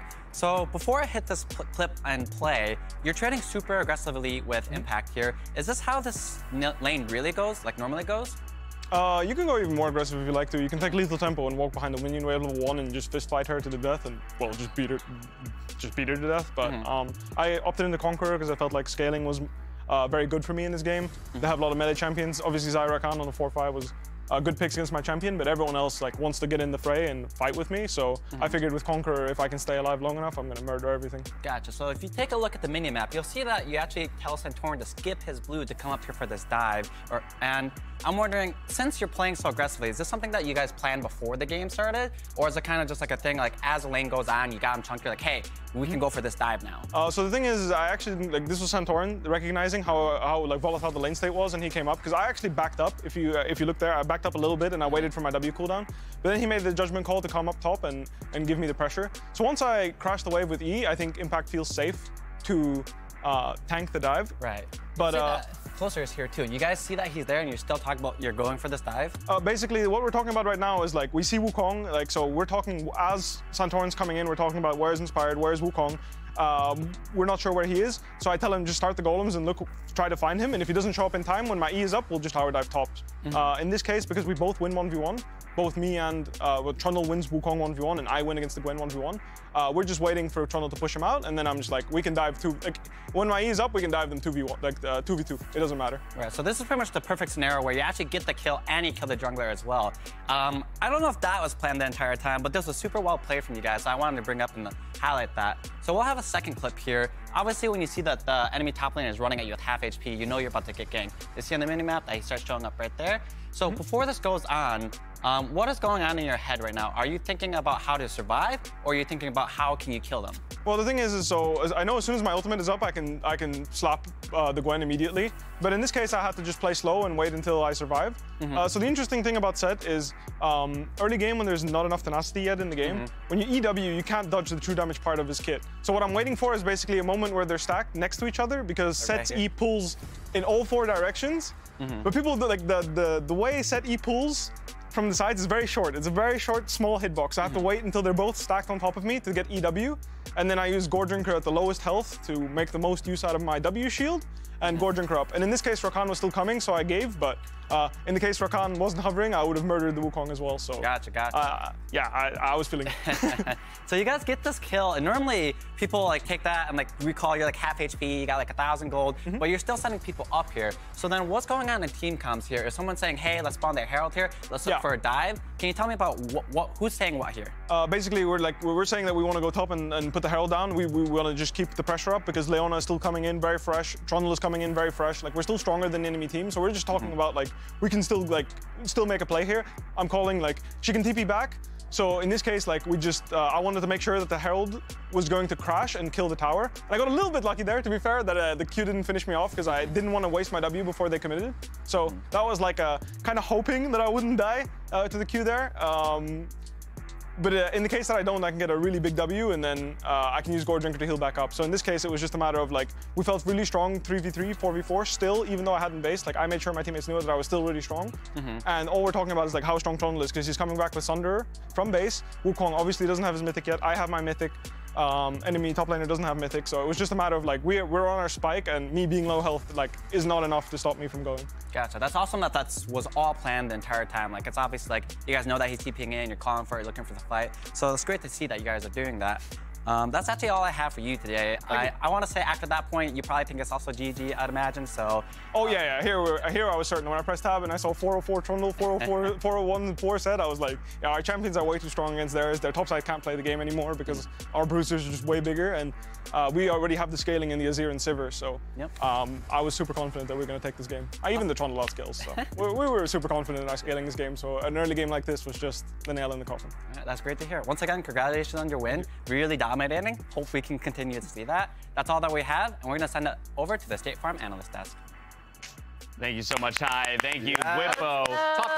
Congratulations to Team Liquid for taking down Evil Geniuses. Yeah, we talked about the successive 1-1 weekends for Team Liquid, and they turn in a 2-0 and against EG, the #1 team at that, to close it out. Yeah, and we got the story of the mustaches as well. Whippo was trying to do something different every week that they were 1-1 to break the curse. Right. The mustaches is the one that succeeded. So I guess they got to stay. Now they're stuck with mustaches. Keep at it, exactly. Also, the largest gold diff at 14 this split was this game for Whippo. So yeah, for an individual. Yeah. And it was 27.65 gold at 14 minutes into the game. That is astronomical gold difference. Gold difference. Yeah, and without a doubt. This one was beautiful from Team Liquid. Just probably the best coordination for them because they had a pretty clear set and strategy that, Whippo literally talked about by going topside. It was executed excellently.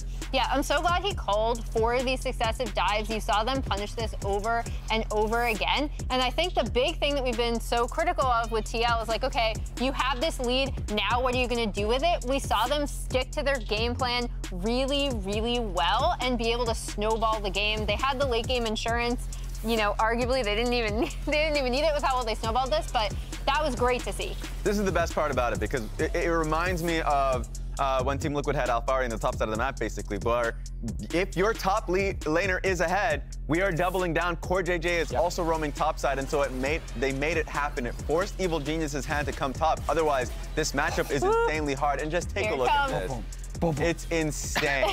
He gore drinkered off the clone, I think, too. So, like, it's just amazing where Evil Geniuses are like, we actually need to go top at some point, and he just 1v2 some. Don't go top. No, at that point, you pretend like top lane doesn't exist. It's a 2-lane game from that point onward. I don't want to read too much into the fact that EG lost. I more so want to talk about what this does now to the rest of the league. Again, because as we had talked about for so long, it was Evil Geniuses in sole possession of first that a lot of people weren't. It was very easy for people to say they're the #1 team. Now in a tie for first place between them and 100 Thieves before we get to that tie for third between CLG and Team Liquid. Cloud9 dropping to 5th and 6th. And with the CLG win, this is also a really important win for TL just to stay on pace with CLG, right? Going into the Super Week, they're still tied at 3rd with CLG, and then obviously the shift at the very top where 100 Thieves are now tied with EG. All 6 of the teams at the top of the table have played their games today, which means they only have 3 games between them and the end of the season, which I think is very interesting when it comes to talking about that seeding. But by the same token, Jat, we have to talk about the rest of the teams that are looking to fight to just edge into that top 8, and those are the next 2 matchups that we have ahead of us. We'll kick things off with Golden Guardians versus Immortals. Yeah, and you guys are familiar with theme parks, right? I've been to 1 or 2 in my life. A little bit. Especially as a child. Conceptually. That, like, you must be this tall to ride was, like, crushing to many children. I didn't realize. I was going to say, I didn't realize I was having a therapy session today. What? Are you saying you're still too This is short a to week-to-week problem for Immortals because Just their barely. height changes. Their height is the quality of their play. So last week, like, they had to be this tall to beat EG and, like, this tall to beat 100 Thieves. Yeah. But unfortunately, last week, we can call it like last week's height. I'm not gonna LWA. They're shrinking? Yeah. What? They played like this tall, right? Which gave them 2 losses. So they're thinking going into next week, like, if we're just this tall, like, you only need to be this tall to beat Dignitas. But unfortunately, they were like walking around on their knees and stuff during that game. Honey, I Shrunk the Kids. Wow. I did not realize we were going to get this. Today, they just have to be, like, this tall again. And mentally that, like, the point I'm making is last week they actually played well, got 0-2. Yes. It breaks you. And then, like, also losing the game where they feel like it's a team they should have easily beaten yesterday is important for them because this team is actually playing well enough to, like, be this tall and make playoffs. Yes. But they just can't fall short once I again. feel like Jad is coaching us. Like, these are what his coaching breakdowns look like. So you're and I'll take that. You know what? If Jad wants to coach me in League of Legends, I'm all about it. Can't get any taller. But I feel like somebody needs to coach Jat in the usage of the telestrator. Emily, I think that worked great. I don't know, man. It's the same color all the way across. You didn't write a single team on there. I got lost halfway through. It started to look a lot like the Evan line, and so I started regressing. The takeaway is we need a Bronny James level, just like height increase. The growth spurt needs to happen today. I believe in UIMT. Immortals, you got to grow, baby. You got to grow. As our players ready up, Kenvy's given some insight on the challenges he faced in his promotion to the LCS. Check it out. The hardest challenge for me is probably playing around teammates because, like, for like past 2.5 years or like past 3 years, I've just been playing solo queue, playing myself, playing improvement on my mechanics only, and I didn't think about my teammates at all. Even in academy, I just usually play. My teammates usually play around me. And in LCS, it's different. You should play around your lanes, which is pretty big difference. So like, I have to like adjust my playstyle into that, and I think I'm getting better at it. Fast. Hello and welcome back. We have an exciting battle here. Before we had the battles, the top spots, can you get a playoff bye? Can you clinch first place? Things like that. But these are the teams that are fighting for a spot in playoffs themselves. 4 games to play. Immortals over there, Golden Guardians. Actually, they're at home, but, you know, otherwise they're behind me. But they are, this is the playoff bar, right? 4 games is 8th place. Immortals is at 3. Dignitas is at 3. They are right there neck and neck with Golden Guardians. TSM also at 4 wins. So the 4 teams fighting for these last 2 spots are just right next to each other. A lot of them are playing their matchups against each other right now. So for Immortals, they can take down Golden Guardians here, start trying to claw their way back in. Dignitas picked up a win yesterday over Golden Guardians as well. That was very surprising for a lot of people. So it does feel like very much, as we're talking about the top of the table being up for some repositioning, right now the last teams in playoffs also up for grabs. Yeah, and Golden Guardians have beat both Immortals and Dignitas, 2 teams they still will play, both today and next week in the Dignitas case, which can, even just in those games, secure their playoff spot with owning the tiebreak and being 2 games ahead and whatnot. Immortals, of course, would love to find themselves tall enough to beat Golden Guardians. Jet, he's such a dynamic analyst, huh? There's the Evan line. He's running around, he's on his knees, he's doing somersaults. Yeah, and it's all just ways of being like, how good is this team? Are they better or worse than their opponents? But, you know, he's got to make it about height and stuff, which is I don't know, a strangely obsessed with the height thing. The Evan line, now this. Yeah. I mean, he's like, what, 6'1", so he's like, you know, relatively tall. I have to bring it up. Yeah, I mean, you're actually taller than him, so. No. So we see another first pick Azir. Yep. No LeBlanc ban this time, though, so we'll have to see if this will actually get counted out or if it will just be the Sylas yet again. Sylas has not looked so good today, but everyone knows how strong this champion can be when you make those big plays.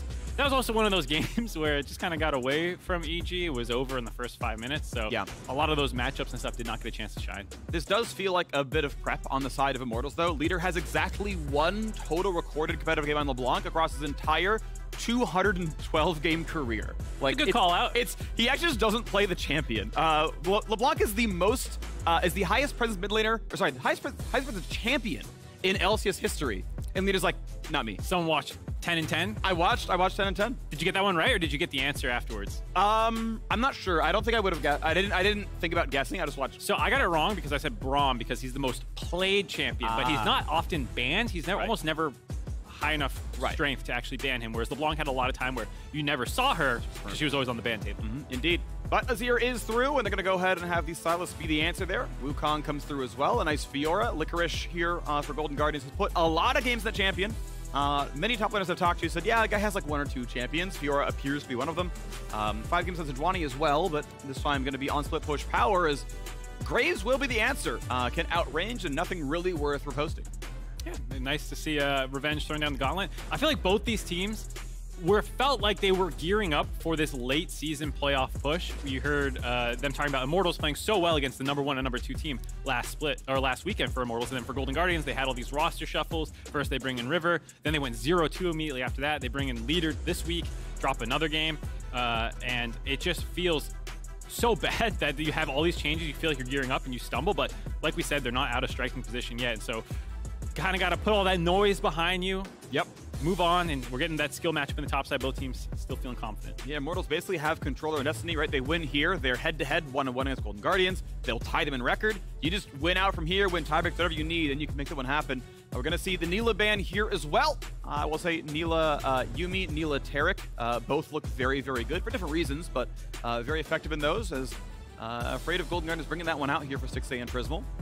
Yeah, a little surprised to see that higher prioritized ban than, say, like a Sivir or something. There are a couple more AD carry bans coming in right now. It was the typical Kalista red side ban. That's pretty much all you see banned out right away. Draven as well is a bit of a lost call out. I know he lost that game yesterday on the Draven, but he got very fed very early on, so I can respect Golden Guardians getting rid of that. Also worth noting, Golden Guardians lost a ban first submission of their starting roster for today. So that is why you're only going to see 4, and we're already onto the draft for them. Yeah, actually, I thought about it this morning because I got the thing that it happened. Back in the 2013 Spring or Summer Split, in my memory, apparently I was wrong because Kobe says it wasn't true. We were informed that like CLG lost a ban because they like submitted roster late as well. And I'm like, Kobe, what's the 5th ban going to be? And he like thought about it for a while, and it's like, there wasn't a ban. I thought it was funny because I thought he knew. apparently, like, he wasn't actually throwing him, so I just, like, trolled him on air, and I felt really bad about it afterwards. I was going to do the same thing to you. I know you read the message, but, like, I was going to be like, hey, what are they going to ban? Haha. And then, obviously, it was nothing. Anyway, Aphelios Lulu is what is considered the best answer to Lucian Nami. You can handle the lane. We've seen it played pretty well here, so Lost can have better scaling, and they'll usually survive the all-in just because Guardian plus Lulu Shield can basically block the electric burst. Yeah, we talked yesterday about like the Karma Seraphine lane also being quite strong into the Nami Lucian, banned out right away in the first phase, so not some of those other options available. So Lulu makes a lot of sense. Also works well with Azir, one of the mages that you're very happy to Whimsy as well, and just speed him into those fights, get the extra AP on him. Yeah, I mean, he likes the attack speed, likes the move speed, all that's pretty useful for him. So we do have an aggressive bottom lane out of Golden Guardians, who had gone 4-5 in the first round robin, are winless in the second. They have kind of wormed their way into a 5-game losing streak, hoping to find their footing again here because playoffs are on the line. Immortals right now, their chief competition for that spot. And again, they are trusting in Stixley. I think Leader had a very good game. This roster played all of one game, and they lost to the first place team 100 Thieves. I think it looked pretty good. We'll see if they do find the form here late in the split. They'll need to step up because this is one of their easiest games left on their schedule. They also have to play EG and Team Liquid next week, and then they round that one out with Dignitas. So you will have an opportunity to put some of the teams around you down here. That's why it's such an important game for both Immortals and Golden Guardians. Alrighty, well, heading on to the very, very soon. Again, the fight to get into playoffs themselves. Reaching FlyQuest at 7 to get an upper bracket is going to be a tough road. It is possible right now, although a tough one, but heading on to this very, very soon to see who can squeak into 8th place at the end of the split with 4 games left to play. Immortals and Golden Guardians at Summoner's Rift.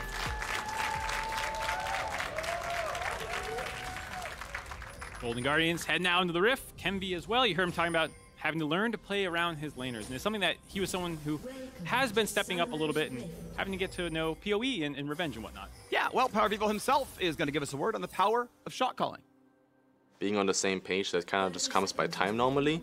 It comes down to who can you trust and who can you reliably, like, I mean, who can you listen to and, like, trust, like, who's the most reliable shot caller, I guess, in a sense. And this kind of comes by time and by experience and by seeing how the games go and seeing how, you know, like a lot of times maybe it's right or wrong.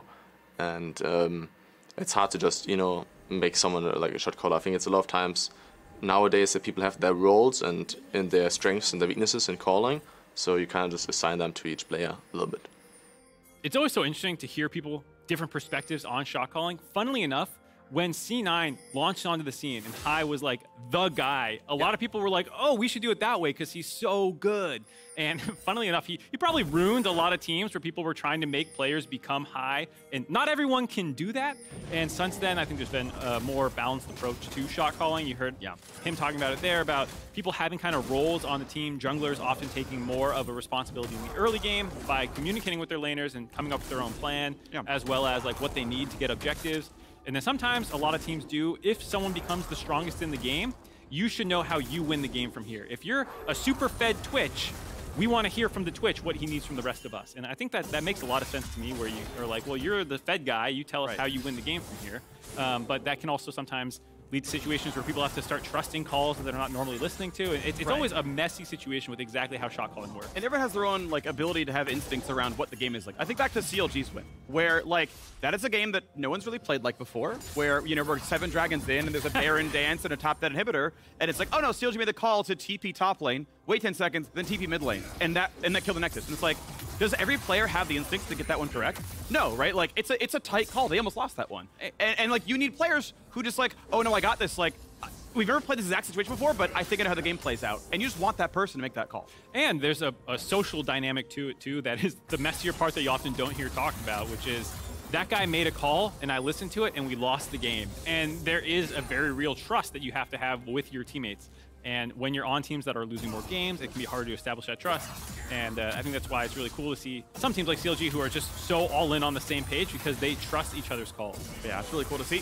We got a really heavy trade down the mid lane, Leader down 100 HP, and we've got a jungler coming around as well. The flash! And River hits him, and the first blood comes through. Power of Evil on the board. Kenvi working with his laners like he was talking about. PoE wins a heavy trade onto Leader, and then the mechanics by Kenvi to get the E flash Q finishing off the kill. Big start for Immortals now. Can be looking to transition that down to a bot lane. Yeah, looking pretty good here as well. Aphelios, green gun start has a lot of priority. Lucian just cannot really close that gap early on, so you have control over it. And the theoretical chance at a dive was there if Sixer was low enough. They decided not to go for the play. Would have had cleanse for the ignite, for example, so they're chilling on that one. But almost the ability to get a second kill. Immortals off to the races, though. We can watch that one again. Yeah, just leader going melee range, trying to get some push going, but really just takes so much damage from PoE. And there you see the auto attack following him after the flash. Yeah, so always sucks to lose your flash and still die. Just hey, flash earlier or don't flash at all. You get a better version of what happened right now. So sucks to get the worst of all worlds, but Leader will have to try to find his way back into this game. TP back in. Only got the Doran's Ring recall, so not the prettiest by any means, but he'll try his best here. As Revenge actually trading right now equally with Licorice, so no priority just yet. Licorice goes in for a bit of damage, goes a little slow. Second Q's up in a second, but not in range to get the second vital. Nice there, though. Revenge still having shove on the wave. We'll see if he can keep that up as River is hanging around on the Trundle. He's gonna find a slow, the flash in for a bit more. Revenge, when is he gonna flash away? Because they want a pillar afterwards, and he knows he's never gonna get out from this one, and they find the kill. I love it. Save the pillar, make him burn the flash, then lock him down. They have the damage. And I like Revenge's decision to not burn that flash. You are going to be largely on the weak side. A lot of the Graves matchups are about kind of winning 1v1 and hoping that you don't get too much jungler interference and knowing if I lose my flash here, I'm going to open myself up to repeat ganks. So it kind of gives the first blood over, but I think probably the right call in the end. But nice gank there by River, who a lot of people had high expectations when he came over to Golden Guardians. Yeah. He's going to revitalize this team. He's going to stop that slide like you were talking about, and it continued. And now him on Trundle is not necessarily what you expect. We talk about the J4 for him, a lot of proactive junglers, but still finding these ganks and helping Licorice maybe get an advantage now in this matchup. And he was terrific on that Jarvan yesterday. He was insane, to be fair. He was like 6-1-3 in a losing game at one point. Lost has to flash away. The pillar required on that one, but hey, good job. Double summoners out of the Immortals bot lane. Here you see, moving around, trying to take care of his laners. Helps Licorice in the top side, helps his bot lane now. River having a good game. Like you said, their matchup versus 100 Thieves yesterday, even though it was a loss, there was a period of time where they were able to stop the momentum for a little bit, win a couple team fights in a row before ending it in 100 Thieves' favor. But I think it shows the potential that this team has. When things are going well, they can be very explosive with their team fighting. For sure, potential is there. Revenge gonna go ahead and find the first 3 vitals broken from him. Licorice does not have flash to get any more, but yeah, just out of range. But still, hey, that is Licorice ult for flash is a great cooldown trade. However, about to be a 1v2 if Kenvi comes up. Yeah, Licorice still healthy enough, though, that probably not going to be able to make any sort of dive happen. So nice trade for Licorice. Looked a little funny with Revenge flashing the wall away from his own turret, but notice if he just got out, he'd be okay. There you see Leader getting away. Yep. Just the dash backwards for the shuffle, so a 2-minute cooldown missing. Dragon is up, has been for a bit here. Bot lane control. Looks like everyone is heading down to this river. Golden Guardians maybe looking for the big play. They've got Scuttle Vision. There is a ward, though, for Immortals, making it not an easy play, and as mid is shoved up, and it's going to be Leader coming back to mid to control that. Yeah, it feels like currently there's 2 kinds of game plans in bot lane in the meta. There's the Turbo Stomp lane with Kallistas, Dravens, Lucian, Namis, and whatnot, and then try and go for dragon stacking and, controlling a lot of neutral objectives. And then there's a heavy scaling option as well with things like Zeri and Sivir and whatnot, and Twitches. And you kind of see the clash of the 2 ideas a little bit here, though obviously Aphelios and Lulu is no joke in lane. And with that gank, River able to help turn the tide back in the Lucian Nami's favor a little bit. Always feels bad you're slow and like I'm not in range of you. I'm 50 range short and I can't walk fast to hit you back. I'm just gonna just take these hits and all right, minions it is. They're not gonna run away from me. Slow's still gonna land in a Revenge. Doesn't mean a ton though, as the wave still goes down. Doran's shield for the region. Stixay has been dropped kind of low. Pretty good poke coming through. And Kenvi is gonna know that he is fine right now. Has gotten all the way up. And waiting in that brush. If Golden Guardians walks too far up, it's gonna be a lot of pain. Yeah, cancels the recall. I wasn't sure if he was just escorting the wave in or if they're actually looking for a gank opportunity here. Yeah, technically optimal play is just mash recall on the brush forever and just interrupt it and try again. Because if you're like, I am going to leave after all, you're already halfway through and you get back home in 4 seconds. If it's like, oh, there's a fight, you just cancel it for free. So any given time you're in a brush, actually always mash recall. It's like technically correct at all points in time. If you're waiting there anyways, be prepared to recall. Why not? Oh, they need me top. Okay. I'm on the way. It's like, it's really dumb, but I don't know. I really love things like that where it's like this like micro optimization that like in most games doesn't matter, but sometimes it does. All right, you doing that in situations where you know you're not going to recall is obviously a little troll. Yes. Escorting a wave into cover is a nice option select. I will grant you that. That is a good time to do it. And Kenvi now back on the map, starting off this Rift Herald, and with the bot lane getting shoved, they're on the map first. You see Ignar Blast going over, Lost joining in as well. Golden Guardians are on the move though. River and Prismal making their way into mid. Ooh, the sun's gonna land. Almost pulls in the tower, but doesn't go all the way over. Still though, Herald is being attacked pretty soundly. Licorice is around, has ulti, but no play to be had. Thank you for the Rift Herald, Kenvi. Yeah, slowed. River would like to hit him, but he's got a lot of escapes right now. W over the wall, not a problem whatsoever. Yeah, a little bit of a late contest by Golden Guardians there. Did not call that play off. End up swapping their bot lane up to the top side, fully following Immortals bot lane, giving some alone time for Graves. So nice little macro play there by Immortals, working well with their bot pressure to actually start extending that lead. You can see a nice 10 CS advantage for them. Graves not in the lead, but actually caught back up from where he was before with this better rotation. And finds the second plate down there, so the gold lead grows to 800. Herald itself worth 300, 100, 300 total to kill it, and then another 300 on average when you crash into some turret plates. So this lead poised to grow to over 1,000 for the Immortal side without anything special going on. Blue buff's handed off, leader gets one as well. I think you'd also say scaling advantage should probably be in Immortal's favor with the Azir and Aphelios. Yeah. So one kind of caveat is, of course, split pushing can change everything. If Revenge doesn't find a foothold in this game and if Licorice can grow his CS lead or make another kill happen, then potentially you can just have a 4-1 situation or 1-3-1, because obviously leader can go in the side lane as well, but does feel pretty well in Immortal's favor right now. You see leader taking a bunch of damage there. CS, though, pretty close from the two. Still, though, has to take his licks and get back out. The refill potion out of stacks. Licorice always trying to find his way in. Fleet footwork making it very easy for Revenge to kite back out. If it's up, you auto once, you walk away, and you can't really find the all-in. I will take the Fiora scaling. You know, I think her 1v1 gets to the point where she'll just actually kill you under tower in 3.5 seconds. But yeah, that team fight is so scary with an Azir who's farming fine, and Aphelios is ahead.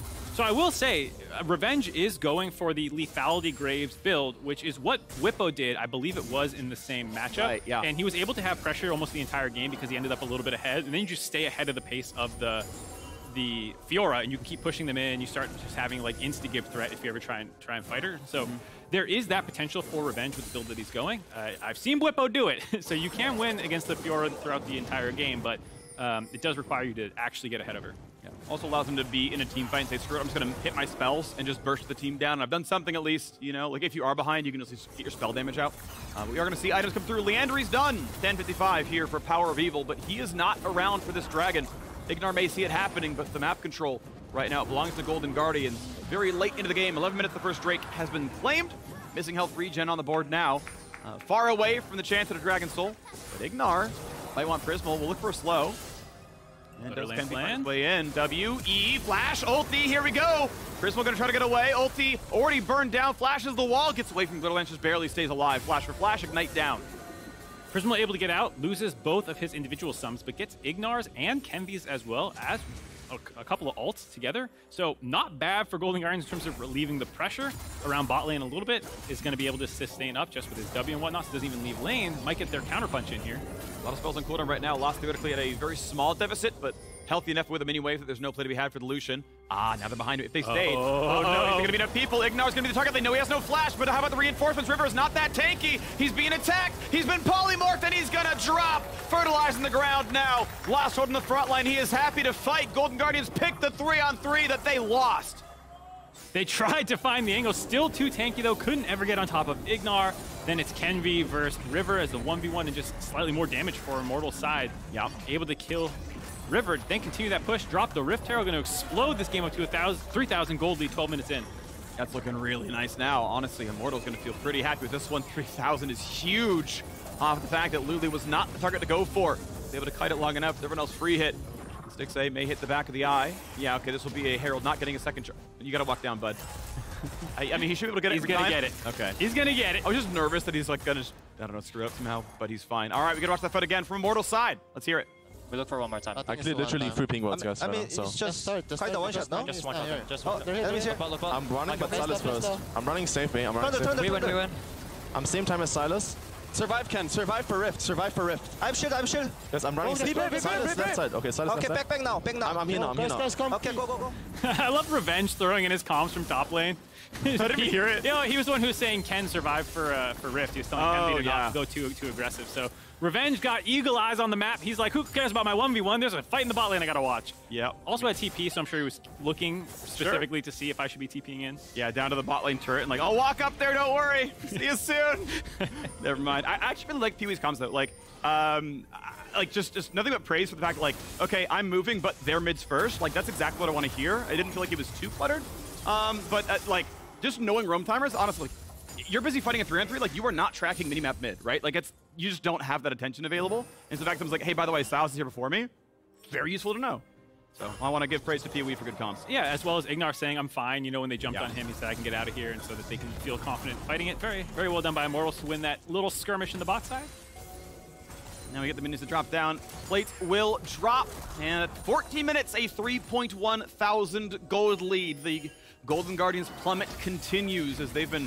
And it's not just, oh, the fights went bad. Like, it's 2-1 in kills. Like, it's not that bad. But everything else is just entirely IMT. Licorice tries again, lands an auto attack, and can get nothing done here against Revenge. No, and like you said, it's not just about the gold lead at the death. It's about how the team comps want to function. The fact that your bot side kind of counter-pick, which they say for the end of their draft, is not really ahead, fell 20 CS behind, turned down. The top side matchup was counter-picked by Immortals, and while Licorice has done a good job individually, it's not enough to really give you any substantial pressure on the map or even a way to play this game out. So, you know, Immortals might take it a little slow from here because I think they're very confident in their scaling and they just want to play around neutral objectives. And so it's the onus is on Golden Guardians to feel, here we go, make something happen like this. 4v1. What are they going to get for it? Because Second Herald is alive. It's being attacked right now, I believe. But now Revenge, yeah, full on before. Like, you actually can't live this. No one has TP. Tidal Wave to make sure it really happens. Here comes the dive. River holds aggro, just sort of sits there at the edge of the range. And they get the kill, but Prismal somehow takes the kill. The man needed to stop hitting, I gotta believe. Bloodthirsty. You hear Krobly talking about it in the Champions Queue games on the Lulu, the 14 kill, whatever it was, 25 Magi stacks. Not in LCS, please. Yeah, that is rough. You really want that money to go on either the Sylas or the Fiora. I mean, it's a really minor thing. It's not going to change the game very much, but a very minor thing lost there. Golden Guardians get a kill. They get one thing back for the Herald. Keep in mind, again, Herald, 300 gold in and of itself. Top lane outer, left alone, that's 500 gold in and of itself. And though Golden Guardians make a move, Immortals get far more. Yeah, the fact that they can't get that turret in the bot side is very painful. You see the TP coming in. Ripper's still around. They could go for a second dive, but it looks like too many other people have reset on the map already. And Revenge clears that wave out to protect his turret. You see Pee-wee walking his way down. Scryers blooms it, sees who's around. All right, we're going to be fine. And just some ward control going back and forth here. 3,500 remains the lead. Grown slightly by IMT. Second dragon of the game coming up. Right now, Fiora in the top lane does have teleport. Can come down. Meanwhile, Immortal's going to bring their entire team down here. Lost crossing mid lane just now. And here is a Sylas teleport to play for bottom lane. A little awkward timing here because they're trying to potentially set up a dive onto Revenge with the TP back in, but the rest of Immortals has moved down into the river already to fight for the dragon, and so you can't make a bot dive happen. Just cross map from top side, honestly. And Fiora is pinging it that, hey, I'm doing this, no one has TP to answer. But, like, I want to see Nami giving him wards. I want to see Lucian killing mid and then coming up there as well. Like, get the money. Like, the wave's not live long enough. Like, imagine leader TP's top lane. They actually kill the turret. They get a bounty. They catch up a little bit. That's what I was going to say about that play. Is it's not the end of the world like anything terrible happens, but you do lose a resource in your TP, and Immortals now has a bit of a nice tempo advantage. You get that dragon, drop this Rift Herald mid, break this turret, all adders down now. And that's going to be a nice one. They were going to have the flash in for leader. Wants to scoop back. Oh, interrupted by the Lulu for a second, but Ignar's still going to be the target. Ignar will go down. One kill picked up as they run away and get a bit more gold in the pockets. Gold lead sits at around 3,000 still, but Immortals now have their first Drake. Nice little punish there by Golden Guardians. Immortals drops the Rift Herald mid. Feels like, hey, we're up enough now that that can finish off, and Kenby kind of dips out into the river. Gives a little bit of an opening for a counterpunch. Golden Guardians find that kill on mid. And their lane setup now is going to be 1-3-1. You see the Fiora on the top side. Leader going to go back bottom after this, even after the reset. Feels like the AD carry will be stuck mid. Stixxay will be on wave clear duty there, and we'll see if they can make any of these map movements like you're talking about. Nami after pushing mid, trying to meet up with either the Sylas or Fiora, find some kills in the side lanes. It's one of the things that I really like about how macro in League of Legends works. Is like dragons are like moderately useful, right? If you give every stat an exact gold value, a dragon is like 1,000 gold. Like it's pretty good, but it never combines your Gale Force. It never finishes death cap for you, right? So you'd always rather have gold than a gold value of stats. And so in a lot of cases, like trading top lane outer 500 gold for like an 800 gold Drake is like actually fine, especially if you're the losing team. And the fact that Golden Guardians is like, we're down 3K, let's wait for Drake, a dragon that we can't win. It's like, just trade gold, please. Well, as well as the fact that a lot of item completions are more than 100% gold efficient. Almost all legendaries are. Yeah, it's balanced around that fact. So those gold values that you're talking about on average are going to be in favor of the completed items. Here you see, nice little punish, like we said. Kemby had already started moving up to the top side, thinking that the Rift Herald was going to take it alone, and that allows the pincer from Golden Guardians to come in there. This time, Ignar not getting away. Yep. And the second half of the cross-mapping thing, and if there's not going to be a fight, is like, okay, they are getting Drakes, though, and they're getting towards Soul. So, like, okay, if I'm Golden Guardians, I am hard cross-mapping. Every single time I'm going top outer for Dragon, every single time they go for Herald, I'm going for bot, which we saw, right? And it means, like, okay, well, I get to do 4 of these plays, and on play 4, I need to stop Dragon Soul. So I get some time to cross-map you, catch up in gold, but now I'm allowed no mistakes. And that's cool, right? Because the winning team is getting, like, they're reaching eventuality where they're just going to crush you with their lead, but you get opportunities to be like, they have to go to the side of the map. They have to do something so I can at least trade back, and it makes a really good tension. Here's your problem with this. Yeah. I want to see bloodshed, freak. Yeah. I'm the typical LCS fan, Yeah, I League understand fan. that. You don't want to watch trading. You want to watch people fighting. But that's the thing. That's why you tower dive a Wukong, right? Like, you're going to Herald, I'm going to tower dive a Graves. You get your bloodshed. Or the Graves backs off the wave and respects the weak side play. That's why you have to tower dive the second tower. You got to go even deeper. You got to go even farther. Okay. Nice calling there by Stixxay. Like we said, the focus for the Lucian Nami is to try and get Prio here in the mid lane. It's kind of tough to actually win out, but you got to use these abilities to try and win some trades and then move into the side lane. Prismo flashing in. Gale Force, he's got him. There's your bloodshed mark. Lost takes him down, but River's in for a bit more, so he's going to lose his life. TP comes in for Licorice, not able to find anything else. Maybe a bit much. a little much. I saw what he saw. I was like, this is gonna turn into a big fight. But his ultimate, I think the person like died in the middle of the cast or something because I didn't see the Fiora circle go down, but it's on cooldown. So I'm not quite sure what happened. Never popped the vital on anyone he hit. Yeah. Yeah. So I think it just like fizzled out, and then he didn't have his ult for the rest of the fight. And I think that's why you saw Golden Guardians kind of disengage from that. I was like, okay, we just used a fair amount of resources to trade that back. So. Once again, they find these kills. They've actually gotten up in kills in this game. You can see Golden Guardians worming their way back in, doing exactly what you're talking about. As much as I was maligning it, and we got kills. They're getting kills. They're cross-mapping. They're finding these opportunities where Immortals, thinking that they can punish mid, just go a little too aggressive. And this is what the 1-3-1 wants to do, is being able to kind of divide and conquer and collapse in faster than the enemy team. Well, 20 CS lead for Licorice on this Fiora on his first large item there. Ignar is going to be fast enough to not get caught by anything. River cannot really get the pillar as he needs it. And 2 items in for Stixxay. Has skipped boot upgrade to get his rapid fire cannon in. You can watch that engage from Lost again. Yeah, so Stixxay, after burning his ultimate, trying to just get some pre-chunks so that they can kind of get the shove here. Didn't get enough damage down, and Lost, to his credit, has been a lot more aggressive after that kind of break that they had in the LCS here. Landing that ult, Gale Force Flash Auto with that many Chakrams stacked up absolutely destroys him. Only problem is now you use all your abilities to go in, and the rest of Golden Guardians was there to punish. But I like the aggressive mindset we're seeing out of him. He's also going the Collector, kind of wanting to one-shot people. Not many tanks other than the Trundle, and you're probably just saying, I don't want to be hitting Trundle. So he's going to have to continue playing aggressive to find the other melee champions. I mean, that's the thing about Luli, right? The move speed gives you target access, and we saw it there. The Gale Force go for squishy angle is there. The typical build for Aphelios is still maxing your lethality upgrade second, so that really does scale it pretty nicely.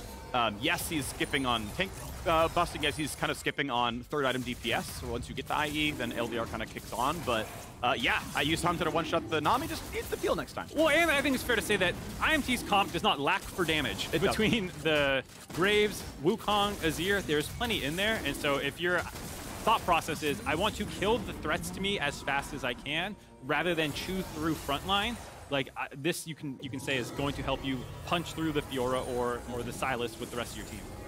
Alrighty, so we move forward. Now, worth noting that, of course, Immortals have gotten 2 Drakes in a row now, and you can kind of look at the fact that really this team is very happy with the stats out of the Hextech Drake. It's one of the weird ones where it's like, you don't often want attack speed and ability haste, but then you look at like, well, Graves, Wukong, Azir, they all really like both those stats. We got some really good dragons, you know, with how many stats it's given. So that's one of the weird things about Drakes is it's going to really depend on team comp how much you like it, but Immortals really likes it. So they stack those up. Golden Guardians have worked back 1,000 of the gold lead. They're certainly still behind, but they've got 9 minutes still to try to work that back before they have to fight for soul. And they also still have some standing turrets up. You see it's 3 turrets to 1 in favor of Immortal. So if Golden Guardians can ever find one of these plays onto a side lane or get a substantial fight in mid lane, then you can actually grab some more turret gold back as well. They have some standing gold to catapult them back ahead if they can find a definitive win. Wukong's gonna knock that one down and say, hey, it's a ward, I can kill that. And the camp is taken, so Kenby's farm doing quite well, up a solid 22. Gonna be up a little bit more afterwards, so a nice 6 camp lead now for the Wukong. As Leader just catches his farm. Now he's got pretty good CS, honestly. 260, 23 minutes. Around 11 per minute is definitely a nice clip here, as everyone else kind of catches up here as well. And bot lane goes down. So Licorice, now that he's got some lifesteal, has the wave clear, has sustain, and is able to actually get lane pressure. You can see Immortals moving down to try and do something about this. 1v3.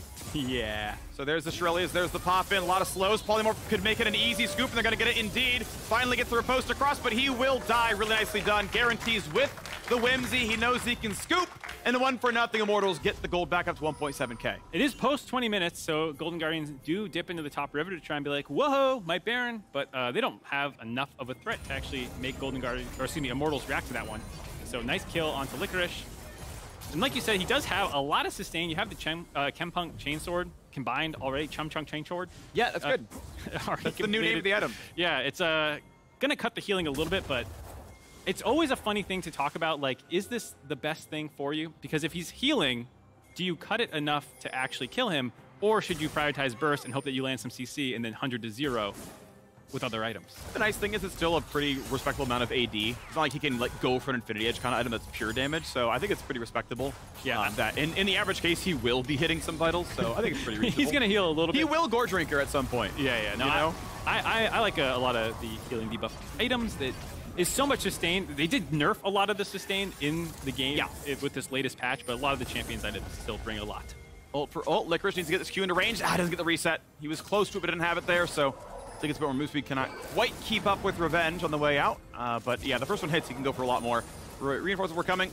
2 minutes, the next dragon comes up. 2.2k still the lead for Immortals. As they move towards a Hextech Soul, Golden Guardians only got the 1 to their name. As they wait and look to scale. Uh-oh. We've got a Wukong up from behind. Licorice, can he outplay the next knockup here? His ulti's already down. Does not guess the riposte timer at any point in time here. Lower and lower. Gets the Gore Drinker. Gets out. Ulti burned. Survival for Licorice. All right, Licorice baits that ult. Gets a lot of resources thrown his way yet again. The Gore Drinker keeps him up. A minute and a half before Dragon. Kenby ult should be back available for that. So we'll see if Golden Guardians want to contest or if they're going to keep going for these trades. Like you said, this is another opportunity for a cross map if they decide not to try and stop the dragon stacking of Immortals. I will say, with the buffs that came in for dragons, there is more of an impetus to stopping them early because they give substantial stat benefits. Like you said, the fact that a lot of Immortals champions are double dipping into the stats that Hextech is giving in particular. I think there's a good case to make that at 1.5k-ish advantage in Immortals' favor, that this might be the time to fight. Absolutely, I think I agree with that one. As Lost is going to grab a red buff, though, it's a nice power spike to have.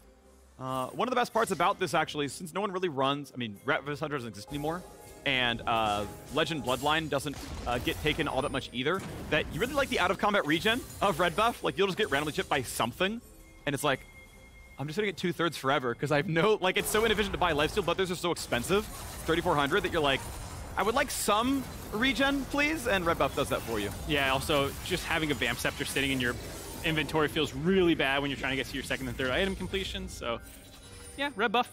The healing is not negligible. Very helpful in the late game. That's why we were seeing BT second on Aphelios some, because people are like, I really need sustain at some point, and they were just like, screw it, we'll just buy it second. We'll just have like the slowest build ever, but we're gonna not die. The leader wants to cut the wave a little bit and find their way towards a push maybe as Immortals go for broken mid lane. But with Fog of War, they could try to delete this. And now, oh, with the vision the way it is, you can see Immortals now look for a Baron opportunity, but a ward to the back of the pit. They're going to spot that Immortals are rushing for it, so it's time to turn around. Nami and Lucian are on the way there, but can they get in range in time? Because it's still burning down this Baron. River will be here. He's got a blast point. He's got vision. Here's the TP. Flash! Cannot quite get it. Let's down Immortals in this fight. Go mid. Dragon's still up. I'm watching. Dragon's still up. Yeah, watch this in. Tristan's going deep. Okay. Kill this guy. I got you. Come in. That's it's the only comm you can go for there. Oh, I gotta say, PoE absolutely made a monster play, though, despite the little hiccup of taking the turret shot right at the end and dying. Maybe goes from a game end to just a mid inhibitor, but you heard how crazy he was going. Even his team was like, oh my god, Tristan, you're in there. Yeah, he's gonna be okay for now. Careful, leader into 1k, but it's jumped back to the turret. And yeah, with that, they say, okay, we're gonna Hex Gate back out. We'll take our third Drake. could have looked for the win. Yes, an overstep, sure, but they're still going to get a lot out of this Baron and now the Dragon as well towards Soul Point. Really good decision-making by Immortals as well, putting so much pressure on the Baron that Golden Guardians didn't even finish this Dragon, so they're able to continue their stacking as well. River just had to flash into the pit alone, not able to get that secure. A nice kind of, it's not really a flip, heavily weighted in Immortals' favor with 5 people hitting the Baron plus your own smite. Of course, not surprised to see it go in their favor. And then the peel off as well. Because Golden Guardians was so split, someone TPing into the middle of the pit, River's flashing in, the front line is just kind of evaporated, and PoE sees his angle here to shuffle in on the split fight. That was a nice one. Yeah, nice interrupt by Prismal, but then stepping a little bit too far forward again. Yeah. The Lulu combo keeping PoE alive, and then, oh, that corner gets me too. Yeah. Everyone who played League of Legends has done that moment where you round that corner, you take the turret shot, and you just slap that forehead. Like, yeah, that was a mistake. It happens. We move on to 5,000 gold. Rebel Baron power play, 2,700 gold plus the Dragon. On their way to the Hextech Soul in 4 minutes' time, as Immortals will look to tie here at, I mean, ultimately to be 7th place if TSM also drop. But, you know, that 4-win mark is 7th, 8th, and maybe soon to be 9th place, all tied up together. The Golden Guardians will find themselves on a 6-game losing streak if they don't find a comeback here. Prismal waiting in the wings, leader down there as well. His turret will die. Yeah, not the angle that they wanted right now. Prismal maybe could have sent the wave over in there, but they're trying to get IMT to step a little bit too far forward for that last turret and find a flank option, but Kemby's kind of holding that so that no one can actually get behind the rest of the team. Licorice gonna try. Ulti's on, gets the first one. Ulti backwards, second pop. He's gonna go for the rest of it. No, turret's gonna be too much durability, too much damage back. Revenge tanks it up. The bonus health certainly helping there. At the same time, Immortal's gonna step back forward for this turret now that there's a little bit less pressure in the mid lane. They've also shoved out people on the flank. They have the turret drop behind them by PoE. Round 2 for Licorice. Knows he outsustains them. I think there is an Eclipse in Revenge's inventory, but it's still going to be yeah, decent enough healing to keep him okay. We may see Licorice try again with the flash later on. Top inhibitor will be dropping. The Immortals look for the rest of it here. Leader still waiting with the Azir scoop. Decides, no, today is not the day. Drop the inhib. Let the regen come through. Wait for later. All right, 2 inhibitors taken off the back end of that Baron that Immortal secured. Only 1 left. Licorice has done what he can in the mid lane to keep the mid lane push from going against them, given that that is super creeps he's up against. He also has the Hull Breaker, trying to get some turret damage down, but it's still tough, even with the Graves just easily able to clear these waves out. Yep, Seroldas knocks down the waves. Decent spell damage here as well. Keeps going for the ability haste, raw AD build. And arm penetration looks pretty solid here. Gold leads. You can see that Licorice is up, but unfortunately with every team fight going poorly, yes, he has lane pressure, but hasn't been able to do much more than it. Obviously, really, really huge out of mid and bottom. And honestly, jungle. Kemby had some really good ganks early on as well for Immortals. It's a huge bounce back game from them. Dropping 2 Dignitas just yesterday. I think Revenge and PoE had some rough performance in that game. And to say like, okay, guys, we can bounce back from this. It was 0-3, including the games from last week against some of the top teams. You then go into a Dignitas who was at the time the lowest ranked team in the league. And dropping that, you have to feel like it hurts your confidence. But the fact that they have bounced back right now against Golden Guardians is absolutely huge for keeping their playoff dreams alive. Pretty good Pillar River on the front line. Not going to burn the ulti just yet, but can be getting pretty low. Going to flash to safety. Golden Guardians maybe found a fight. They like Ignite. Low health here as well, but keep in mind, mid and top are pushing in. Revenge buying some time here. Can Leader find the stun? Can Licorice find the engage? Revenge still has ulti and flash to disengage, so he's going to be just fine on this one. Leader jumps the wall, but now bot lane's under fire, and they've got to get back into the base, so Golden Guardians will sack bot lane tier 2. Good kiting by Immortals. The 6th man, the mini waves flooding in elsewhere, forcing Golden Guardians' hand. Yeah, Immortals are not going to reset off this. They're actually going to keep this push going with these supers in the top side. That's going to give them time alone on this bot inhibitor to take all 3 just before Soul Point spawns. Pillar toward Revenge, ulti's back to safety, 6A2 low to fight, and there's going to be a Licorice TP.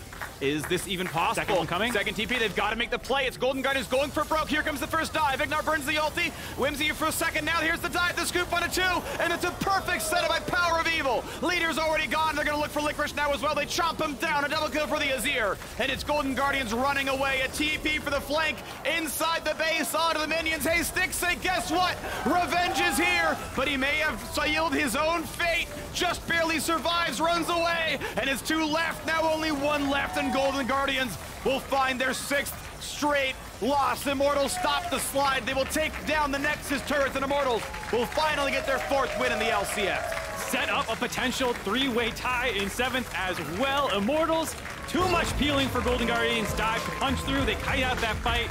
They grab their win finally, climbing up to 4 wins overall, especially off the back of PoE, an absolutely monstrous performance on the Azir, one of his signature champions. I'm excited for that 4-way tie, though. Golden Guardians, Dignitas TSM is next. Oh, yeah. Win 4-way tie at 7th through 10th, but good job there. PoE definitely monster performances there on the Azir. So many good setups. I mean, he crushed leader in lane. Just like, here, man, just show up and show me a flash and we get first blood. Set that one up really easy for Kenby, playing around his lanes. Just kind of across the board, I felt like Immortals played a really, really good game. Yeah, I was really impressed. I think this is a team that they had such a rough start to the split that they had to find their footing kind of on the move. It can be a little difficult to do that. And yeah, with so many young players as well, Kenby stepping into his first split. He's been leveling up noticeably over the course of it. And if they can make it into playoffs, they could be one of these teams that you're a little scared of playing, because when they're on, we've seen that they can actually contend with 100 Thieves and EG a little bit. Indeed, stopping a 3-game loss streak and still some beatable teams to go for Immortals. It is a playable schedule for sure. CLG, FlyQuest, Cloud9, tough opponents, but not top of the table if you are going to be in playoff form. These are teams that you hope to be about your speed.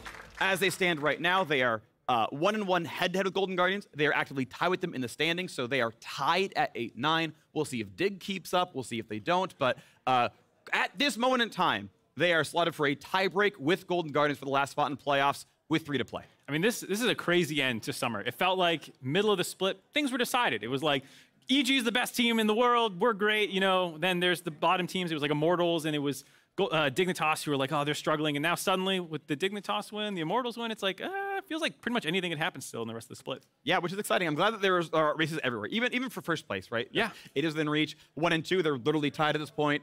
You know, who's going up bracket, who's not. It's very exciting. I'm happy to see all that even going into the final week. And, of course, the final game today, also a big deal again. Dignitas TSM, a battle for playoffs as well. I'm glad that all the games have stakes, because frequently that doesn't happen, and so I'm glad we see that here. You sometimes get those games where you're like, all right, 2 teams eliminated for playoffs, going at it. But ooh, can't wait for this, 1-12 versus 15-1, like, ooh, that's going to be a game. Barn burner. Yeah, barn burner. The barn is going to burn down. The horses are dying. I'm sorry. Oh my God. Now, today, yeah, that went dark fast. Yesterday, I got to talk about how we have deep storylines, the LCS, and deep dish Pete's. And guess what? You can check those out as well. And I'm going to talk about it because you can get these things in Chicago with us at the United Center in September as we crown our next LCS champions. As always, you can check out the LCS official Twitter account for your direct links to grab your tickets. And we're going to be joining the Tigers on stage with Power of Evil for our Verizon postgame interview. Welcome, everyone, to the stage. Immortals fans rejoice as a victory was achieved. Power of Evil, you are at the center of a lot of that. Definitely saw some emotion from you from the stage, though. Can you walk me through that? Well, I feel like I had a really, really great play. I got the Lucian and an army kill, and then afterwards I died to the turret, which was really funny. I mean, I was like, we can end, actually. And everyone was like hyping me up because I just did this Smurf play. And then I died, and I was like, oh my God, what did I do? It just adds that little bit of sprinkle on top. Yeah, it was a funny way to end the play. And even with jokes aside, though, you did have a very serious performance to get you player of the game here. Talking a bit about the approach to the weekend, because we saw you on the Orianna yesterday, Azir today, very comfortable picks. Coach Yip talked about trying to go towards that comfort. How do you feel that that's working out for the team and the way you approach this game? I think, obviously, we're very disappointed about yesterday. I think that was a very important game that we lost, which puts us into like a really risky position. We need to, I think, in the next Super Week, perform really good. And I think I'm obviously really happy that we got the Azir today. I think it's a pick that always worked out for us and was banned a lot of times. So, but we were actually thinking about that they will probably leave it open because Leader likes to play champions that are good into Azir, and I like to play Azir. So I was predicting that this is probably going to happen, and I'm happy that it worked out for us. Yeah, laning and beyond going so well for you and the rest of the team. Digging a bit more deeply into not just yesterday, but the past couple weeks, I know that losses hurt, but the positive side when watching last week, for instance, is, they were still looking great in those losses against top teams. How are you handling that, the mental as a team, when things are in such a crunch moment right now? I think when things are rough and we are on like such a low standing, these games that we played against EG and 100 Thieves, I feel like a lot comes down to nerves and pressure. And all of us are like really wanting to win every game, and we know how important it is. And you can see how close and competitive these games are. But in these clutch moments, I think we are too nervous and too stressed out, slash just something goes wrong and we don't cover for each other's mistakes in these like split-second decisions. And that's why we are having these like really devastating losses, which obviously are putting us really low in the standings. But at the bright side, as you said, I think we are having good performances overall, and I think we need to just keep them up and clutch up the ending and get these victories, because that's all that matters. Yeah, and trying to get those victories, I mean, one of the things people have been keeping in mind when watching Immortals is since that break, it feels like you were one of the greatest teams affected. I remember talking to you when you basically just got off the plane and had to go into competitive play. What do you feel is the greatest improvement in terms of the teams, and what has been a bright light for you in Immortals? I think the biggest improvement was that at the start, when I just came in, is that we had there were too many veterans, so we had different ideas on how to progress the game. People wanted to do different plays, do different strategies. We were not really on the same page, which really hurts you in the game around, like, not for the early game, but for like the mid game. And then additionally, I think, obviously with Kenvi being a rookie, there was obviously some, like knowledge that we needed to get as well as a team. Like teach the game, get on the same page. In the end, it's 3 new players, right? So it's like somewhat a brand new team. But I'm happy that we kind of came together and we're doing way better after the break. With those veteran voices that you mentioned, is there anyone, yourself or otherwise, that's kind of taking that leading charge? I think it's always something where the good performances and like how you do in scrims, how you do on stage, I think this really like kind of gains you respect and trust of your teammates. So in the game, you kind of know who to follow and who to go. Like how can you trust this guy to do the right call in the game? I think I will just take like last game as an example, when I'm kind of solo engaging on the Lucian and the Nami. I think in the first maybe weeks we wouldn't have went for that, and we would have been like, well, maybe I would have went solo in and died. But I was calling, watch me, and everyone was trusting me, and everyone was kind of giving me that extra confidence to go for it. And that's why I think it worked out so well, because we did it as a team. Making sure to do those trust falls in your free time as a squad. Well, congrats on the W. Always great to see a smile on your face, Power of Evil. And thank you for the interview. We do have another game to go. It's Dignitas taking on TSM, another high-stakes matchup. You don't want to miss it. See you on the other side of the break. They stayed. Oh, no, there's going to be no people. Ignar's going to be the target. They know he has no flash, but how about the reinforcements? River is not that tanky. He's being attacked. He's been polymorphed, and he's going to drop. Tristan's going deep. Okay.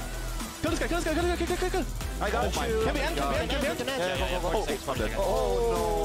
I didn't tell guys. Hextech Drake. Oh, surely. Whimsy for a second. Now here's the dive, the scoop on a 2, and it's a perfect setup by Power of Evil. Leader's already gone. They're going to look for Licorice now as well. They chop him down. A double kill for the Azir. And it's Golden Guardians running away. A TP for the flank inside the base onto the minions. Hey, Stick, say, guess what? Revenge is here.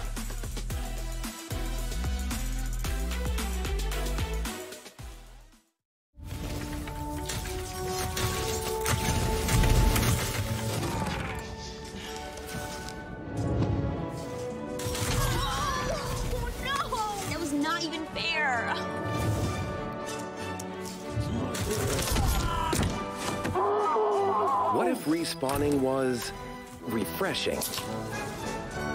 Here's to the round between rounds. This game is rigged. This game is out to get me.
All right, take number 2. Number 2, we're going for relatively hot as well. Dignitas aren't winning another game. Oh! Dignitas are 2-16 for the summer split. I think it's 2. Let me look at their schedule. That's brutal. I mean, That is really every brutal. other LCS.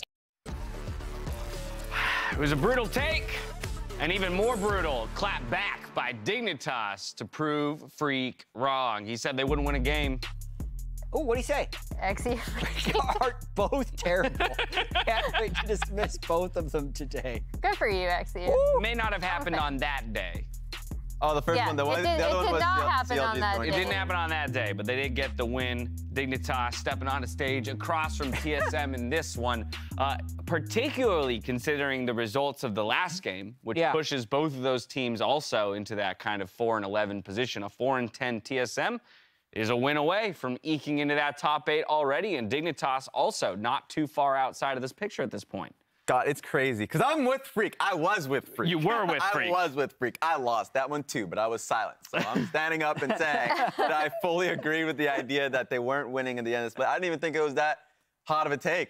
Yeah. Well, so Freak's... Oh, go ahead. Oh, I was going to say, I thought it was a hot take only because single games are so hard to predict. I was like, I really want this team. Like, we've seen stuff like this happen before. You know, a few academy players come in. Yep. Some of them much improved, I think, from the last time we saw them, specifically XU. So he's been playing really well in the academy, and it was cool to see them come out and have a win. But because I was gonna call myself out on being right, but then I'm like, I'm only right because I believed in the volatility of the format. I was in that boat though with you there. I was in that boat. I mean, it's just look.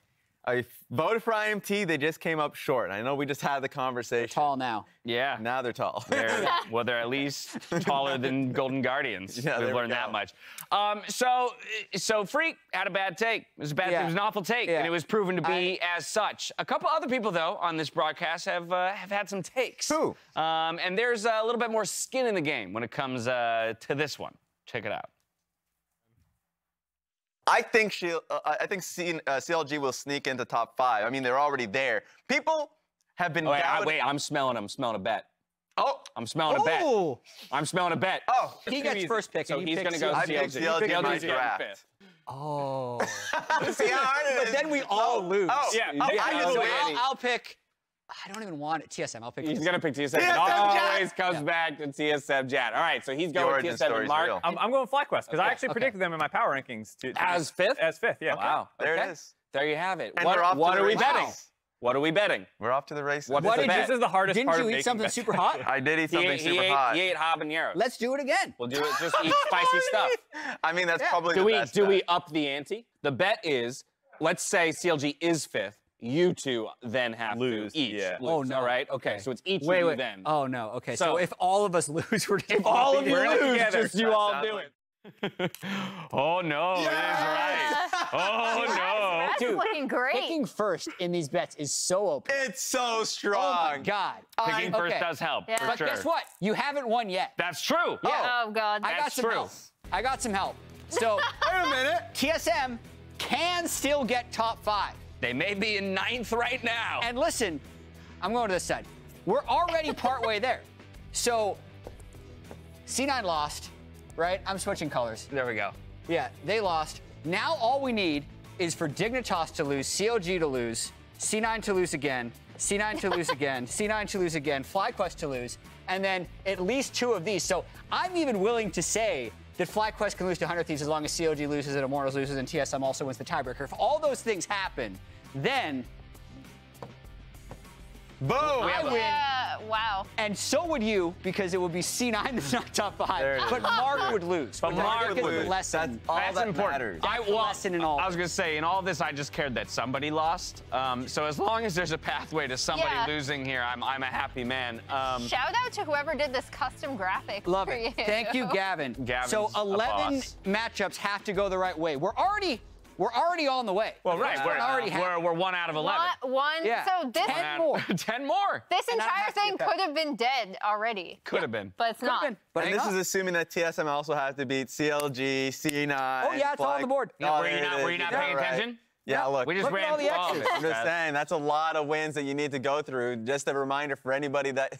Also, Chad, I'm sorry to do this to you, but we pointed out earlier today how like adding a second color for you on the telestrator would be useful. Yeah. And then when the tiebreaker came around, you still put a red X through TSM, which is the team, that you want to win the tiebreaker. I like this. I lose. Look. Jeb, just maybe.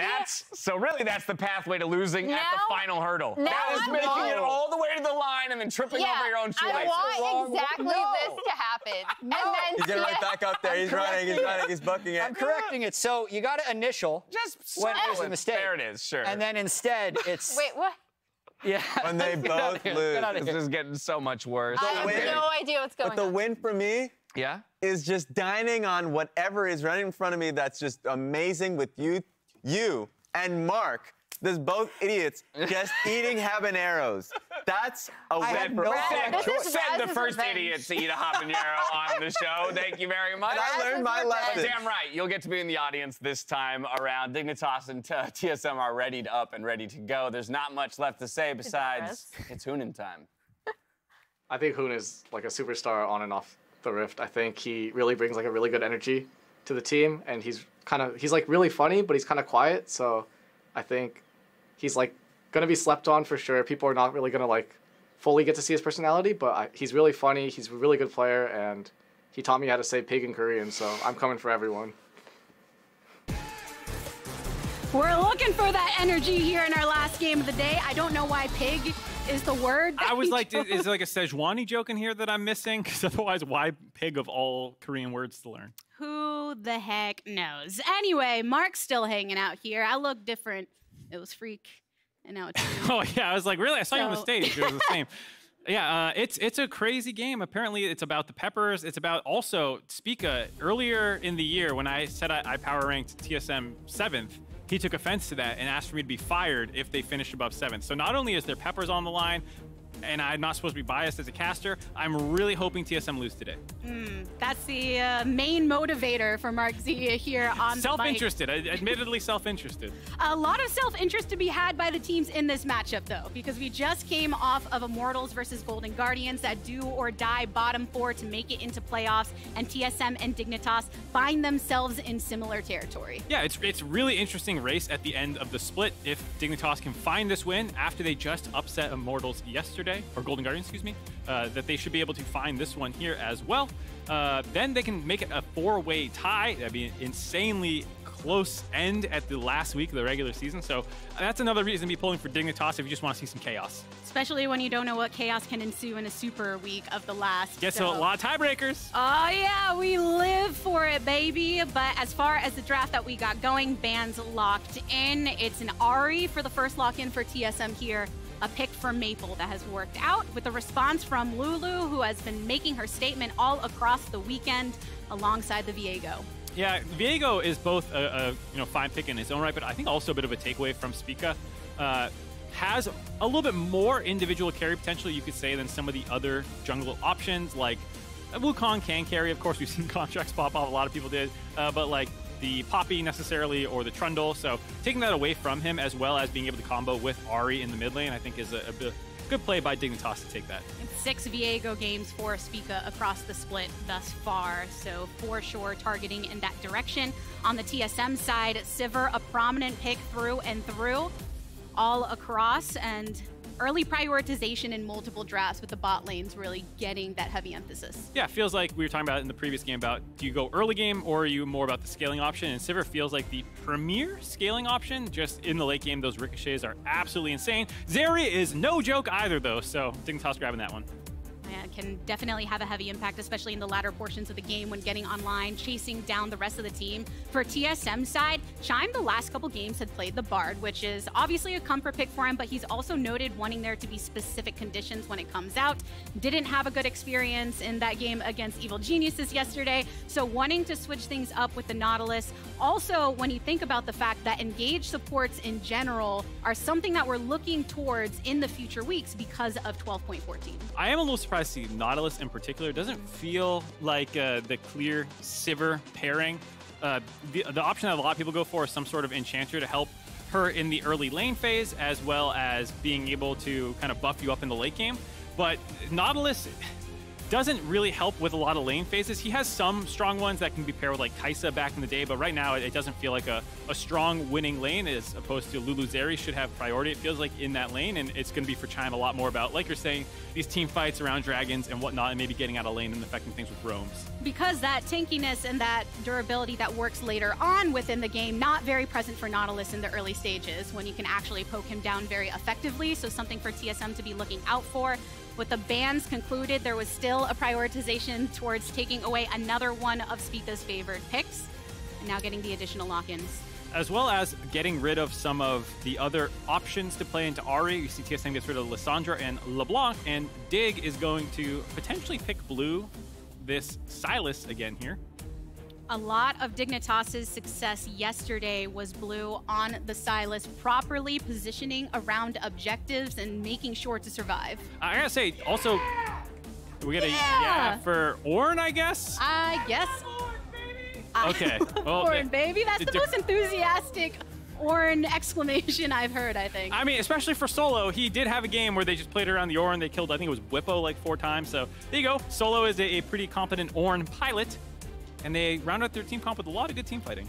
It feels like whenever Solo comes in for the rescue on a team, there is a large amount of Ornn play, being able to be adaptive with the way he wants to approach the laning phase and serving the team later. And I think for blue, there's a lot of good ults to steal now. The Ahri getting the extra mobility, the Nautilus for lockdown CC, same with the Ornn, being able to snipe that one away. And blue, where I was going, was someone who, on a team that is struggling, able to put out individual carry potential. I think he is someone who can have his bad games, but his good games are like 1v9. And he hasn't won all of those games. There's been a couple like Azir games versus Cloud9 that got away from him. But yesterday you saw the potential of blue. When he's having one of his good games, he can pop off and just take his entire team across the finish line. He had such a good Sylas yesterday. It does feel like he's sometimes lost in that mid lane conversation because there are other notable names in that top portion, but the clutch factor when it matters, all the way back to his debut in the LCS on the Zoe, making those plays around Baron, and you want to rely upon that on the Dignitas side when they're looking for this victory here against TSM, a very crucial one for both teams. Dignitas trying to keep their playoff hopes alive. And for a lot of these guys, they're younger. A lot of them were playing in Academy just a couple of weeks ago. You have multiple people subbing in. So not just the playoff push, but trying to show a good debut in the LCS to hopefully find some teams next split as well. 3 players on Dignitas earning their first LCS win just yesterday, wanting to go for that 2-0 weekend. But TSM hoping to disrupt that in their own right. Yep, TSM also made a lot of changes to make sure that they could make a playoff push. You had Solo joining the team, as well as picking up Chime, and they're still in position to make it. And of those new voices, Spawn is one of the ones we have been looking towards for some time. Let's hear what he has to say. So the goals that I've set for myself and teammates is playing confident. So on stage, we want to show how we performed in scrims and also in Academy. I think we had a good mesh. Work really well together, right? And we played confident, trusted each other's calls. So I want that to transition into our LCS play. One thing that may be lost on fans here of the LCS, if you weren't watching Academy, is Dignitas was known for a lot of that shoulder content they were putting out to show that synergy among the players, that friendliness, that willingness to rely upon one another, and having such a good chunk of this team come forward, it makes sense that he would call that out in this matchup. I mean, you saw XU not afraid to talk smack as a new kid on the Rift. Mm-hmm. Call him freak out for his takes. They're not going to win another game. Next week, win a game. So, going to back that one up. And I'm sure for them, TSM is something you circle on your calendar. Always happy to try and take a win against them. And one thing as we get set in this game, everyone just taking to standard positioning for the Dignitas side, there is something I wanted to bring up. Jat yesterday during the game took to an NBA comparison, as he often does, paralleling these teams that are trying to fight into the playoffs and likening it to the play-ins for the NBA and that scrappy nature and when you're trying to come through. And I actually have another aspect I want to bring in for Dignitas, where when you look at basketball players, and there's somebody who is a high-volume shooter and they're going cold, they haven't been making their shots, right? The worst thing you can do when going against them is putting them at the free throw line, because once they get that first shot, they notably express the hoop as looking larger. Dignitas got to sink a shot yesterday on not a free throw, but more even footing against Immortals. And if they do the same here against TSM, everything feels more possible. They have a hard Super Week coming up, but maybe that hoop gets larger. Maybe they start to dunk things and make that dream that XU has to really see this team make that clutch gaming type run just that much more possible in the eyes of the players. Yeah, I mean, confidence, feeling your hot hand, whatever you want to call it, is very much a thing. It's something you can't really predict, but there's just times where suddenly you feel like everything you do is right. People talk about flow state, whatever you want to go into. There's a whole lot of people who spend a lot of time trying to get into that mode. And for Dignitas, like you said, a lot of them, it was their first win in the LCS, and just getting that first one under your belt has to feel so good. And now it's going to be on, I feel like, Blue again on the Silas to find the angles to kind of help set his team up. They do have pretty strong front-to-back team fighting for both teams. Dignitas are a little bit more of a meatball comp, even Zeri kind of getting into the mix, being relatively low range compared to like the Sivir and Ari and whatnot. See where they continue through. As we noted, Solo on the Ornn, definitely looking to keep stable as he has been able to be on this pick in the lane before. Yep, and we see actually not Ignite on the Sejuani. We saw a solo kill yesterday. I can't remember the game, but there was an Ornn versus Sejuani matchup, and there was the solo kill with the Ignite. This time around, not going to be the case. I think it was Dig, or was it Dig versus 100 Thieves? Golden Guardians! Golden Guardians. Thank you, chat. Yeah. the live chat. The live chat, yeah. Coming up big. I think it's something where I do know you can technically get a solo kill because we saw it yesterday, but I do prefer Flash, given that what you're going to be trying to do in these team comps is Flash Q on top of a Sivir or an Ari and interrupt them and chain CC them to give the rest of your team an opportunity to kill them. The Ignite, not really needed in the lane, and this has been something we've talked about on and off throughout the year, is just kind of the default Ignite that people take, even in matchups where what are you really going to be accomplishing after you win a trade in lane? The mindset of a lot that are on Sejuani also being very focused on servicing the team. Maple getting chunked down here and does have to pop a potion. Nice knock up. A bit low for Hoon, but down on the bot side, we have the 4v2. Viego is on the approach. Flash away from the Dignitas side. Many summoners blown, all of them for the bot lane for Dignitas. And here at the top, such a razor's edge for these two. Yeah, getting scrappy, but no one finding that kill. One of the things the Nautilus can do, we were talking about this. Not going to check that brush. One of the things the Nautilus does beyond, roam around, but also give you better gank setup for your individual lanes that you can actually try and find kills onto this matchup. So, yes, it's not quite as powerful in 2v2 trading necessarily in lane, but with Spica coming down there, able to get a big summoner advantage, the double mobility still available for TSM, both flashes up, but all 4 sums down on Dignitas does give a window for them to try and make a play here. If they can get some priority, you have Maple who can roam down and make a big dive happen and kind of blow the game open from bot lane. Also, just when you think about the way that early prioritization changes because of how the objectives operate now, the Dragon changes, the Rift Herald as well, seeing what they can set up if they can punish over on that bot side, because the Dragon has officially spawned, but no risks to be taken just yet. Not quite yet. Gonna look for how they want to get their first kill in this game. We talked about bot lane being an option. I wouldn't be surprised if Dignitas try and get mid. We talked about the Ari and Viego combination, but Silas and Viego are no joke either, especially at 6 when you get to steal the Ari ultimate to get your setup for your chains to lock them down in the first place. Does help a lot. Definitely a way to facilitate all the resets that Viego can have in those multiplayer matchups here. And the synergy between XU and Blue will be important to execute on a lot of that. But right now, it's XU actually backing just to get a bit of an exit from his own jungle here. On TSM side, Spica making his way from that top side clear over into the bot side as well. Not ready to make a play just yet, and gravitating towards where those missing summoners are. Able to skate out of there by Hoon. Another thing I like about this matchup, not just the battle for 8th in playoffs that we've been talking a lot about, but also a lot of the younger talents subbing in off their academy squads. You're not just watching to see, can this team make the run, but also, what's the future of the LCS? So many of these players came in the middle of the split. Nice interrupt there by Hoon, stopping Solo's charge with his Q. Nice buffer. But you get to see potentially the future of the LCS and some rising superstars. XU is someone who has had moments who's been able to make the game entirely about him.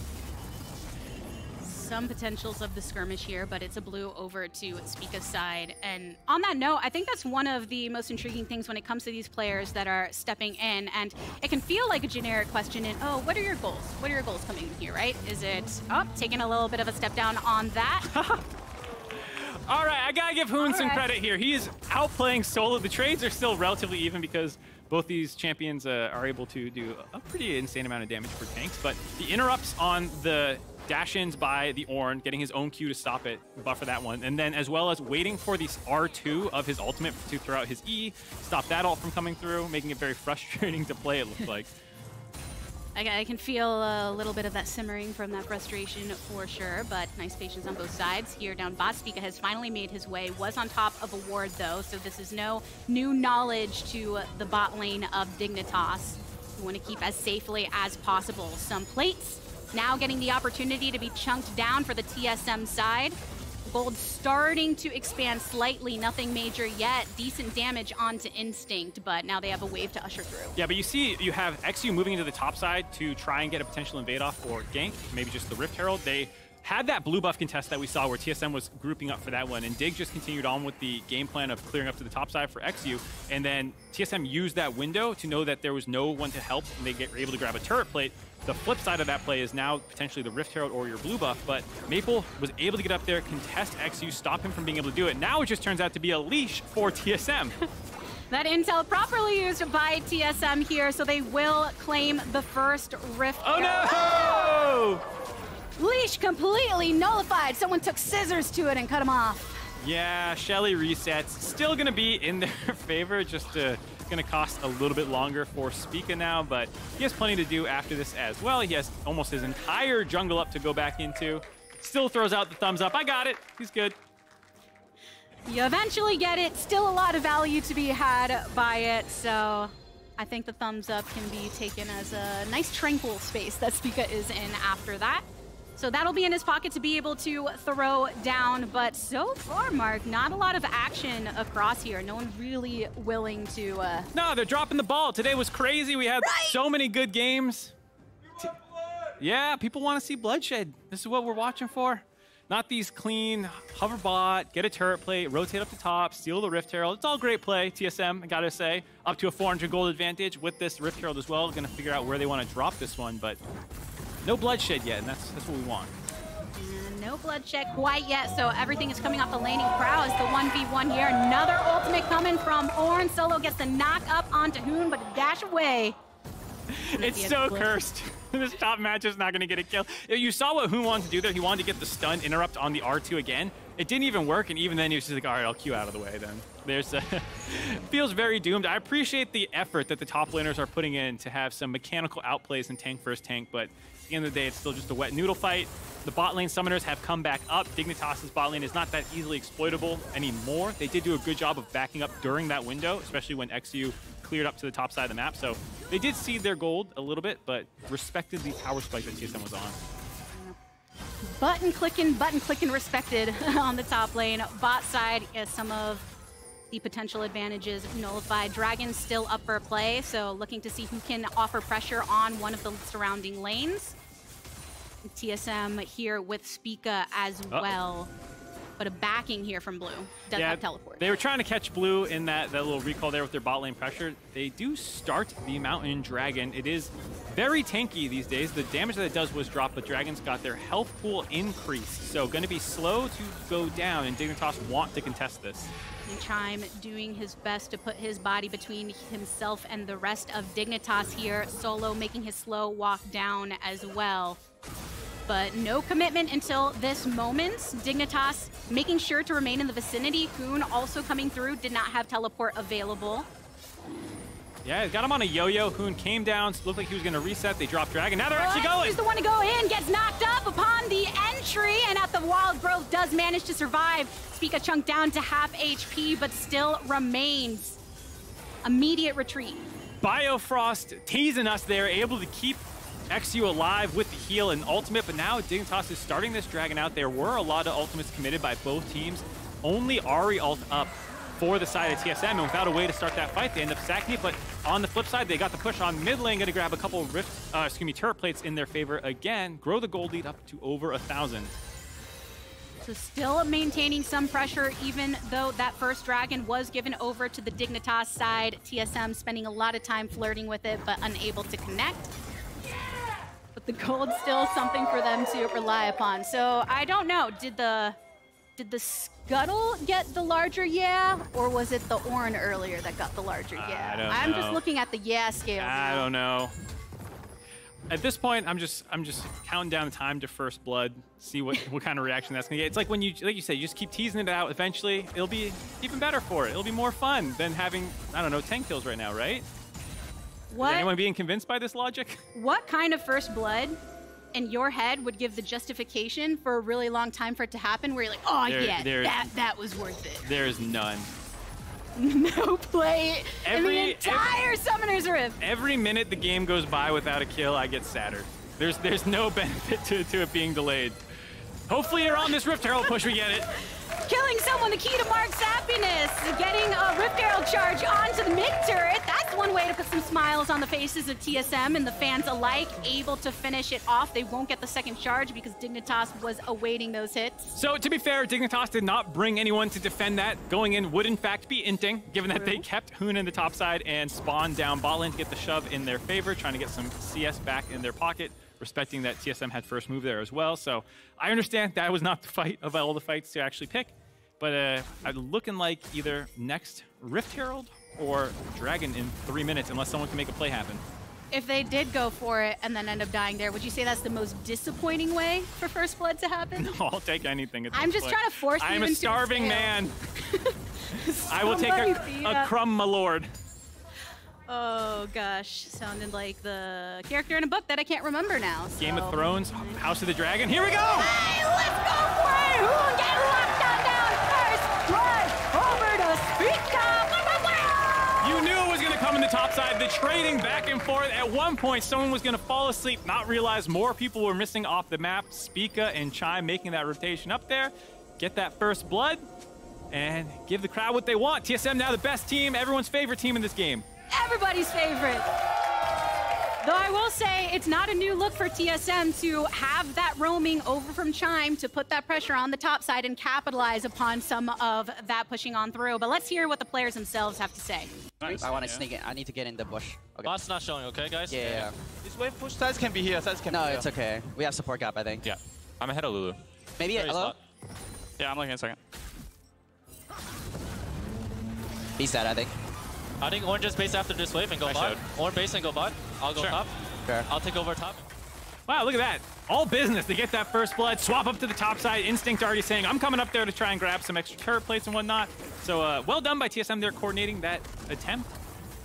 A very different response than we had to First Blood, but I think it's for the best of their team. A little more measured, yeah. Executing strategy. I think everyone will agree there, but as far as the response from that, you could hear them making that call. And I liked your point right before heading into that about Chime being someone who has, I think, been very impressive since he's been brought into the starting lineup for TSM. Almost solo won that first Bard game, not quite as successful in the previous one, but someone who does seem to have this inkling for knowing when to move out of the lane, find these opportunities. So finding himself on the Nautilus, he's able to go up there, find that hook, and actually get that kill, help convert that. And one of the things that he can do is be such a playmaker for TSM.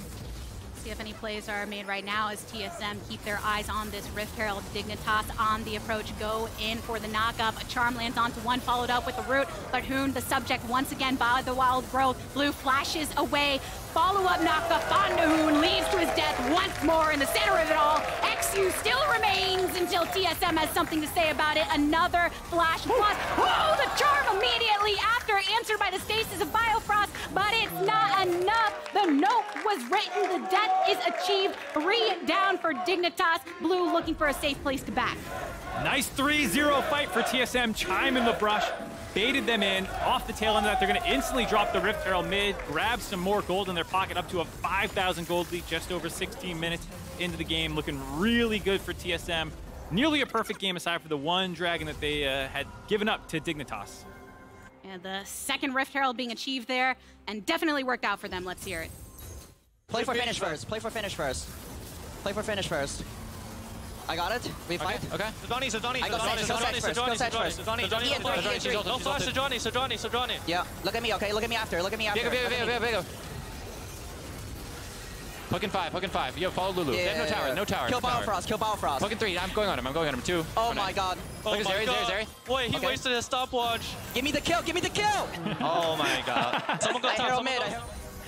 You gotta call it out. That's one way to do it. Obviously, more fun on that one. When it's a 3-for-0 and you're getting Rift Herald, you can have a little bit more fun there. I have to say, my other favorite thing about these lists, I'm just watching Solo absolutely silent the whole time. It's just, he's the Uslan that you saw Licorice talking about. He's not communicating with the team, stone-faced.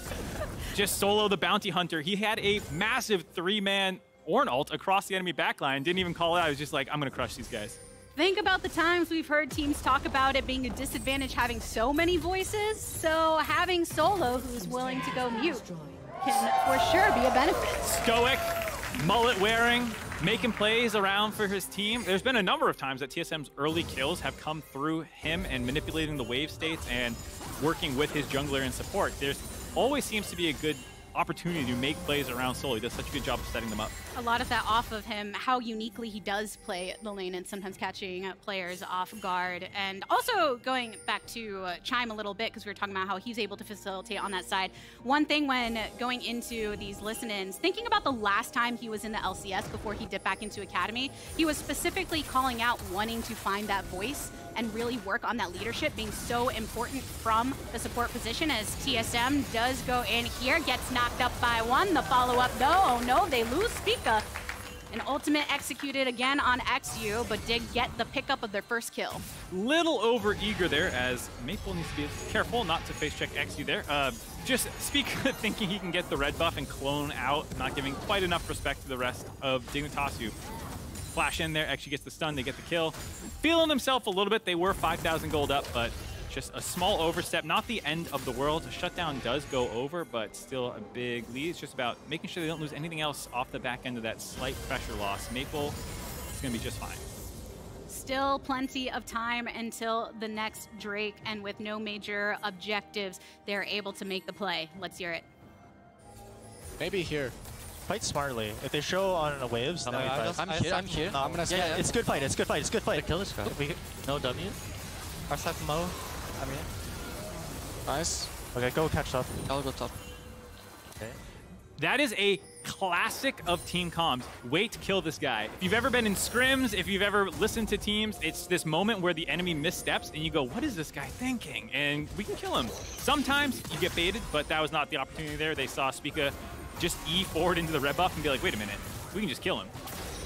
You open your hands, they hop right on in that case, hopping into the red buff pit, and Dignitas able to slam it down. What you need to be able to do when you're already falling behind, when something is put into your face like that, you want to know that the team can rely upon those fundamentals. You have to stand your ground at some point, as Spica might go over the wall here and try and pick a fight. Looking for it onto Biofrost, knock up and more, has to wild growth onto himself before flashing away. Teleport coming in a supportive style for Dignitas, but the Ornn Horn goes strong. The responsive Ornn Horn from Blue's side, see if they can link it on back, but the charm directly onto Hoon, has to flash away. All of these flashes used after a lot of these connections, but no lives lost. Able to save Private Biofrost there, kite out from the rest of the enemy team. Do lose a lot of summoners and ultimates to make it happen, but no more deaths going down. Still 2 minutes before the Ocean Dragon, so most of those except the flashes will come back up.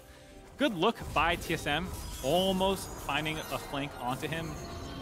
And Solo was in a good position to try and finalize that kill, but not quite able to do it.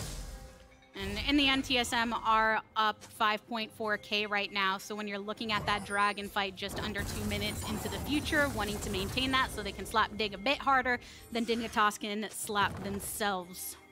Why are Dignitas slapping themselves? I don't know. I said it. Was that and I meant TSM, and I was hoping you would just go right past it. And you didn't do that, Mark. You didn't do that. English is funny. You can sometimes interpret things in ways slap harder than themselves. Like you can say that they're slaps themselves, but you're actually... See, and I was thinking that. Maybe somebody will read it a different way, and you just had to put me on the spot to try to justify it, and I had nothing for it. I had to say it that way. All right, keeping me honest. Keeping me honest. But in the end, pretty much exactly where we were before. You just humiliated my word choice. A minute before Dragon. We're talking about the game now. TSM getting pushed mid and bot, setting up. Wards all in the jungle. Look at this. Distraction. Look at these. All these wards down there. That is actually super important for what's to come. Or Solo trying to set it up right now. A direct isolation of Biofrost on the side ends up giving his own life for it. XU was also lost previously, so Dignitas losing 2. And TSM, a nice path of retreat for themselves. They don't go down bot, they go directly onto the Baron. There's no jungler around, so they see the opportunity. Yeah, this is basically free. I mean, Hoon and Spawn and Blue are going to try to contest, because if they don't, the game's basically over. But with no smite, you have to somehow win a 3v5. All right, let's hear how TSM is taking on this play. I stun. Keep going. Drake, I'm gonna let's just base, bros. I'm out. Let's just base. Dignitas get picked off there. You saw they tried their best. TSM, though, get the Baron, get a clean turn, pick up one more kill onto Hoon. They lured Dignitas into a false sense of security, just like us, thinking that the objective was going to be the Dragon. That's where all the vision control was, and they catch them out in the topside jungle, and it's an easy fallback onto Baron. Really nicely done here. The Sivir ult coming up big. Dignitas have lost so many turrets in the mid lane. It's so easy to actually get into this jungle of Dignitas and find these angles onto them. You can see with no mid lane inner or outer turrets out, there's not really a safe path to take back to their base. The Sivir speed up makes sure that you can get this CC chain down. So much CC on the side of TSM for the 5 members with some way to set up their own play. They get those kills, and then it's, again, because they have so many abilities to actually turn off the Baron, be able to find that easy kill into Hoon. And exactly as you were noting, having that mid lane so prioritized to crack open by TSM, the advanced warding leading into that play after taking down the enemy jungler. Now, wearing that purple with the Red Bull Baron buff, they bring that power to the bot lane. A wave ushered in. Both of the mid lane and the bot lane are where they'll be focusing their sights right now, burning this one down. Yep, Inhibitor going to be dropping next in the mid lane while Solo gets the bot side set up. Spica crushing that one, having a monster game again at 5-1-1. Despite that one little oopsie that he had, he has been the driving force for almost all of the team's plays. Nearly 100% kill participation. And looking to continue that, as right now they've just been able to build so much advantages throughout the game, not giving Dignitas a lot of openings. And when you're facing a Baron buff like this with a team that has a clear gold advantage over you, there's no reason to try and misstep. It's also difficult for Dignitas because they're so low range. We talked about how their team comp is this kind of big dive. Very hard to defend sieges. They could try and go now the Ornn ult's down. At the Ornn ult into the responsive Ornn ult, but right now TSM, they just wanted to try and create enough distance to be able to continue chunking down on the objective. Very easy for Sivir to spell shield such a telegraphed ability, and if that's the only ultimate that you have kind of coming in, she is able to sidestep that one easily enough. So TSM keep this pressure up, trying to work down this bot inhibitor turret. Seeing if they can take down the second one here. TSM, Dignitas, all in the vicinity. Once this turret goes down, it gives them an opening. Blue going into stasis nice and early. Hoon, Wild Growth, and Flash away from him. Double knock-up Solo into the backline. Instinct is getting mighty low, though, but they take down the pig herself before he can make an impact. The knockups continue with all that TSM has at their skill availability. This is a 5v3 currently in time. They're going to keep up the pressure. Supers coming into the base because of the time that had passed since they took that inhib. Spawn looking to try and make the play. The burst fire and beyond. XU into the back, gets the heartbreaker. Takes over Ornn himself. Spica into stasis. He goes so low on the HP. Falls. 2 of TSM were eradicated, so it's time for them to retreat. But look at that base. That was such a close opportunity for TSM to end the game there, but fancy footwork by Spawn. The Zeri popping off to keep them alive. Found multiple kills. Solo, after the end of that, the 2 inhibitors grab, decides, I got this one, guys. Everyone else reset. A big battle between him and the Dragon, but first we gotta listen in on how that team fight went down. Watch Zeri. Yep. I can W in 1. Watch. I'm gonna go. Yeah. Watch Wu. Wukong low. Kill Wukong. Oh, I didn't get the reset. It's okay. Can we go Drake? Get TP Drake on. So they asked if they could Dragon. The answer was no. It happened off screen. Solo did in fact finish soloing the Dragon. Solo Dragon. He even flashed a well-played emote in case he was on screen to say, hey, good fight, Dragon, but he actually ended up winning that one, that 1v1. That is the true preparation, making sure you have the emote available. You don't know if the camera's on you, so you just gotta be flashing them at all times. I appreciate your call out of it. The audience needs to know this dire information. But right now, bringing the action back over to the top side. You can see Chime looking for the hook, seeing if they can pick somebody out to bring them forward and burn them down with the advantages that they have created. Multiple Dignitas members holding into this bush in which they have a control ward, but it's answered by a control over from the TSM side. The pressure that they continue to mount across these lanes, now looking over towards top. Yeah, Baron buff down, but still, like you said, so much pressure on the side of TSM with the inhibitors down bot and mid. Those are going to be constantly pushing lanes. Dignitas trying to defend this inner turret does give some angles for TSM to wrap around behind them. You can see them have to be very careful. Right, going for it. Quite the burn down onto Instinct here. As soon as out of stasis, Blue eliminated Instinct with the kill credit. Hoon's been hovering over that wall side to see if he can find a point of entry, but they can't because look at all those minions coming into the base. The opening is here for TSM. Full team in effect. Can they make it happen? But the lockdown on Aspika is too good. You gotta be worried about those resets that they're coming through from Exu. Another route onto him, though, is answered by Maple, putting TSM onto the forefront. But in the end, they end up losing too, and they don't feel confident enough to go for more. Second time in a row, TSM saw the Nexus in their eyes, overstepped just a little bit. Speaking gets locked up underneath the turret, he ends up dropping, and because they focused on ending the game, they didn't even finish the top inhibitor turret, meaning that there's no double super creeps spawning down these lanes right now. It's going to give Dignitas a bit of breathing room, and Zeri continues to scale. Luckily for TSM, there's not really a big scaling advantage on Dignitas' side, though you can see how scary this Zeri is now, hitting 3 items and starting to get some armor bent. Something that TSM will be wary of in the team fights to come, because it did feel like they thought, okay, we have the waves pushing elsewhere. If we can take down this top side, even if we can't end there, then you have the double supers coming through, and it feels like an inevitability in terms of the loss for Dignitas, but not quite finishing up. That turret around the Nexus still saved by Dignitas, but you do have to worry about that vulnerability in general that you're facing. Yeah, I see the 1,000 damage crit from the Zeri W, looking a little gross there. TSM, you can feel how important this game is to them. If they're able to get this win, it puts them above all those other teams. We're talking about that potential 4-way tie for 6th or 7th place. Excuse me. This will just give them sole possession of it, as well as potentially a 2-game breathing room if they're able to keep finding these wins. Not going to actually go in there. And so for TSM, you can feel how much pressure they're kind of putting on themselves to actually close this game out. They want it done. They've overstepped a couple times trying to force it down and make sure that Dignitas does not tie them in the standings. The energy from the voices when we've gotten to hear them, especially Spica wanting to hit that go button time and time again, even in these moments. But they retake down that mid inhibitor, and that's enough for them right now to consider a win because the objectives are starting to spawn. You have the Baron up over on that top side. Still a minute and 23 seconds until the next dragon, though. I do like the decision to focus on finishing off the inhibitor, knowing that Dignitas being so low range can't really stop you from taking it unless they choose to pick the fight themselves. So TSM can grab that one for free, and we'll listen in on this Baron. Yeah, I want to play for turn here. Okay, we should really fight. Let's go around, go around. Yeah, they're solo. Let me. Just go around. Silver, go now. Silver, go now. Silver, go now. Look at Sage here. Yeah, look at me. Oh, he doesn't have jump. Look at Keep going. I'm looking. Yeah, I'm going. Lulu got knocked up. Yo, cares Zeri. No fashion. Look at me. Viego. This guy's Screech. I'm going. Wait, Lulu. I want to kill Biofrost. Can we kill Biofrost? Where the fuck did he go? Alright, Can we end? We end, bros. Okay. What the fuck? We all knew it was a potential with the live comms. Yep. I also love the, I want to kill Biofrost. Can I kill Biofrost? It sounded a little personal or something. Yeah. I'm not quite sure. Maybe there was some secret smack talk behind the stage. I gotta say, sick hook by Chime, grabbing Hoon out of his queue over the wall, making sure they find that first kill, remove the front line of Dignitas so that they can try and snowball through the game. TSM are ready for it this time. 3 members here. A charm onto Blue. A stopwatch hit. A hook onto 1.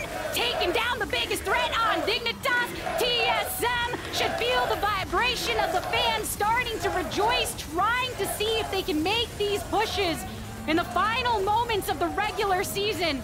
Get as many kills as you can, TSM. Set yourself up and sink that one down. You heard the TSM chants right at the end as they grab sole possession of 7th place, moving up to 5 and 10. Looking good for a late season playoff push.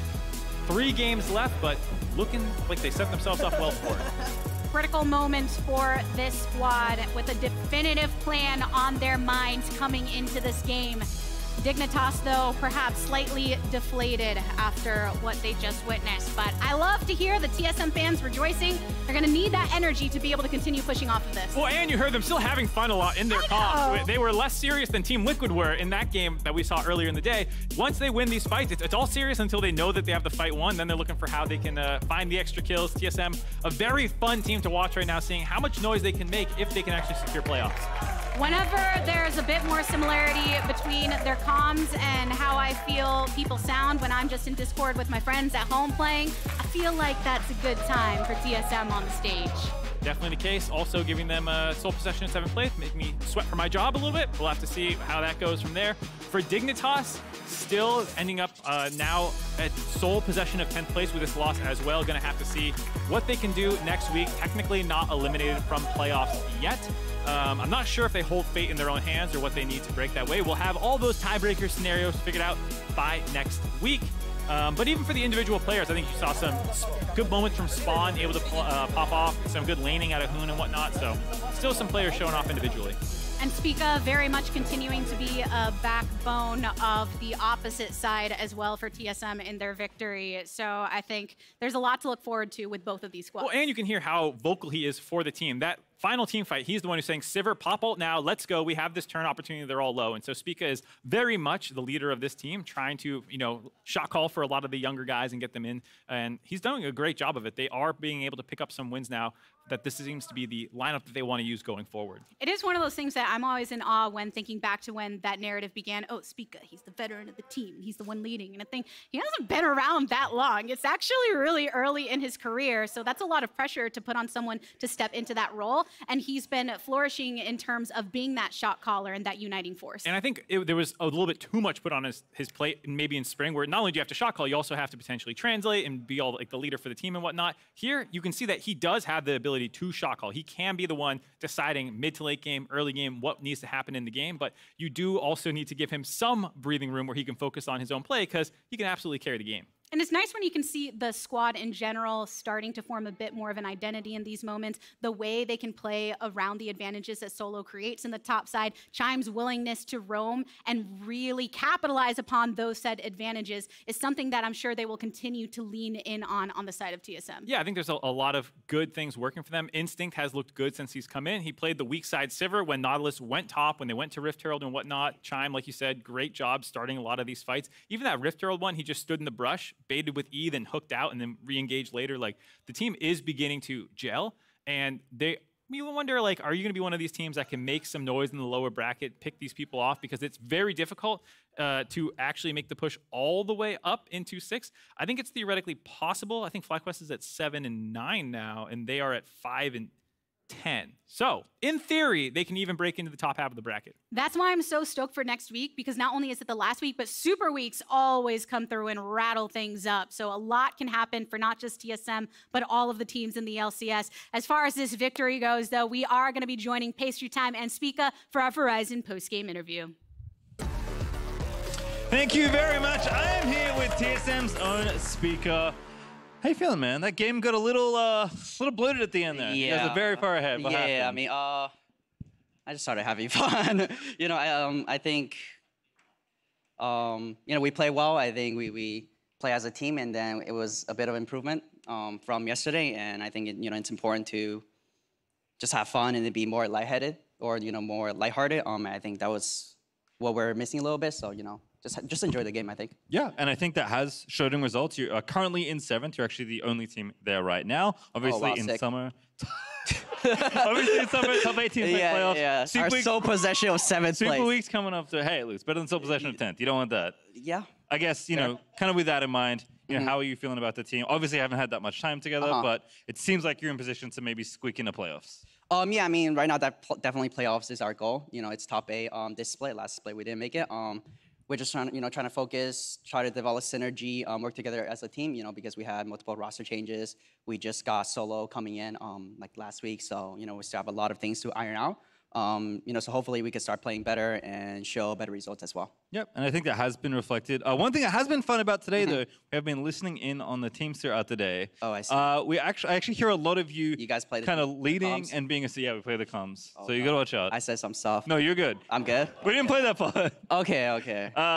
But I noticed you making a lot of calls and kind of being a leader for this team. Is that your default on this team? Has that always been the case? How's that going for you? Not only jungling, but being a leader for this TSM as well. I mean, it's definitely a hard adjustment, I would say, because previously, the last 2 years, I play on a team with a lot of veterans, right? We've always had people who play the game for a long time, and you don't really have to call a lot of things. It's like the default. But this year, I play with like a lot of rookies. Sometimes you just gotta make things simple. Lay the plan step by step, and I think I'm doing that a lot better compared to before, and hopefully I could continue improving on that as a player, as a teammate outside of game, and just make my teammates more comfortable, I would say, in game. Yeah. Final question. Super Week's coming up. Obviously, you're trying to hold on to your spot and maybe even go a few places further in the standings in that. FlyQuest, CLG, and C9 are your opponents for that Super Week. How are you feeling about those three? Yeah, I mean, CLG, they're playing really well right now. I mean, honestly, I feel like anything could happen. We beat FlyQuest last time we play each other, which I felt like we played pretty clean. So I have a lot of confidence. I think as long as we keep doing what we're doing, we can, take them down. I think just need to focus on ourselves. I feel like any team can win, any team can lose. So we'll see what happens. All right, Speaker, thank you so much. Congratulations on your weekend. Thank you. We're almost done for the LCS here in Week 7, but before we go, we are going to go back to the State Farm Analyst Desk. Thank you. Thank you so much, Don. Congrats to TSM. Yep. To Jap is now 2 out of 11 on the path to top 5. But it's a tough path. More importantly than the path to top 5 is the fact that TSM has just put themselves squarely into playoff position, just like that. Late in this split, when there was so much talk about the roster turmoil and turnover for this team, and about when they would turn on. I'm being told that my mic is. Oh, this is beautiful. Can you hear me? I heard everything. You heard everything. Yeah. And it was pretty brilliant. It was the I can hear best echo ever. Is my mic still not working? If it's not working, I'll go get it fixed. I'm good? Okay. I was like, I don't know if I can't tell. I need someone to tell me. I can hear you live. That's amazing. Where was I going with that? TSM's in playoffs. Yeah. TSM. You're going with in playoff position. I was at that. They definitely haven't clinched playoffs yet, but as Spica said, this is the shred of hope that these bottom 4 teams have to latch onto towards the end of the year. Because if you can hit your stride at the right time, the possibility is there that you can still reach your goals that you've been working towards the whole year. So the season can be such a grind, but when you win games like this against the competition you're competing with for that spot, it is encouraging for the next week. Also, there are 3 games next week, right? So a lot of swing. Like, I know you have your web of all of the things that have to happen for TSM to end 5th, but even just with the race to kind of clinch that final playoff spot down towards the bottom of the standings, there's still a lot of swing that can happen in the final week because it's a super week. Absolutely. But let's talk about how teams got it done today and the top performers in each of the games that we had for the day. With our POG leaderboard, it was Pal Fox in game number 1 before FBI got it done in game number 2. Whippo with quite the smashing performance in the top lane before Power of Evil and Maple picked up the honors in the mid lane for their teams respectively. From here, we're going to flip to the split-long leaderboards here, where we've got Sunday and Takui, as well as Inspired alongside Palafox all up top. But there are actually 6 players, I believe, tied in that 5th position as well. So while we have Bjergsen on the lineup, there's a bunch more behind him also with 3. The big thing to me is Palafox moving up into this, because previously, if I recall, I don't think he was up in towards like the top. He was tied with a bunch of other people. So congrats to him and congrats to CLG, because they've been looking like first of all, just really fun. Regardless of what happens in the CLG game, you always know it's going to be a fun watch. It was a banger. So shout out to them, but then also they're obviously been playing really well. From contracts, he wasn't having fun, but us as viewers. That was the best response. I did not have fun that game. He was so.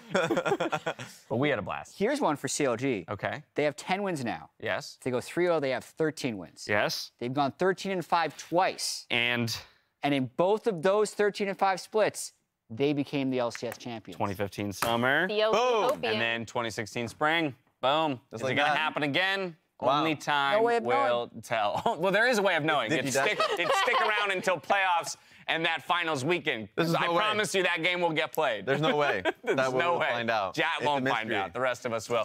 MasterCard Player of the Week. It goes to Bwipo. We had 3 2-0 teams this week, so it was not an easy call when it came to Player of the Week when you have 3 teams that had that kind of dominance, but Bwipo up there in the top lane getting it done for Team Liquid. Yeah, just for a reminder for people that didn't get to watch yesterday's game, his Olaf was spectacular. Yeah. That was really just him tearing it up, especially in team fights. Felt unkillable, and so he was just driving into them. It reminded me of a little bit of blabber there. He had a little bit of blabber in him. And then he had the set game where he just took over. Oh! I mean, this is like the only time he died, but we cut the video. So, sorry, I'm too far away from the monitor. This is the core gang. Slowly coming into focus, yeah. Yeah.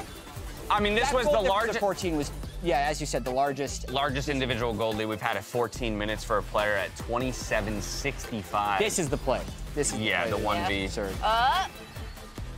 Boom, with the gore drinker right after. Yeah, there you go. That's just disgusting. Absolutely disgusting. But what a performance for him in that first 2-0 week for TL in quite some time. And that's one of the things we had talked about with this team. Again, so much of it is comparative to where we want these players and this set of roster, or this set of players as a roster to be. Yeah. But I do feel like this weekend was finally that glimpse, and particularly the game today, of the kind of dominance that we would expect out of players with that name identity. It was picture perfect. Like games like these where it has great structure. You know, you have a pick that's set up, countering into the Gwen.